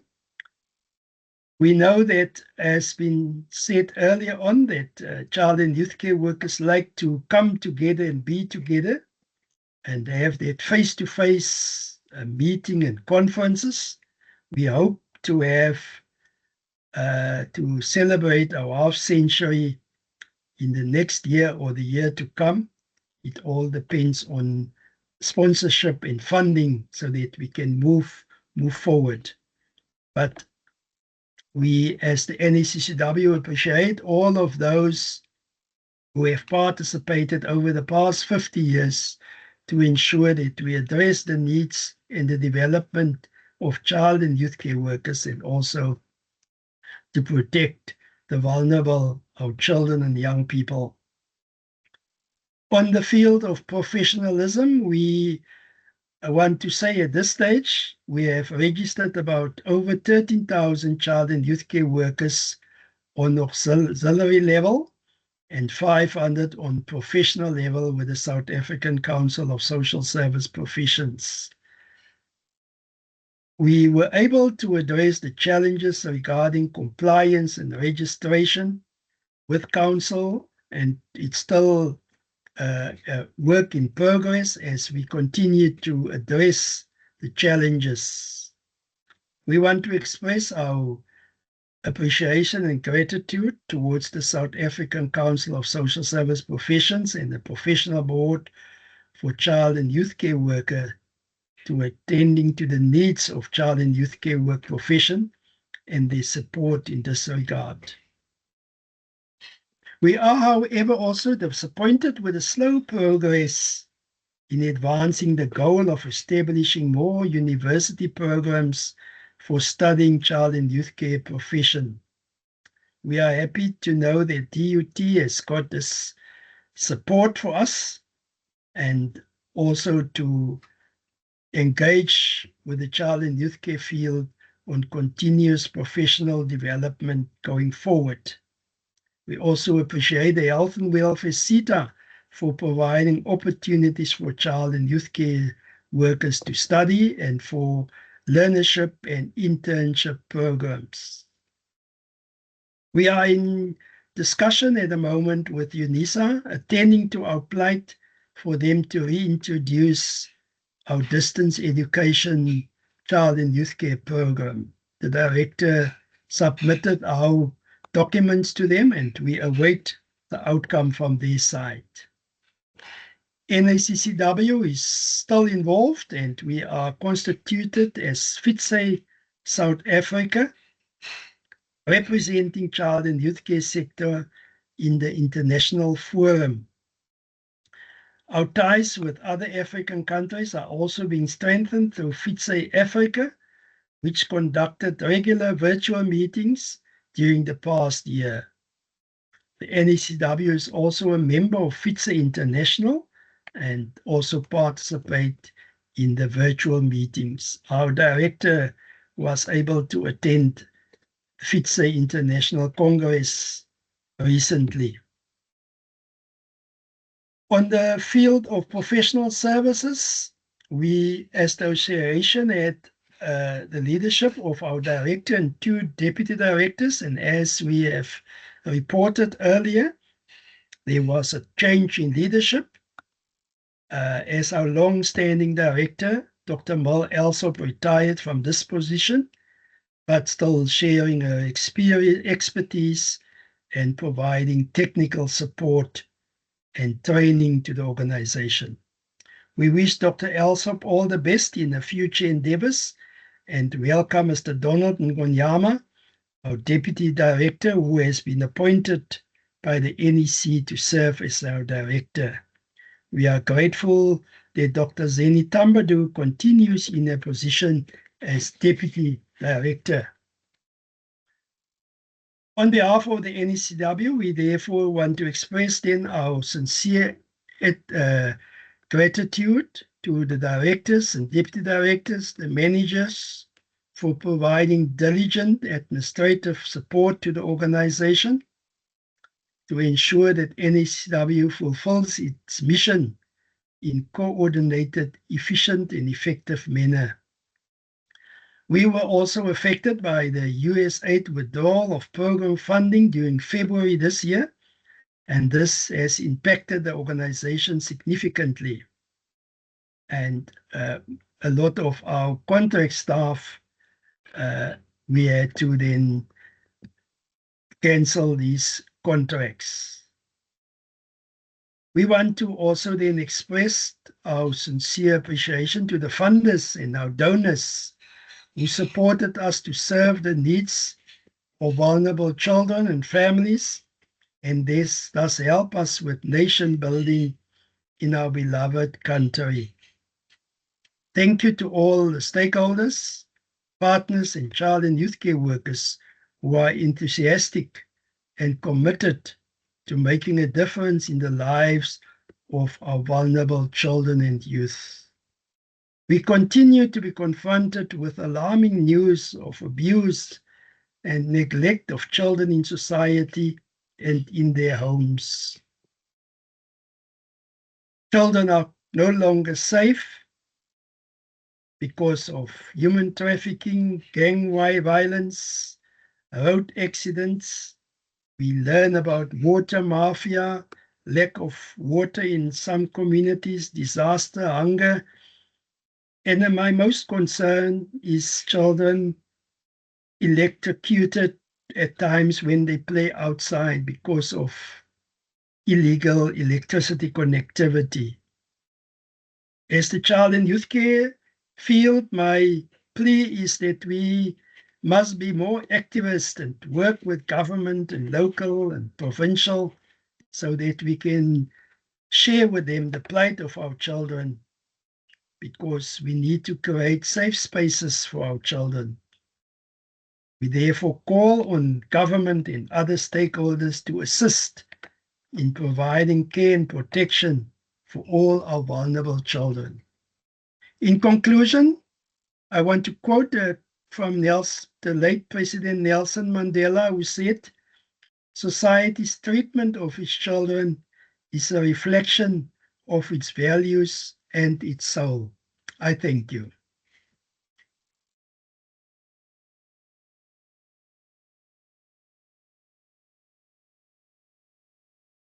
I see nobody's clapping hands. Let me clap for myself. Thank you. We will now go to the provincial reports, and we, in the following order as it's here on the agenda, we're going to call on Desiree Einstein from the Western Cape. Okay.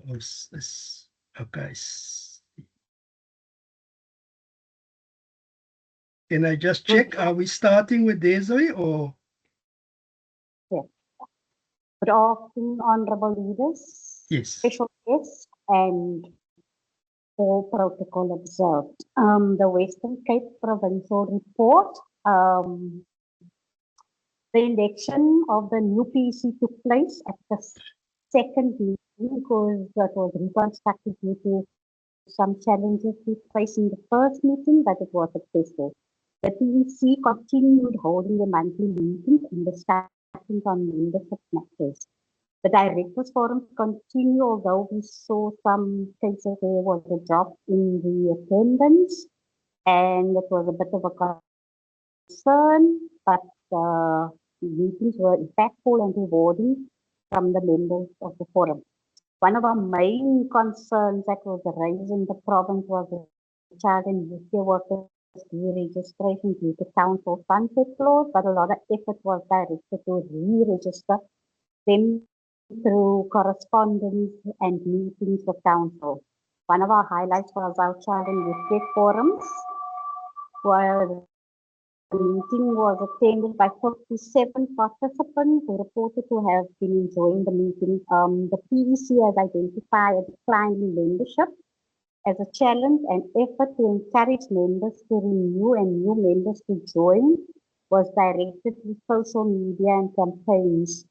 The youth forum lost momentum due to the resignation of the coordinator, but quickly revived in July 2024 and expanded to 8 child and youth care centers as well as community-based organizations.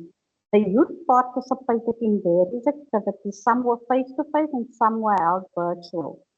The virtual sessions on climate change and children's rights were identified and being educational and impactful to the youth.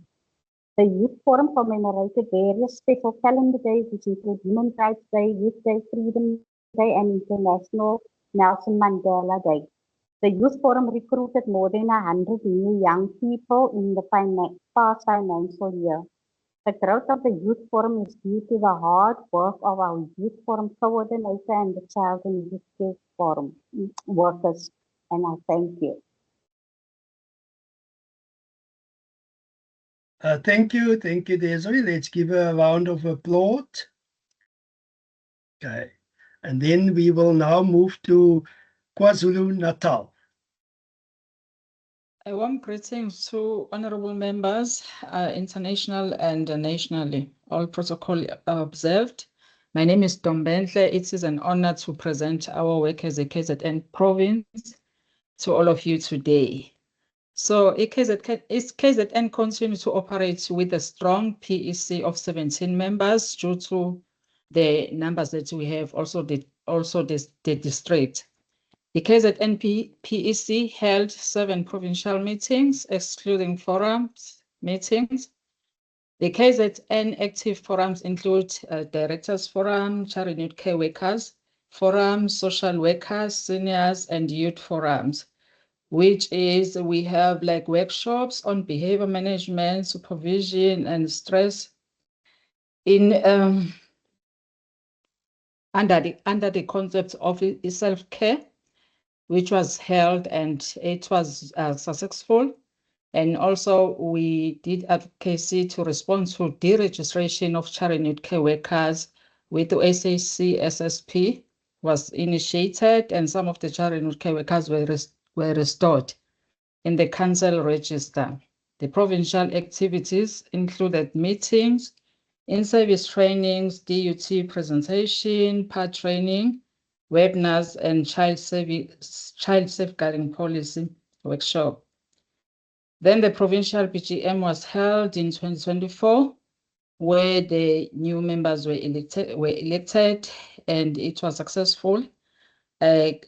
We as the KZN, actually, we are proudly to report that in this past year, we have an active PEC and forums, professional development, and youth empowerment.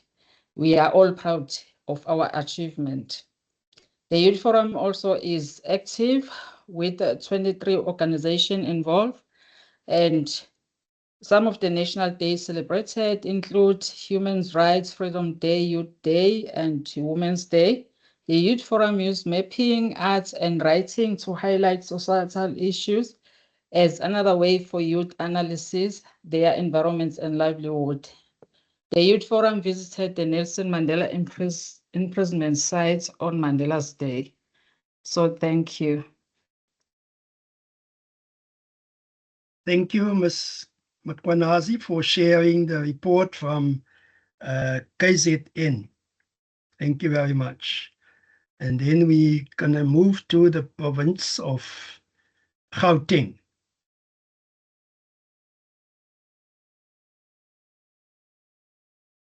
Good Yeah. afternoon. Good afternoon. I'll take this opportunity to send my greetings to everyone in the room. All protocols observed. Gauteng report goes like this. We had to restructure after the passing of Mr. Howard Hlongwane. May his soul rest in peace. Experienced child and youth care workers were co-opted into the PEC's structure in order to strengthen it.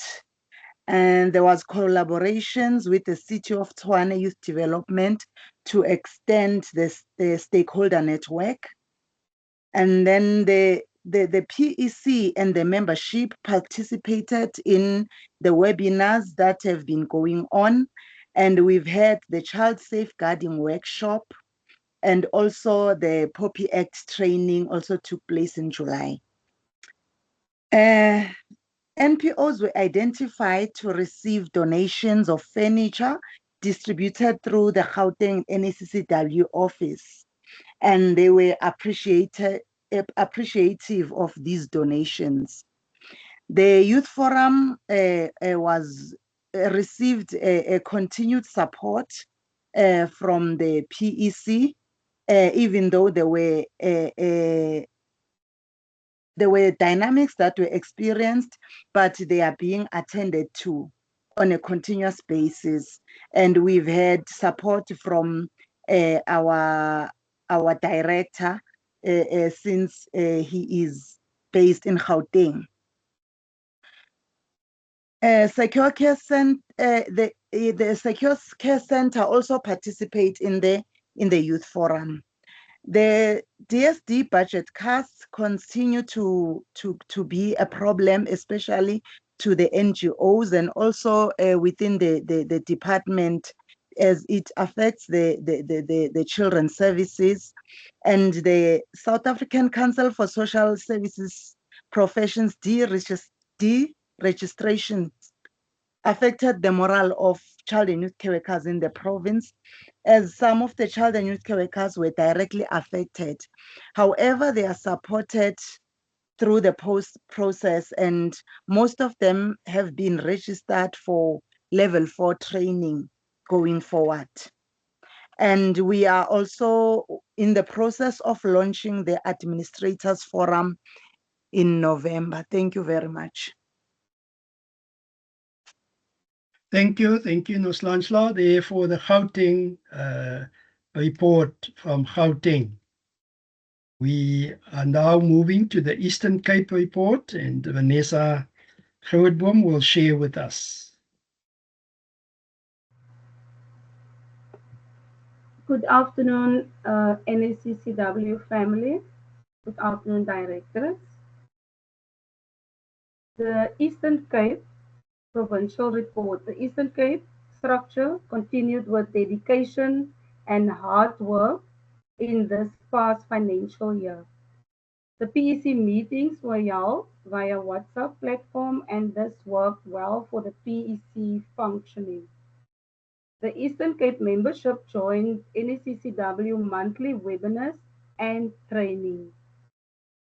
A hybrid mini conference and BGM was held in February 2025 and was successful.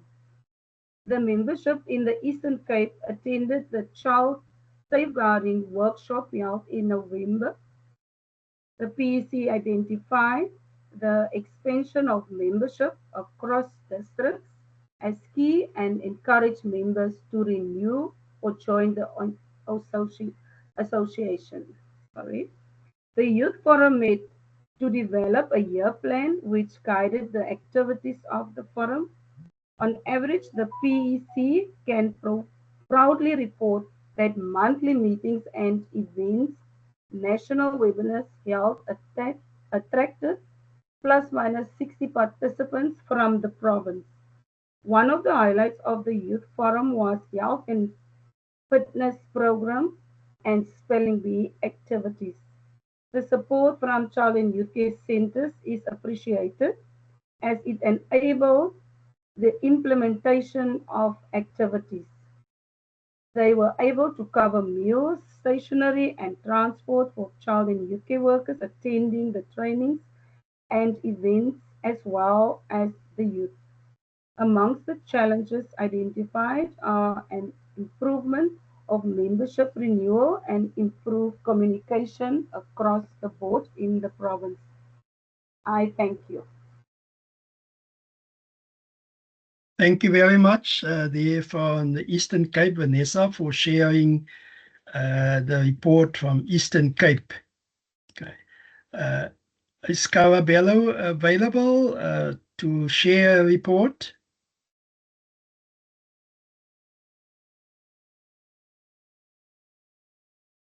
She may have left, and I also understood that they were also having some connectivity challenges, Mr. Chair. Okay. Yeah. Is there someone that will then briefly share that report with us?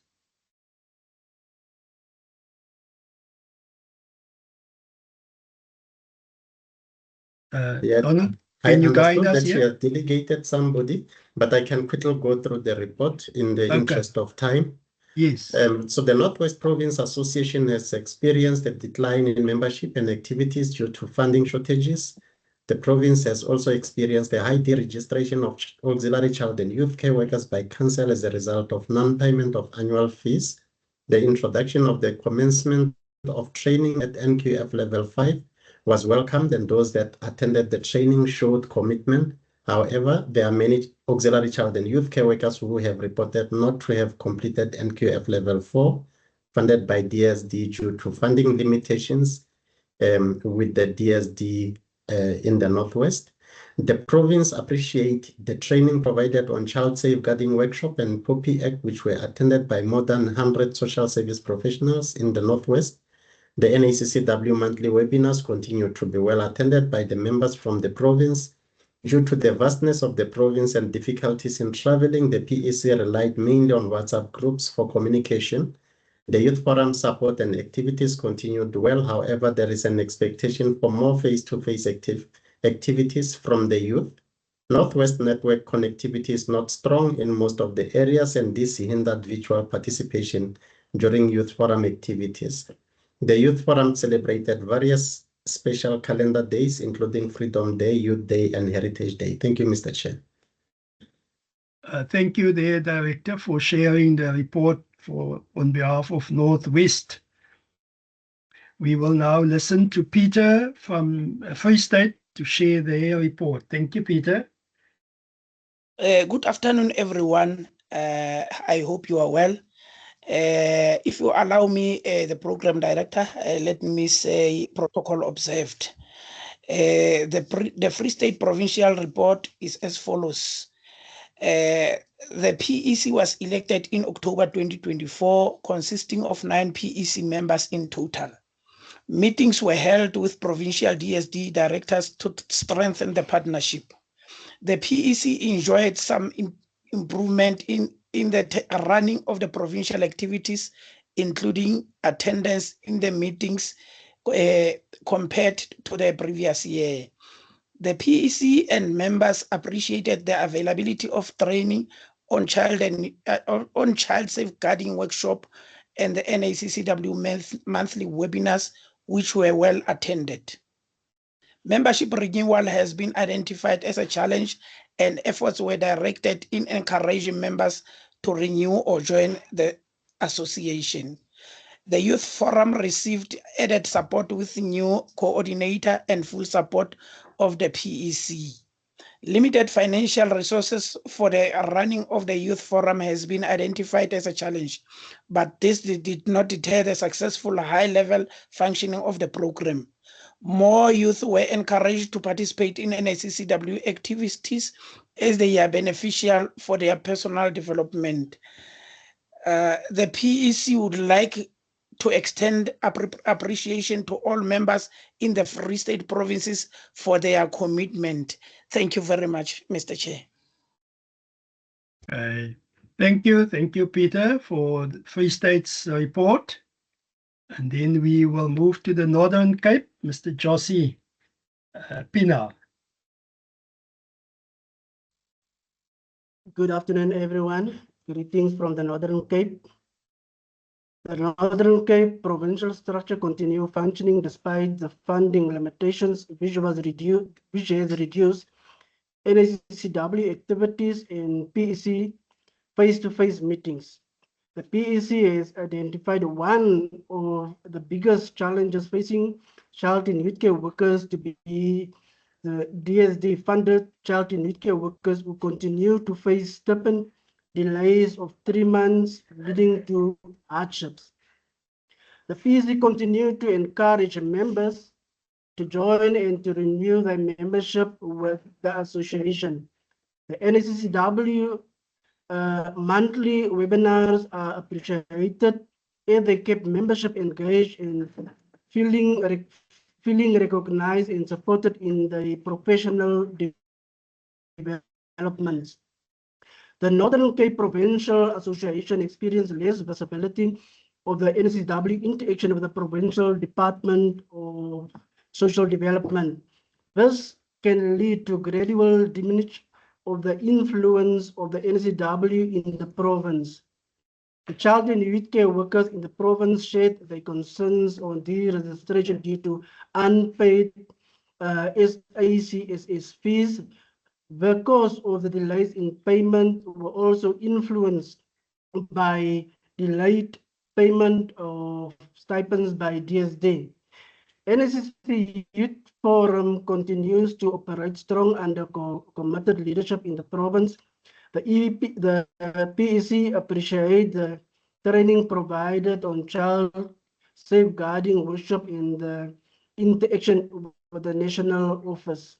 The news on the announcement of the NQF Level 5 training by provincial DSD for child and youth care workers was very well received and appreciated. The PEC is grateful to the Youth Forum and that it continues to promote youth participation and involve them in decision making. I thank you. Thank you there, Josie, for also sharing the Northern Cape report. We now move to Reverend Iso Maseko from Mpumalanga for their report.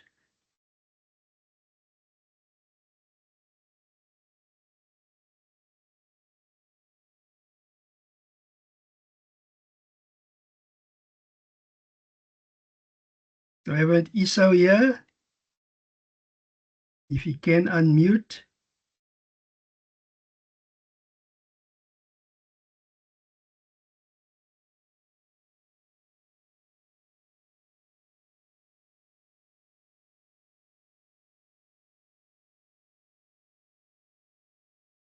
Doesn't seem to be. Mr. Chair, I'm not sure if maybe it's got to do with connectivity. challenges. Yeah. Because we have not received any report from him that he was having problems. Yeah, he was here during the course of our session. Yes. Yeah, okay. Director, will you guide us then with this report as well? Yes, please. Yes, Mr. Chair. So the report from Mpumalanga Province on behalf of Reverend Maseko, the provincial chairperson, reads as follows. The new PEC was elected into the new financial year in April 2025. The meeting was held at Kwaguta Center. Some of the challenges that continue to be experienced in the province include low membership. This has been identified as priority to improve and members encouraged to renew or join. The upland engagement with provincial DSD to facilitate more support for the child and youth care workers in the province. To strengthen the PEC and cover all districts, it was agreed to co-opt members from Enhlazeni and Umkhonto districts to ensure that there is representation of all districts. The youth forum was revived. Meetings were held through virtual and few face-to-face meetings due to limited financial resources. Some of the challenges identified were limited funding and connectivity in some parts of the province. The workshops held were appreciated and had improved skills, structure, and functioning of the PEC. The child and youth care workers in the Mpumalanga province continue to be committed despite these stipend delays and other working condition challenges. Thank you, Mr. Chair. Thank you there for the report from Mpumalanga. And lastly, we're going to deal with Limpopo province, Mr. Ashwin Nembambula. Ashwin, over to you. Thank you, Honorable Chair, and thank you to the House, and thank you to the leadership of NACCW, both the director and the supporting directors and the technical director. Membership well recognized, and thank you for the support for so many years to this date. Our report is very much easy and simple. As a Limpopo province, we continue to operate even despite hardships that our child and youth care workers are facing within the province. On the other hand, a majority of our child and youth care workers continue to benefit through trainings that are provided with NACCW, such trainings that are part and parcel of empowering them. Moreover, in 2025, 15 NPOs identified under strain due to stipends and delays of training. So as we speak about, we continue to operate even things are not easy. We've got NPOs and child and youth care workers that have been reduced to EPWP. Some of them have become merchandisers. Slowly, the idea that we thought would bring in hope has become a shell of its own. We have formed partnership with CPF, Department of Correctional Services, in order to allow young people that are in conflict of the law to work to be assisted by our child and youth care workers, and that is making good inroads. Not long we'll be receiving an operational certificate from the Department of Correctional Services. We continue to advocate for training on our unqualified auxiliary CYC. So majority of some of them are approaching us to participate in trainings being offered by NACCW, and some of them are putting money aside to participate in such kind of trainings. And then we ensure that we are assisted through the council in terms of their registration and deregistration. And that we saw it working for us. And we thank you once, Mr. Donald and the team that made that possible for us. As for the youth forum, is the bread and butter that continue to shine for the Limpopo province and NACCW as a whole. And we continue to make inroads and we make new partnership. We're also happy that our mentorship program for young people, it's working well and doing well. They continue to support their fellows when they come to varsity, students that are in grade 12 with applications in terms of varsity and the bursaries. And also they play a critical role when these new students comes into varsity in different 9 provinces to associate, and also we make them to belong, such as in May, we have one in PE, we have one in Mpumalanga. They are part and parcel of programs that are currently running, and that linkage has helped us a lot. And the provincial structure continues to be strong, where some of our young people are now soon to become lawyers, graduates, and others have gained profession, but they still remain in the PEC of the province in terms of the youth forum. So more knowledge and more interpretation of Child Act or Children's Act comes into power when these young people continue to move well in terms of their profession. Our issue of stipends, we can no longer talk about it. It has become an issue all over, but that had demoralized majority of childcare workers who are now found to become individuals that are looking for jobs at SPA. Thank you. Thank you, Ashwin, for sharing with us the report from Limpopo. And as we could see the reports from the provinces, thank you to the chairpersons for sharing the challenges you have experienced, as well as all the progressive good work that you continue to do on behalf of child and youth care services in the profession. We will now move to the NACCW Youth Forum, and we're going to invite the NACCW National Chairperson of the Youth Forum, Ayabukwa Tsube, to share the Youth Forum's report. For those of you who don't know her, Ayabuka is a 21-year-old student studying at Nelson Mandela University, doing a final year in teaching. She's vibrant, multifaceted personality who shines through in everything she does. She joined the NACCW Youth Forum program in grade 10 at the age of 16 years. And as a Youth Forum member, she engaged in a monthly activity planned by the youth and coordinators. She started to be comfortable with the group and environment that was created. Ayabukwa is currently the national chairperson of the Youth Forum. We hand over to you.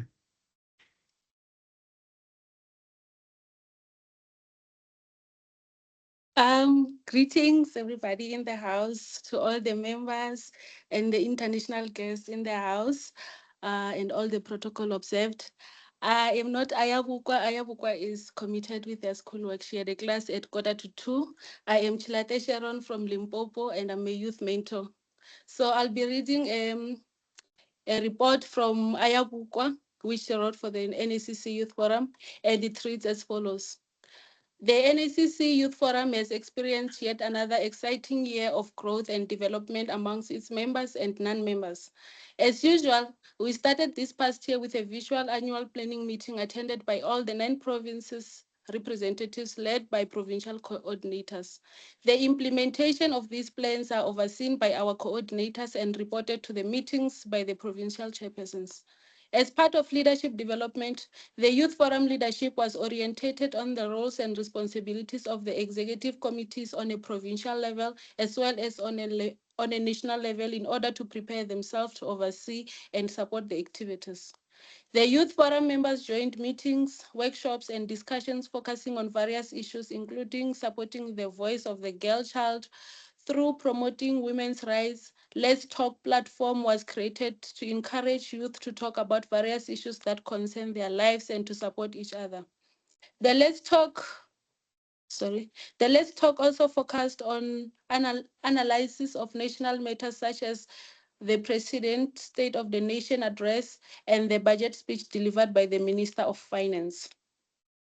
The Youth Forum members participated in various training sessions that include the sexual reproductive health, climate change, disaster management, youth employment opportunities, gender transformation, and responding to employment opportunities. The Youth Forum alumni database was created. We were pleased to see the many young people who have been supported by the Youth Forum. by the Youth Forum who have graduated from the program and many who are university graduates. Among them, we have youth who are now employed, studying, and those looking for jobs.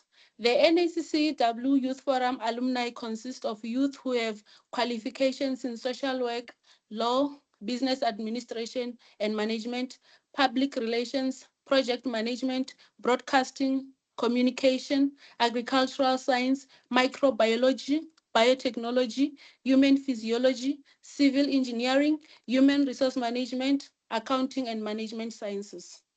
The youth participated in the mapping competition coordinated by the University of Pretoria. We are proud that one youth was successful.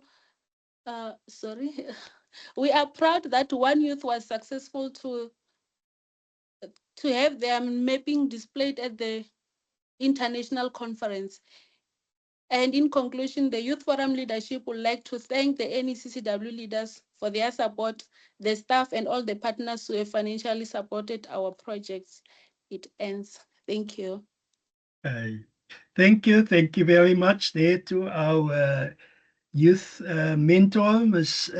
Shilate, for standing in for the youth forum chairperson who's busy with exams today. Thank you for that wonderful, energetic and lively report for the youth activities. We will now hand over to our director, Mr. Donald Ngonyama, who will share briefly with us the director's report. Donald, thank you. over to you. Thank you very much, Mr. Chair. I am going to just speak to the report because it is a very long report, and I'll try and summarize it in 10 minutes because of time. And then we will make this report available, and it is going to be on the NACCW website. So anyone who would like to go through it, read it, they can access it on the NACCW website.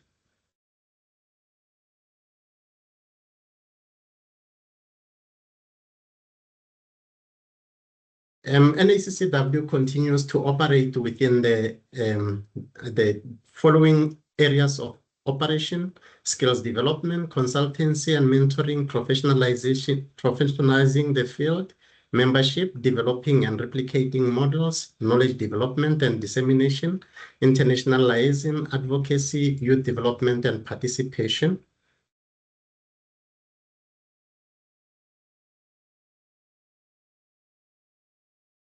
There are 9 provincial membership structures within the NACCW.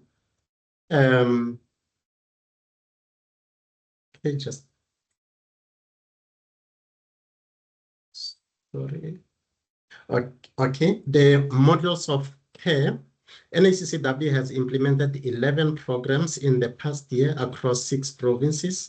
We reached over 100,000 children and youth through over 200 trained child and youth care workers who were deployed in these provinces to implement the Isibindi Ezikoleni model. And we have a breakdown of these over 100,000 children and youth. In the exact number, it's 108,262. So if you ever need to understand the breakdown, you will be able to see that when you visit our website. Donald, the slide is not moving. Yeah, no, I'm just talking to it. Yeah. Okay, no, fine. Okay. And as I indicated, for those who were here in the morning, I spoke about the success of the Isibindi Ezikoleni, and that we have got actually less than 1% of school dropout, which we can be able to tell you what happened to each child of that under 1%. We also have the other program called MICA Tele OVC program, which is an HIV AIDS focused program delivered in KZN by Child and Youth Care Workers in partnership with Cindy. This is a program that was affected because of the funding came from PEPFAR. And the program reached over 15,000 children. And amongst that 15,000, 1,300 of those children were diagnosed to be HIV positive. And we have worked with 28 clinics and 40 schools in implementation of the program. Under consulting and mentoring, the NACCW offers consulting and mentoring services to child and youth care organizations and programs. And we continue working with organizations that need our support, and as well as the departments that require some guidance or any information. And we have got a mentorship structure that includes senior mentors, mentor supervisors, and mentors alongside program coordinators and managers. And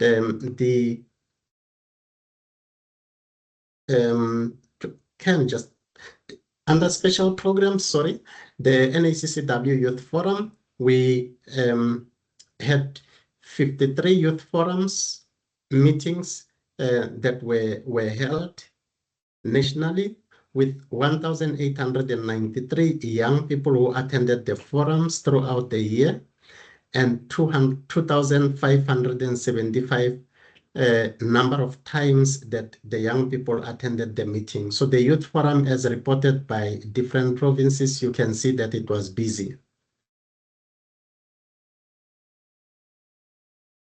And one of the areas that has been of very interest in the youth forum has been the climate change and the mapping program that was spoken about.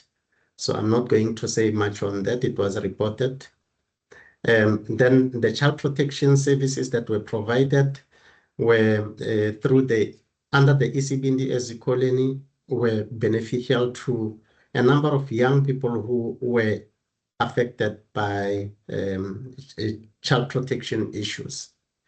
The metric and educational support.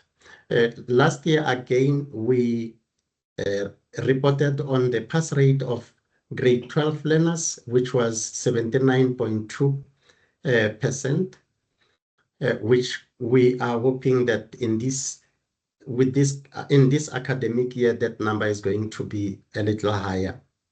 I have already spoken about the cognitive story mapping, but this is a very big project that that is growing.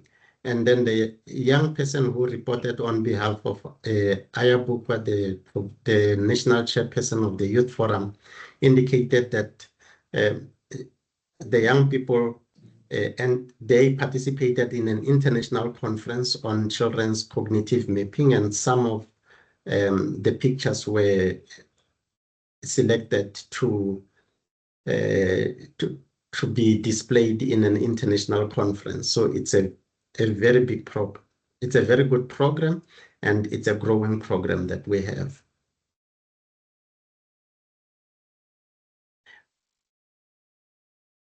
Under training, Mr. Chair, the training continues.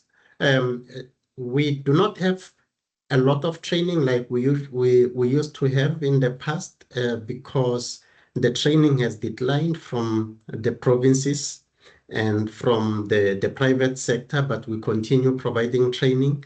At the moment, it's NQF level 5 training that is being offered by NACCW. And then under knowledge and research, we continue to hold the monthly webinars, which have proven to be very beneficial to people. And we also share information using our different platforms. And we are also pleased to once again report that the NACCW website is active and very attractive. So if you need any information, you are welcome to visit it. You'll be able to access that information. And then under the child rights advocacy, we continue doing advocacy on child rights working with other organizations like the National Child Rights, the National Child Rights, Child Right, that under the coalition, and as one of the founder members, we are very active in making sure that we engage the Office of the President. We speak on behalf of the close to 150 organizations that participate in that are members of the National Child Rights Coalition. And Mr. Chair, the reports on membership that was shared by members, so that is covered. I think in brief, that is the report of the director. Thank you. Thank you. Thank you very much there to our director for summarizing the NACCW annual report for the period 2024 to 2025. Okay. Then, in the absence of our treasurer and our financial manager who's not available, we will also then ask our director to just share with us the annual financial reports, the treasurer's report. Thank you, Mr. Chair. I'm going to take you through the treasurer's report, but not the audited financial statement itself, because, if you want to see the audited financial statement, we are going to also paste it on our website, and you can interact with it as you need it if you need more details. I'm only going to go through the treasurer's report. I must also say that the audited financial report was approved by the NEC in our previous meeting. The treasurer's report, which I am reading, it's on behalf of the treasurer who is traveling. He is flying from abroad as we speak, hence he is not with us in this meeting. The NPO sector remains marked by a challenging fundraising environment. It is important to highlight that since the onset of COVID-19, these challenges have persisted, leading to the closure of some organizations. We are pleased to announce that the NACCW has continued its operations throughout the past financial year, although it has also been impacted by the tough fundraising conditions. It has managed to operate within a constrained budget. The financial management of the NACCW has been diligently overseen by a committed finance team. The annual financial statements provide a comprehensive overview of the organization's performance. The auditors, Curtis and Associates, conducted an audit of the NACCW financials. During this process, they assessed the internal controls, the historical balance sheet, and the overall cash flow within the organization. The NACCW Executive Committee found reassurance in the audited financial statement from the auditors. It has also noted with appreciation that there were no management issues raised in their report. So this was a clean report that was received. They confirmed that the organization maintains sound governance and effective financial controls. The NEC has reviewed the audited financial statements and expressed satisfaction with the financial management as well as the audited financial statements, which serves as evidence of this. The treasurer wishes to extend gratitude to the finance department and the oversight provided by the NEC in managing the funds of the NACCW. Thank you. Thank you very much. Let's give a hand of applause there for the sound and healthy financial position and the clean reports that we do have as the NACCW. We gonna move then to the next item. If there's any questions or comments, matters arising from the reports that we shared with you, you may kind of raise your hand and so that we can listen if there's comments or questions. I didn't see any comments in the chat box.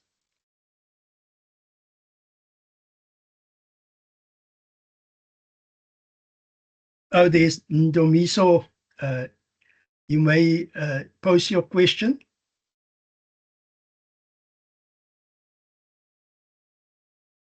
Ndomiso, you must unmute. Thank you. Okay, thank you very much, Chair. And thank you for the presentations. Just two seeking clarity questions. Number one is, what is the plan of the organization regarding the latest stats that we receive now? The bulk of people in our field are at auxiliary level in terms of with the service providers that we're in partnership with. How can we try as an organization and what can we do? Because the bulk, about 10,178, it's there. What needs to be done? What can we do? Suggestions and stuff like that. Number two, I'm needing to understand to RPL to level 5, RPL level 5, why from 3.5 to 9,550? Quotation I received 2021, everything was 3,500. And then the latest that we received from Robin Mayer, Mr. Mayor, it was 9,550. Can I get clarity on that, please? Thank you. Yeah, thank you, Ndumiso, for your questions. As we have reported, at this stage, it's only DUT that provides tertiary education because you need to have that advanced, that diploma or degree to register on professional level. But I'm going to check if the director, or I see maybe our deputy director, Ms. Zeni Tambadu, could perhaps respond to that question of the training of child and youth care workers. On the question of RPL and those things, we can't report for other people, but I'm going to hand over to our deputy director. Zeni, would you come in, please?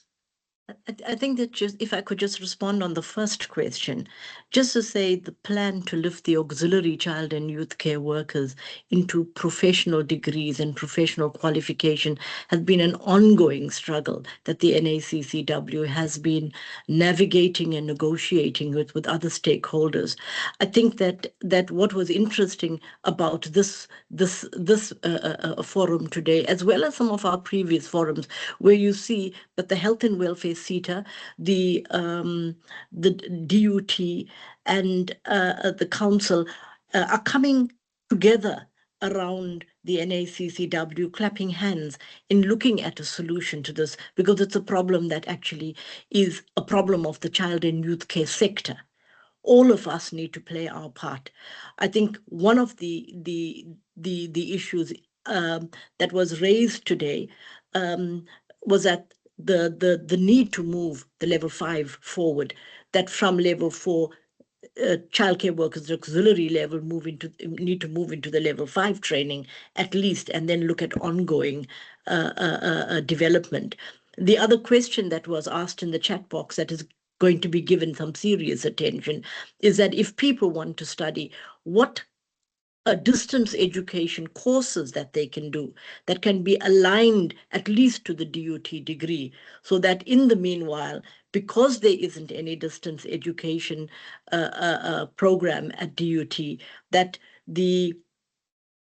people have the opportunity to do some courses through UNISA or others that are distant that could help them articulate, which means the courses they do could be recognized. That's some of the kind of background thinking that we're doing in clapping hands together, and always trying to see whether health and welfare SETA can offer us the necessary bursaries, which are also one of the reasons that child and youth care workers are not studying, because there isn't enough funding. But the other reality is that you see the distance education is critical, because without that, child and youth care workers in work environments cannot actually go and do their degree at DUT if it's the only university. So that challenge exists for us. And of course, the ongoing negotiation with UNISA and other universities to open up into child and youth care degrees is going on all the time, but not just through NACCW, through other stakeholders as well. That's just my general take on it, but maybe Donald or Merle would add further. Thank you, Chair. Thank you, Zini. We will allow Merle to then add to that. Thank you, Merle. Thank you, Mr. Chair. I in fact didn't want to add to that point, but to respond to the question about the RPL costing, if I may. Yes, you go ahead. I think that it's a good question coming from the member. And just to explain what has taken place, we began the RPL, I think, really not realizing how much work it would involve. And what we have discovered over the years of implementation is the actual reality of what it takes from NACCW time. So that is why it has increased so dramatically. In addition to which, part of the problem around the level 5 qualification lies not with the delivery of the qualification, but in getting people through the exams, as it were, the ISA, the so-called external summative assessment. So we have put a lot of effort into training people up for the ISA into the RPL, because it's no use people come and spend time in the lectures, engage with their colleagues and so on, and then at the end of the day are not equipped to write the ISA. So built into that that cost is repeated writing and marking of mock exams, as well as individualized feedback and so on, and the individual preparation processes that go with that. Again, I think that we're seeing a lot of people, a lot of service providers training, and then just letting their people go, as it were. But we all know that writing a 2-hour exam is not, not an easy thing, and particularly when one is studying part-time and so on. So that is the reason for that increase. It's really just a reality, I'm afraid. Thank you. Thank you, Mel. I see a last hand up is Tulwani. You may unmute and comment.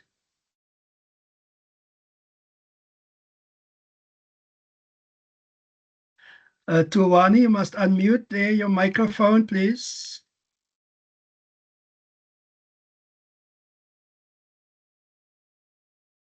It seems like there's a little glitch there. I'm not sure if the director, Donald, want to also say something before we then conclude. No, Chairperson. Okay. Well said. Yeah. Thank you.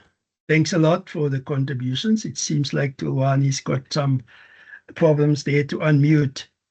If there's no other comments, questions, we then would like to propose the acceptance of these reports. Can we get a proposer and a seconder, please?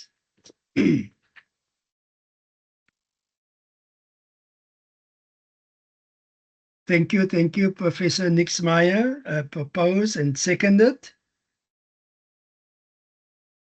Any member that would, Mandy Koval, and there's Peter as well. Thank you all for listening and participating in terms of our reporting. We will now move on to the appointment of the auditors, and we ask the director just to announce who is the auditors that NEC approved. Thank you, Mr. Chair. Once again, the NEC has approved that Curtis and Associates auditors be appointed again for to audit the books in the next financial year. Okay. Thank you. And that is proposed to the BGM. Yes. Can we have a seconder to the proposal that we then stay with our current auditors who understand the NPO field? Curtis and what is the other name? Curtis and Associates. Curtis and Associates, yeah. Can we have a seconder? I'm not sure if that is an old hand of Tulwani or is it a seconder? Can't. A seconder. Thank you, Vanessa. Okay, there's no other one. Thank you. We will now move to ask our deputy chairperson. We had a constitutional subcommittee that looked at some of the constitutional issues that just need slight changes, just to share with the BGM the amendments that we would like to propose. Fiona.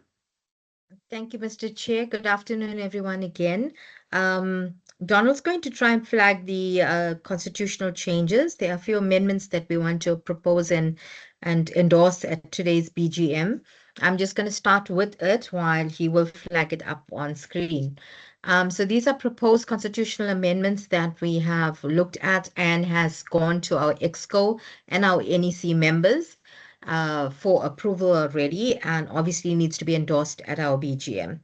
And these proposed constitutional amendments are presented to the BGM as operational amendments, which positions the association in line with our national legislation, and of course to respond to the requirements of funding purposes. So literally what we've done is reviewed our constitution and looked at some operational requirements that there are things that we've been doing, but it's not very clearly spelled out in our constitution, and we've reviewed that. So you will see points, there are not too many, there's just 6 points. Under aims and objectives, it says point number 3, supporting and encouraging efforts to eradicate factors which create or contribute to the hardship and suffering of children and young people and the compromising of the children's rights. What we've added on the other side as proposed is to add the additional to that clause, which says including obtaining and maintaining recognition as a designated child protection organization in terms of Section 105 of the Children's Act 38 of 2005.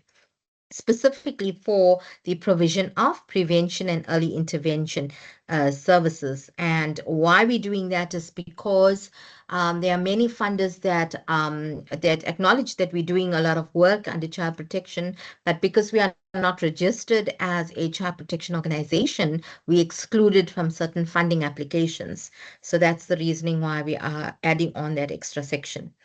Then there are some things, as I indicated, which are already being done by NACCW, but not clear. So under membership point 4, just to make it clear and add it into our constitution, you will see there's none, meaning there was no actual point in our previous constitution. It will now say establish the youth forums attached to the provincial structures in order to promote child participation, just to constitutionalize our youth forum.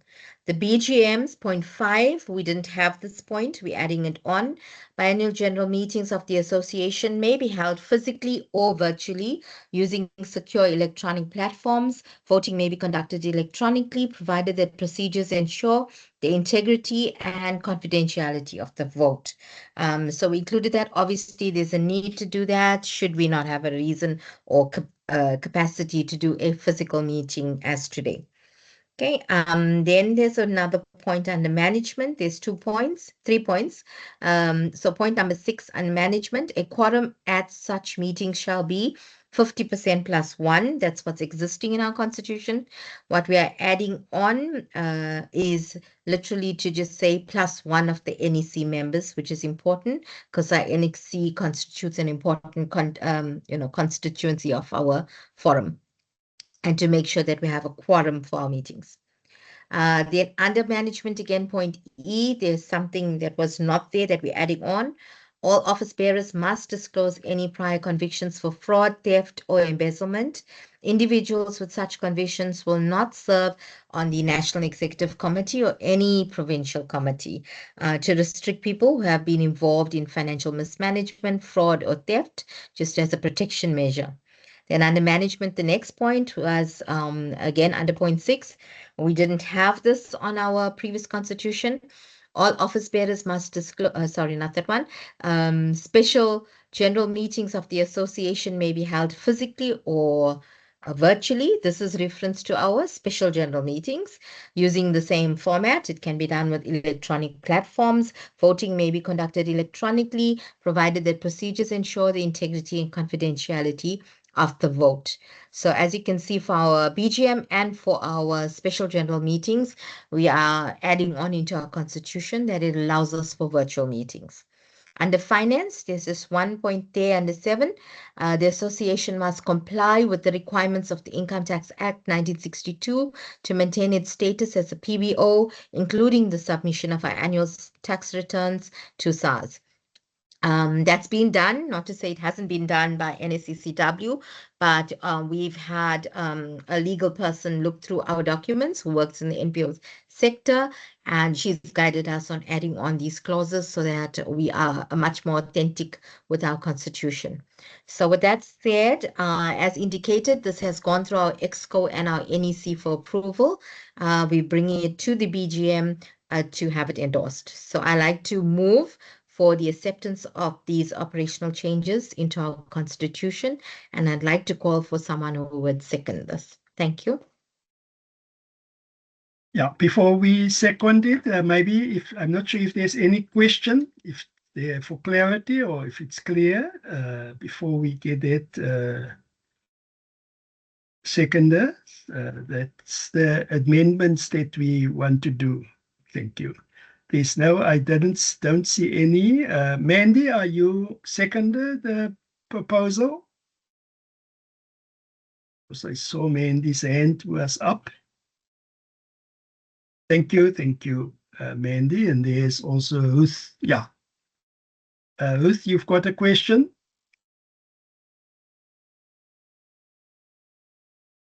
Okay, thanks.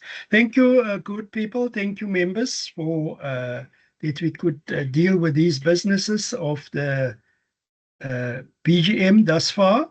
And now we would call on our esteemed elder. We're happy that our Reverend Barry Lodge is here, and he will now deal with the election of the national chairperson in terms of the constitution. And I'm handing over to him to deal with this matter on the agenda. Reverend Barry Lodge, over to you, sir. Thanks.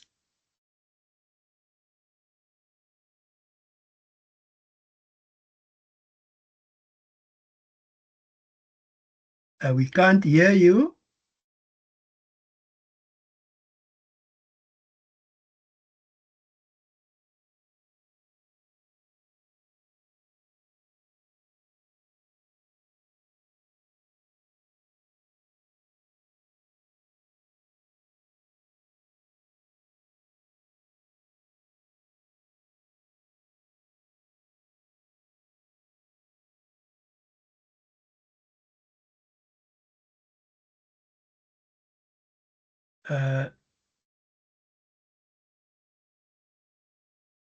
Reverend Barry, I'm not sure if there's a technical problem with the sound.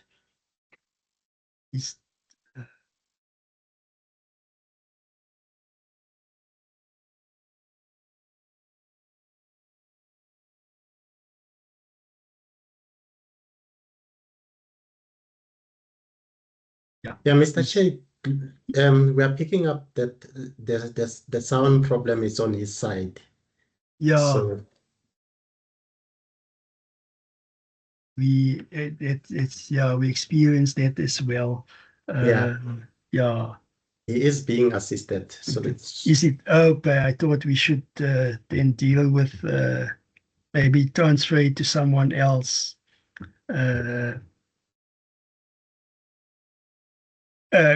Maybe while we wait for him, sorry, Zeni, I see you.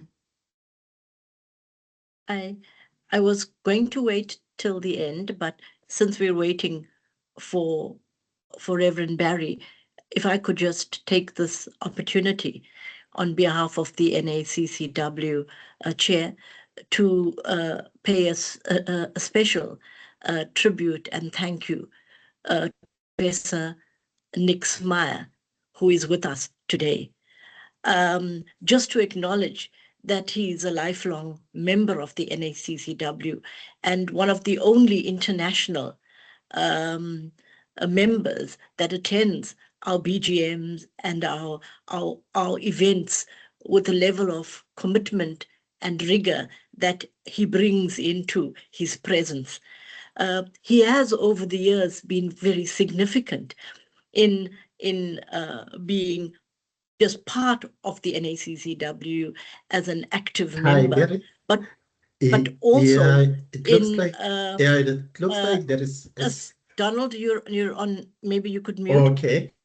And also recently been very present in our webinars where he's brought his expertise and his presence in through information sharing at our webinars. Previously as well, many of us know that Dr. Nick Smyer has been responsible for the part training and building our capacity in South Africa to be a deliverer of the part training. He's also worked in partnership with childcare centers like the ones with Mandy Goebel, Durban Childcare Center, and Lily Bloom in actually placing social work students and endorsing the work that we do at practice level. I just thought it would be appropriate to use this time just to acknowledge Professor Nick Smyer's presence and just applaud him for his contribution. I see that Reverend Barry Lodge is ready now, but Nick, just to say appreciation to you. Thank you. Thank you, Zeni. Let's give Professor Nick Smyer a big round of applause. I'm not sure if you want to just show his face again. Where's Nick? Maybe if you could just put his camera on. Nick. Yes. Just Nick, if you could just switch on your camera before we go to the next item. He's still around.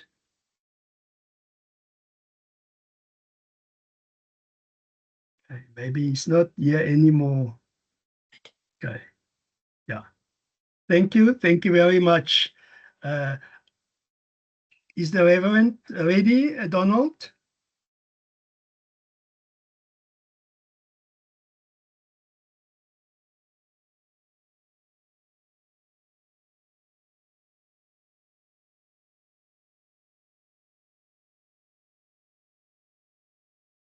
Just give me a second. I want to check if, yeah. Can you hear Barry?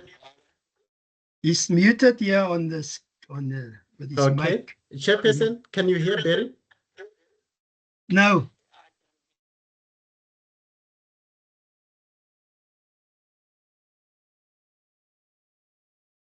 Can you hear Barry? He's speaking through my phone. Can I be heard, Donald? I can hear you, but then everybody else, yes, I can hear you, but everybody else, I'm not, it sounds like they can't hear you. Mr. Chair, can you hear Barry?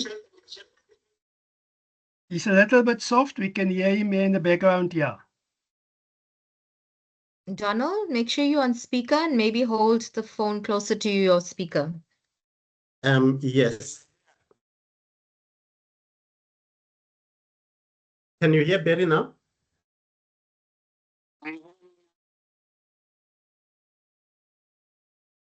Okay, No. It sounds like they can't hear you. Let me call you on a normal call.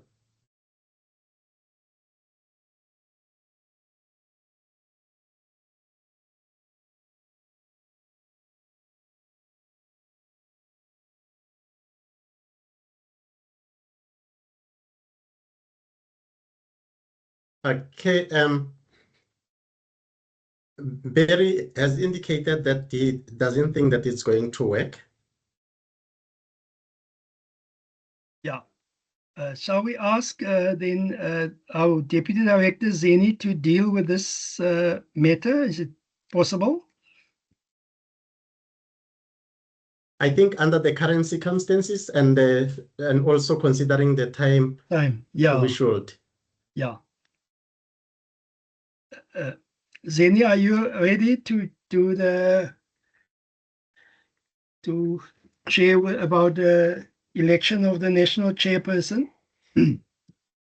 I am going to do an impromptu input.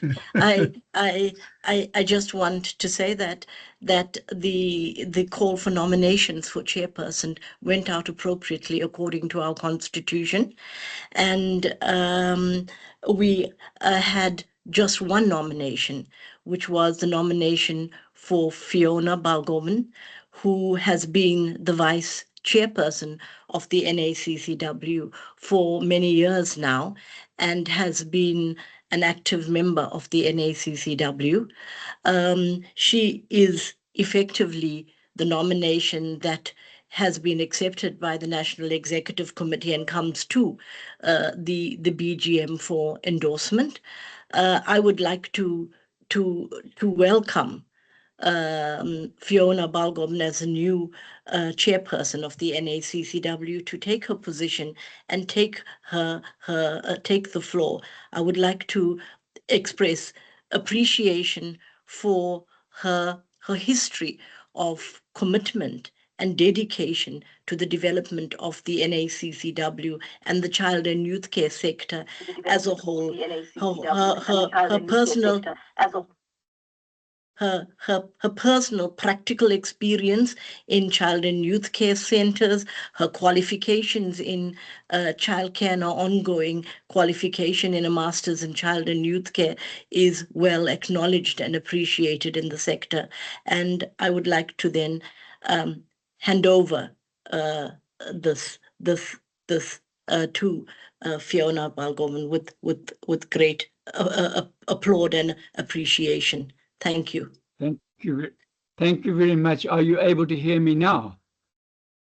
Yes, Barry, we can. Maybe you should say what you would like to say. Let me then briefly introduce Fiona. You may go ahead, Uncle Barry. Thank you. Fiona qualified with a Bachelor in Social Work degree. She's had 28 years in the welfare sector, and she has been the director of the Pietermaritzburg Children's Home since 2000. And is a postgraduate. She has a postgraduate diploma in child and youth care work. She's registered as a child and youth care worker with the council, and she is now completing an M degree with the DUT. She has been the NACCW deputy chair since 2017, and she's the national deputy chairperson.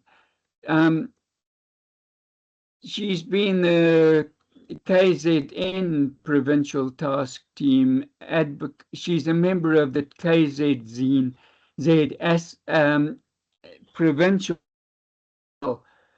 task team advocating for the child and youth care work centers.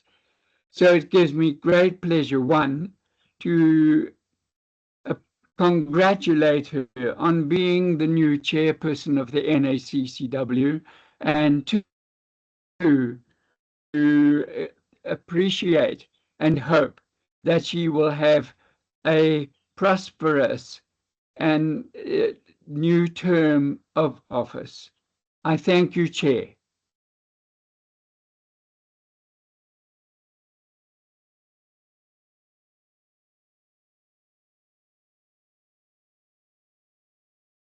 Thank you, Reverend Barry. Fiona, we now hand over then to you to briefly address, and congratulations on being our chairperson. I think it's history for the NSW that we have a female in the chair going forward. Yeah, there's Zeni says, welcome to the women chairperson. We are transforming and moving forward. Right. Okay, thank you for this opportunity. Good afternoon to everyone, to all our esteemed international, our local guests that have been with us from the morning. No, it's a long day, so we thank you for staying with us. We still have 64 people with watch parties at this part of the hour, so we really appreciate your commitment and your dedication to the sector by staying on for us. So all protocols observed, I want to say that I'm honored and I'm really appreciative of this opportunity being given to me to step into a national post of national chairperson for NACCW.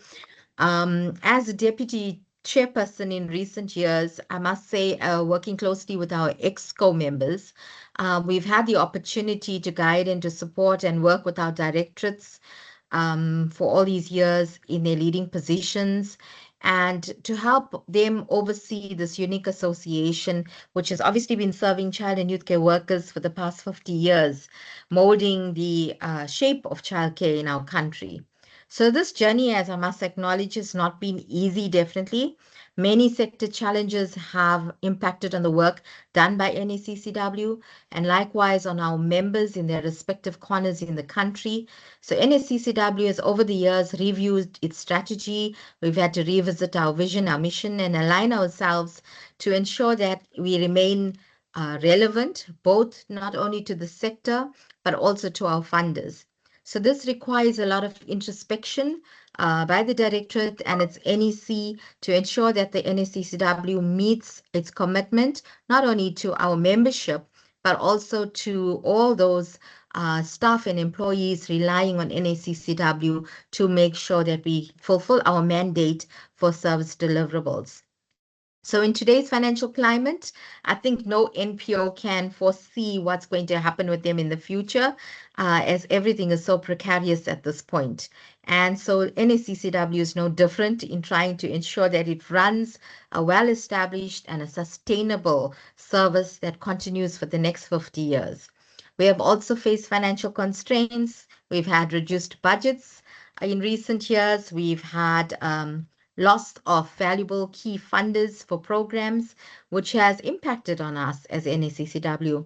There's always that fine balance that an NPO has to manage when it is not only responsible for uplifting the development of its members through the advocacy work we do, but also trying to sustain ourselves as NACCW over the years as an organization. So NACCW, we must emphasize, is an association, and this implies that membership plays a key role in the organization's functioning. So that means that our PC members play a very important role in all our provinces. It is significant, and we require leaders that obviously step up to be able to plan, to coordinate, to organize, and make sure they're mobilizing activities that will meet the needs of all our members in different provinces. So when we accept our roles on the PEC, we have to understand that we are accepting a commitment to offer more to our membership in the provinces. And that is more the reason why our forums are so important in all our provinces. So with that said, around our PECs and our forums, I would like to extend a very heartfelt thank you on behalf of the EXCO and to all our PEC members, to our national provincial chairpersons, and all PEC members that have played an important role over the years to serve our membership and to support the work that's been done through the provincial activities. As the organization has evolved over the years, it has been forced to restructure based on funding cuts, and we acknowledge that in recent years, NACCW has also had the unpleasant task of closing some projects, letting go of program staff.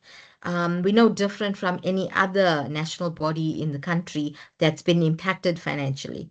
And this has been a tedious a painful process on the part of the directorates and the NACCW staff members, as we had no other alternative options to support childcare workers that have been given everything of themselves to serve children in our communities.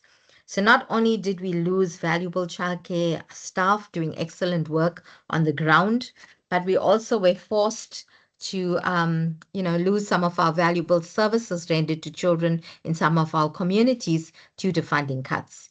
And despite these blows to NACCW, I must say we applaud the Directorate for doing their very best to still try and source other funders, explore other avenues, which is a very tedious task on the part of the directorates, to channel new relationships and networks, all with just one good intention.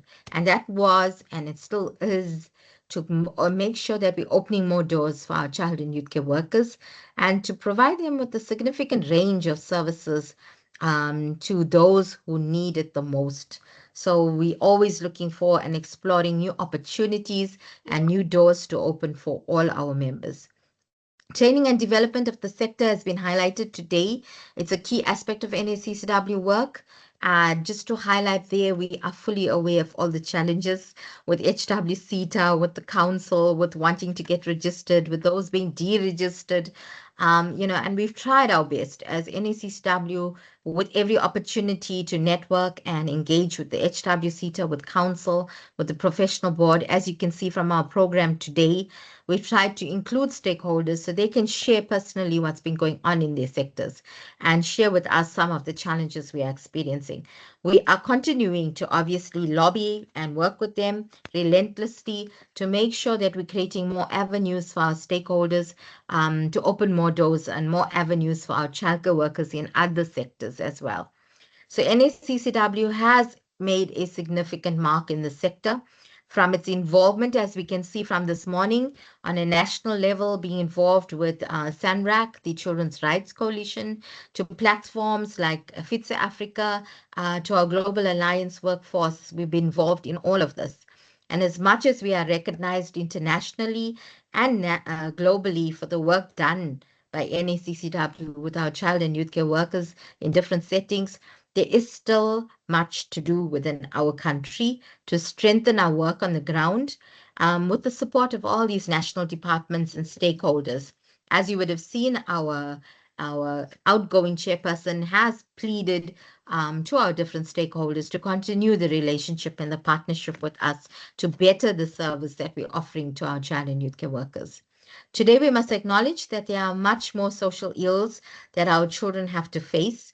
Many losing the chance to simply be a child.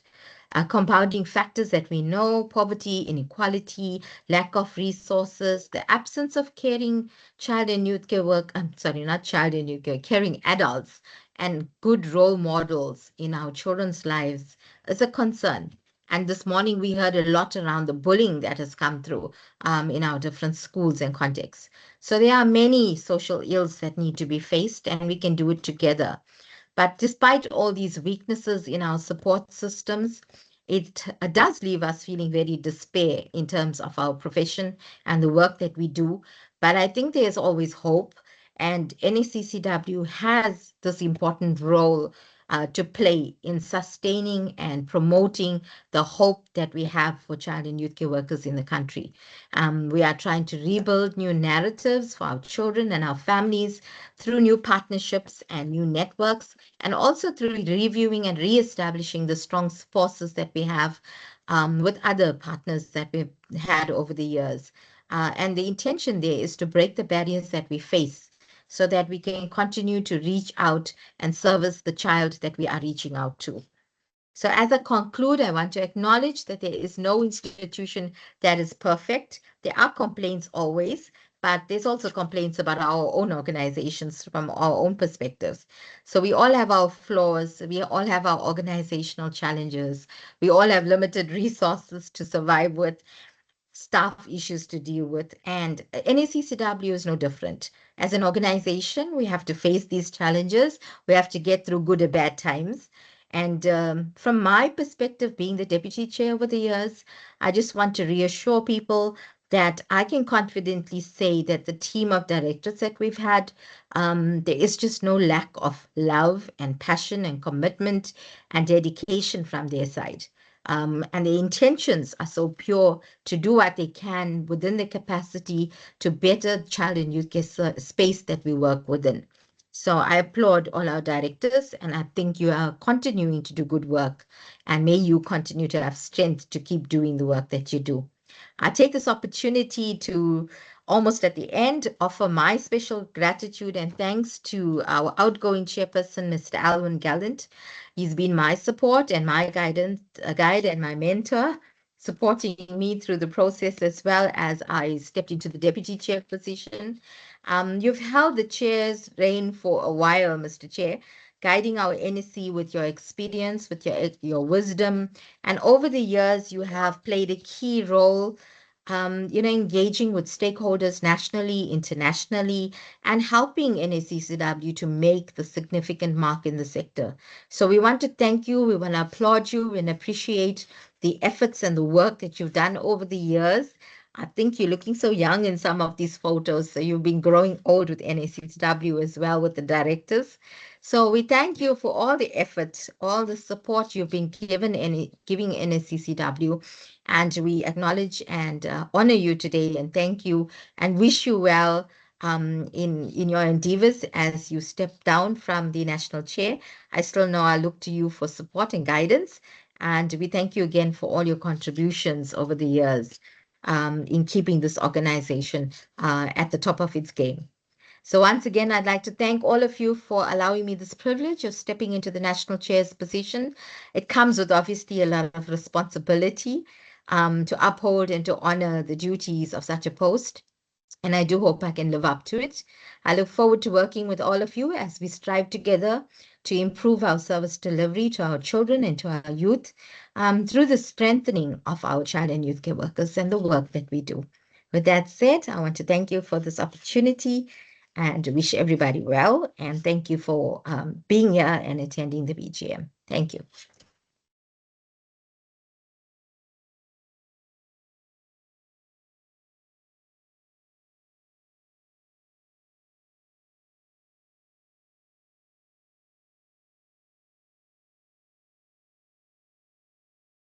Thank you very much, Fiona, for those encouraging words and also for sharing all these beautiful photos. I look so young and handsome there. And it was a privilege, and I feel humbled to have been able to serve this organization since 2015 in the role as chairperson, and also to have been a member of the NEC for many, many years, has been reflected in those photos that you have seen. My message as outgoing chairperson is, I think Professor Kairos has summarized it in his 8 points for us, but I just want to share with you his first point was stay united, stay together, and that is what we need, because collectively we have a voice and we've got a stronger voice to share and care and show to others what is needed. So let us bring those and reach out to other child and youth care workers to also become part of our movement as we address our needs and those of the children of South Africa together. But most importantly, I'm also glad that he mentioned the last and final point, because I have been bestowed the honor of becoming now an elder in the organization. And thank you very much to the NACCW. I've also received my blanket. Let me quickly put it on. It's actually hot here in Port Elizabeth, but I must blanket myself today. Yeah, let me just put it here over the shoulders. And let me remind you, those in the NEC and those PEC members, Kairos reminded us, Professor Kairos said, you must take care of the elders. So don't push me aside. I'm still here, around, available. And if the NACCW needs anything, if I must chair a webinar or where I can be of help, let me know about it. With those words, I want to once again say thank you to our directors, all the NEC and child and youth care workers over the years. I hope that we will be able to meet face to face soon so that we can give our additional hugs and extend our thoughts and our jokes and all those good things as we go forward. In our agenda, then, we've got any other business. We have shared our appreciation already to Nick Smyer, and we also want to share then our appreciation to the elder Reverend Barry Lodge. We're happy that he could connect and also deal with the constitutional matter. He was our parliamentarian in the NEC, always remind us how the Constitution should be guided and what we need to do. So at this note, I want to say thank you to all of you that have been connected. I think I also notice our funder, Christiana, who's here. Let me just, if I'm correct, I saw a name earlier on here in the chat box. Yes, Ms. Gibson, thank you for also honoring and being a part of our BGM this afternoon. If there's no other business or questions, I'm going to hand over then to our newly elected chairperson to do the closure and maybe extend another vote of thanks. I'm not sure if we've missed anybody. Chairperson Fiona, over to you. The NEC will elect a new deputy chairperson at their next meeting soonest. Please switch on your camera, Fiona, and then you could do the closure for us. Thank you, Mr. Chair. In closing, just to acknowledge everyone that has coordinated and facilitated the entire BGM. It takes a lot of planning and preparations to put together an event like this with a lot of speakers and background work. So I think we want to extend our gratitude and thanks to all those who have come together to put the program together. We've had a beautiful, tenor of speakers today, and they've presented and shared with us a lot about current developments in the sector. I'm not going to repeat all their names, but we do acknowledge all of them, and we acknowledge that they each have a special part to play in developing our sector and growing us as child and youth care workers. And together as a partner with NACCW, we look forward to continuing that engagement with all of them to improve what we're offering, to lessen the gaps that we have between our service weaknesses, and to strengthen the work that we're doing in the sector. I do want to acknowledge we've missed Mr. Francisco in our meeting today. I understand he is traveling, but we would like to wish him well, and Stanley will stay on as our treasurer as well. And we acknowledge him for his efforts and all his work as well as our treasurer over the years at NACCW. With that said, if there are no other parting shots, I would just like to conclude by acknowledging all our special donors, our key funders that have been with us, and all our partners that have stayed on. To all our members that have stayed on and been with us through the day, we are thankful to you. We are grateful that you see the value of being part of an association that's bigger than all of us, and there are some fights that cannot be fought alone. So it's wonderful to have a network of provincial support and child and youth care workers who want to fight the fight that we have in the right way, with the support and the lobbying of bodies that can support us in many different ways to better the work that we're doing. So we thank you for that. We appreciate your time. We appreciate all of your contributions throughout the day. The feedback you've been giving has not been wasted. It's noted. The comments you've made, the recommendations you've made, Zeni and Donald will definitely capture that, and we will take it to our NEC for reviewing and to improve what we are offering to our members as well. So with that, I would like to say thank you to everyone. Thank you to our directorate for all the effort, all the work. Special thank you to Merle as outgoing director, all the effort, all the contributions. I think just being in a BGM like this and stating it is not good enough. It doesn't give value to the actual amount of support and effort and work that's been done over the years. There's not much we can say that can capture all that.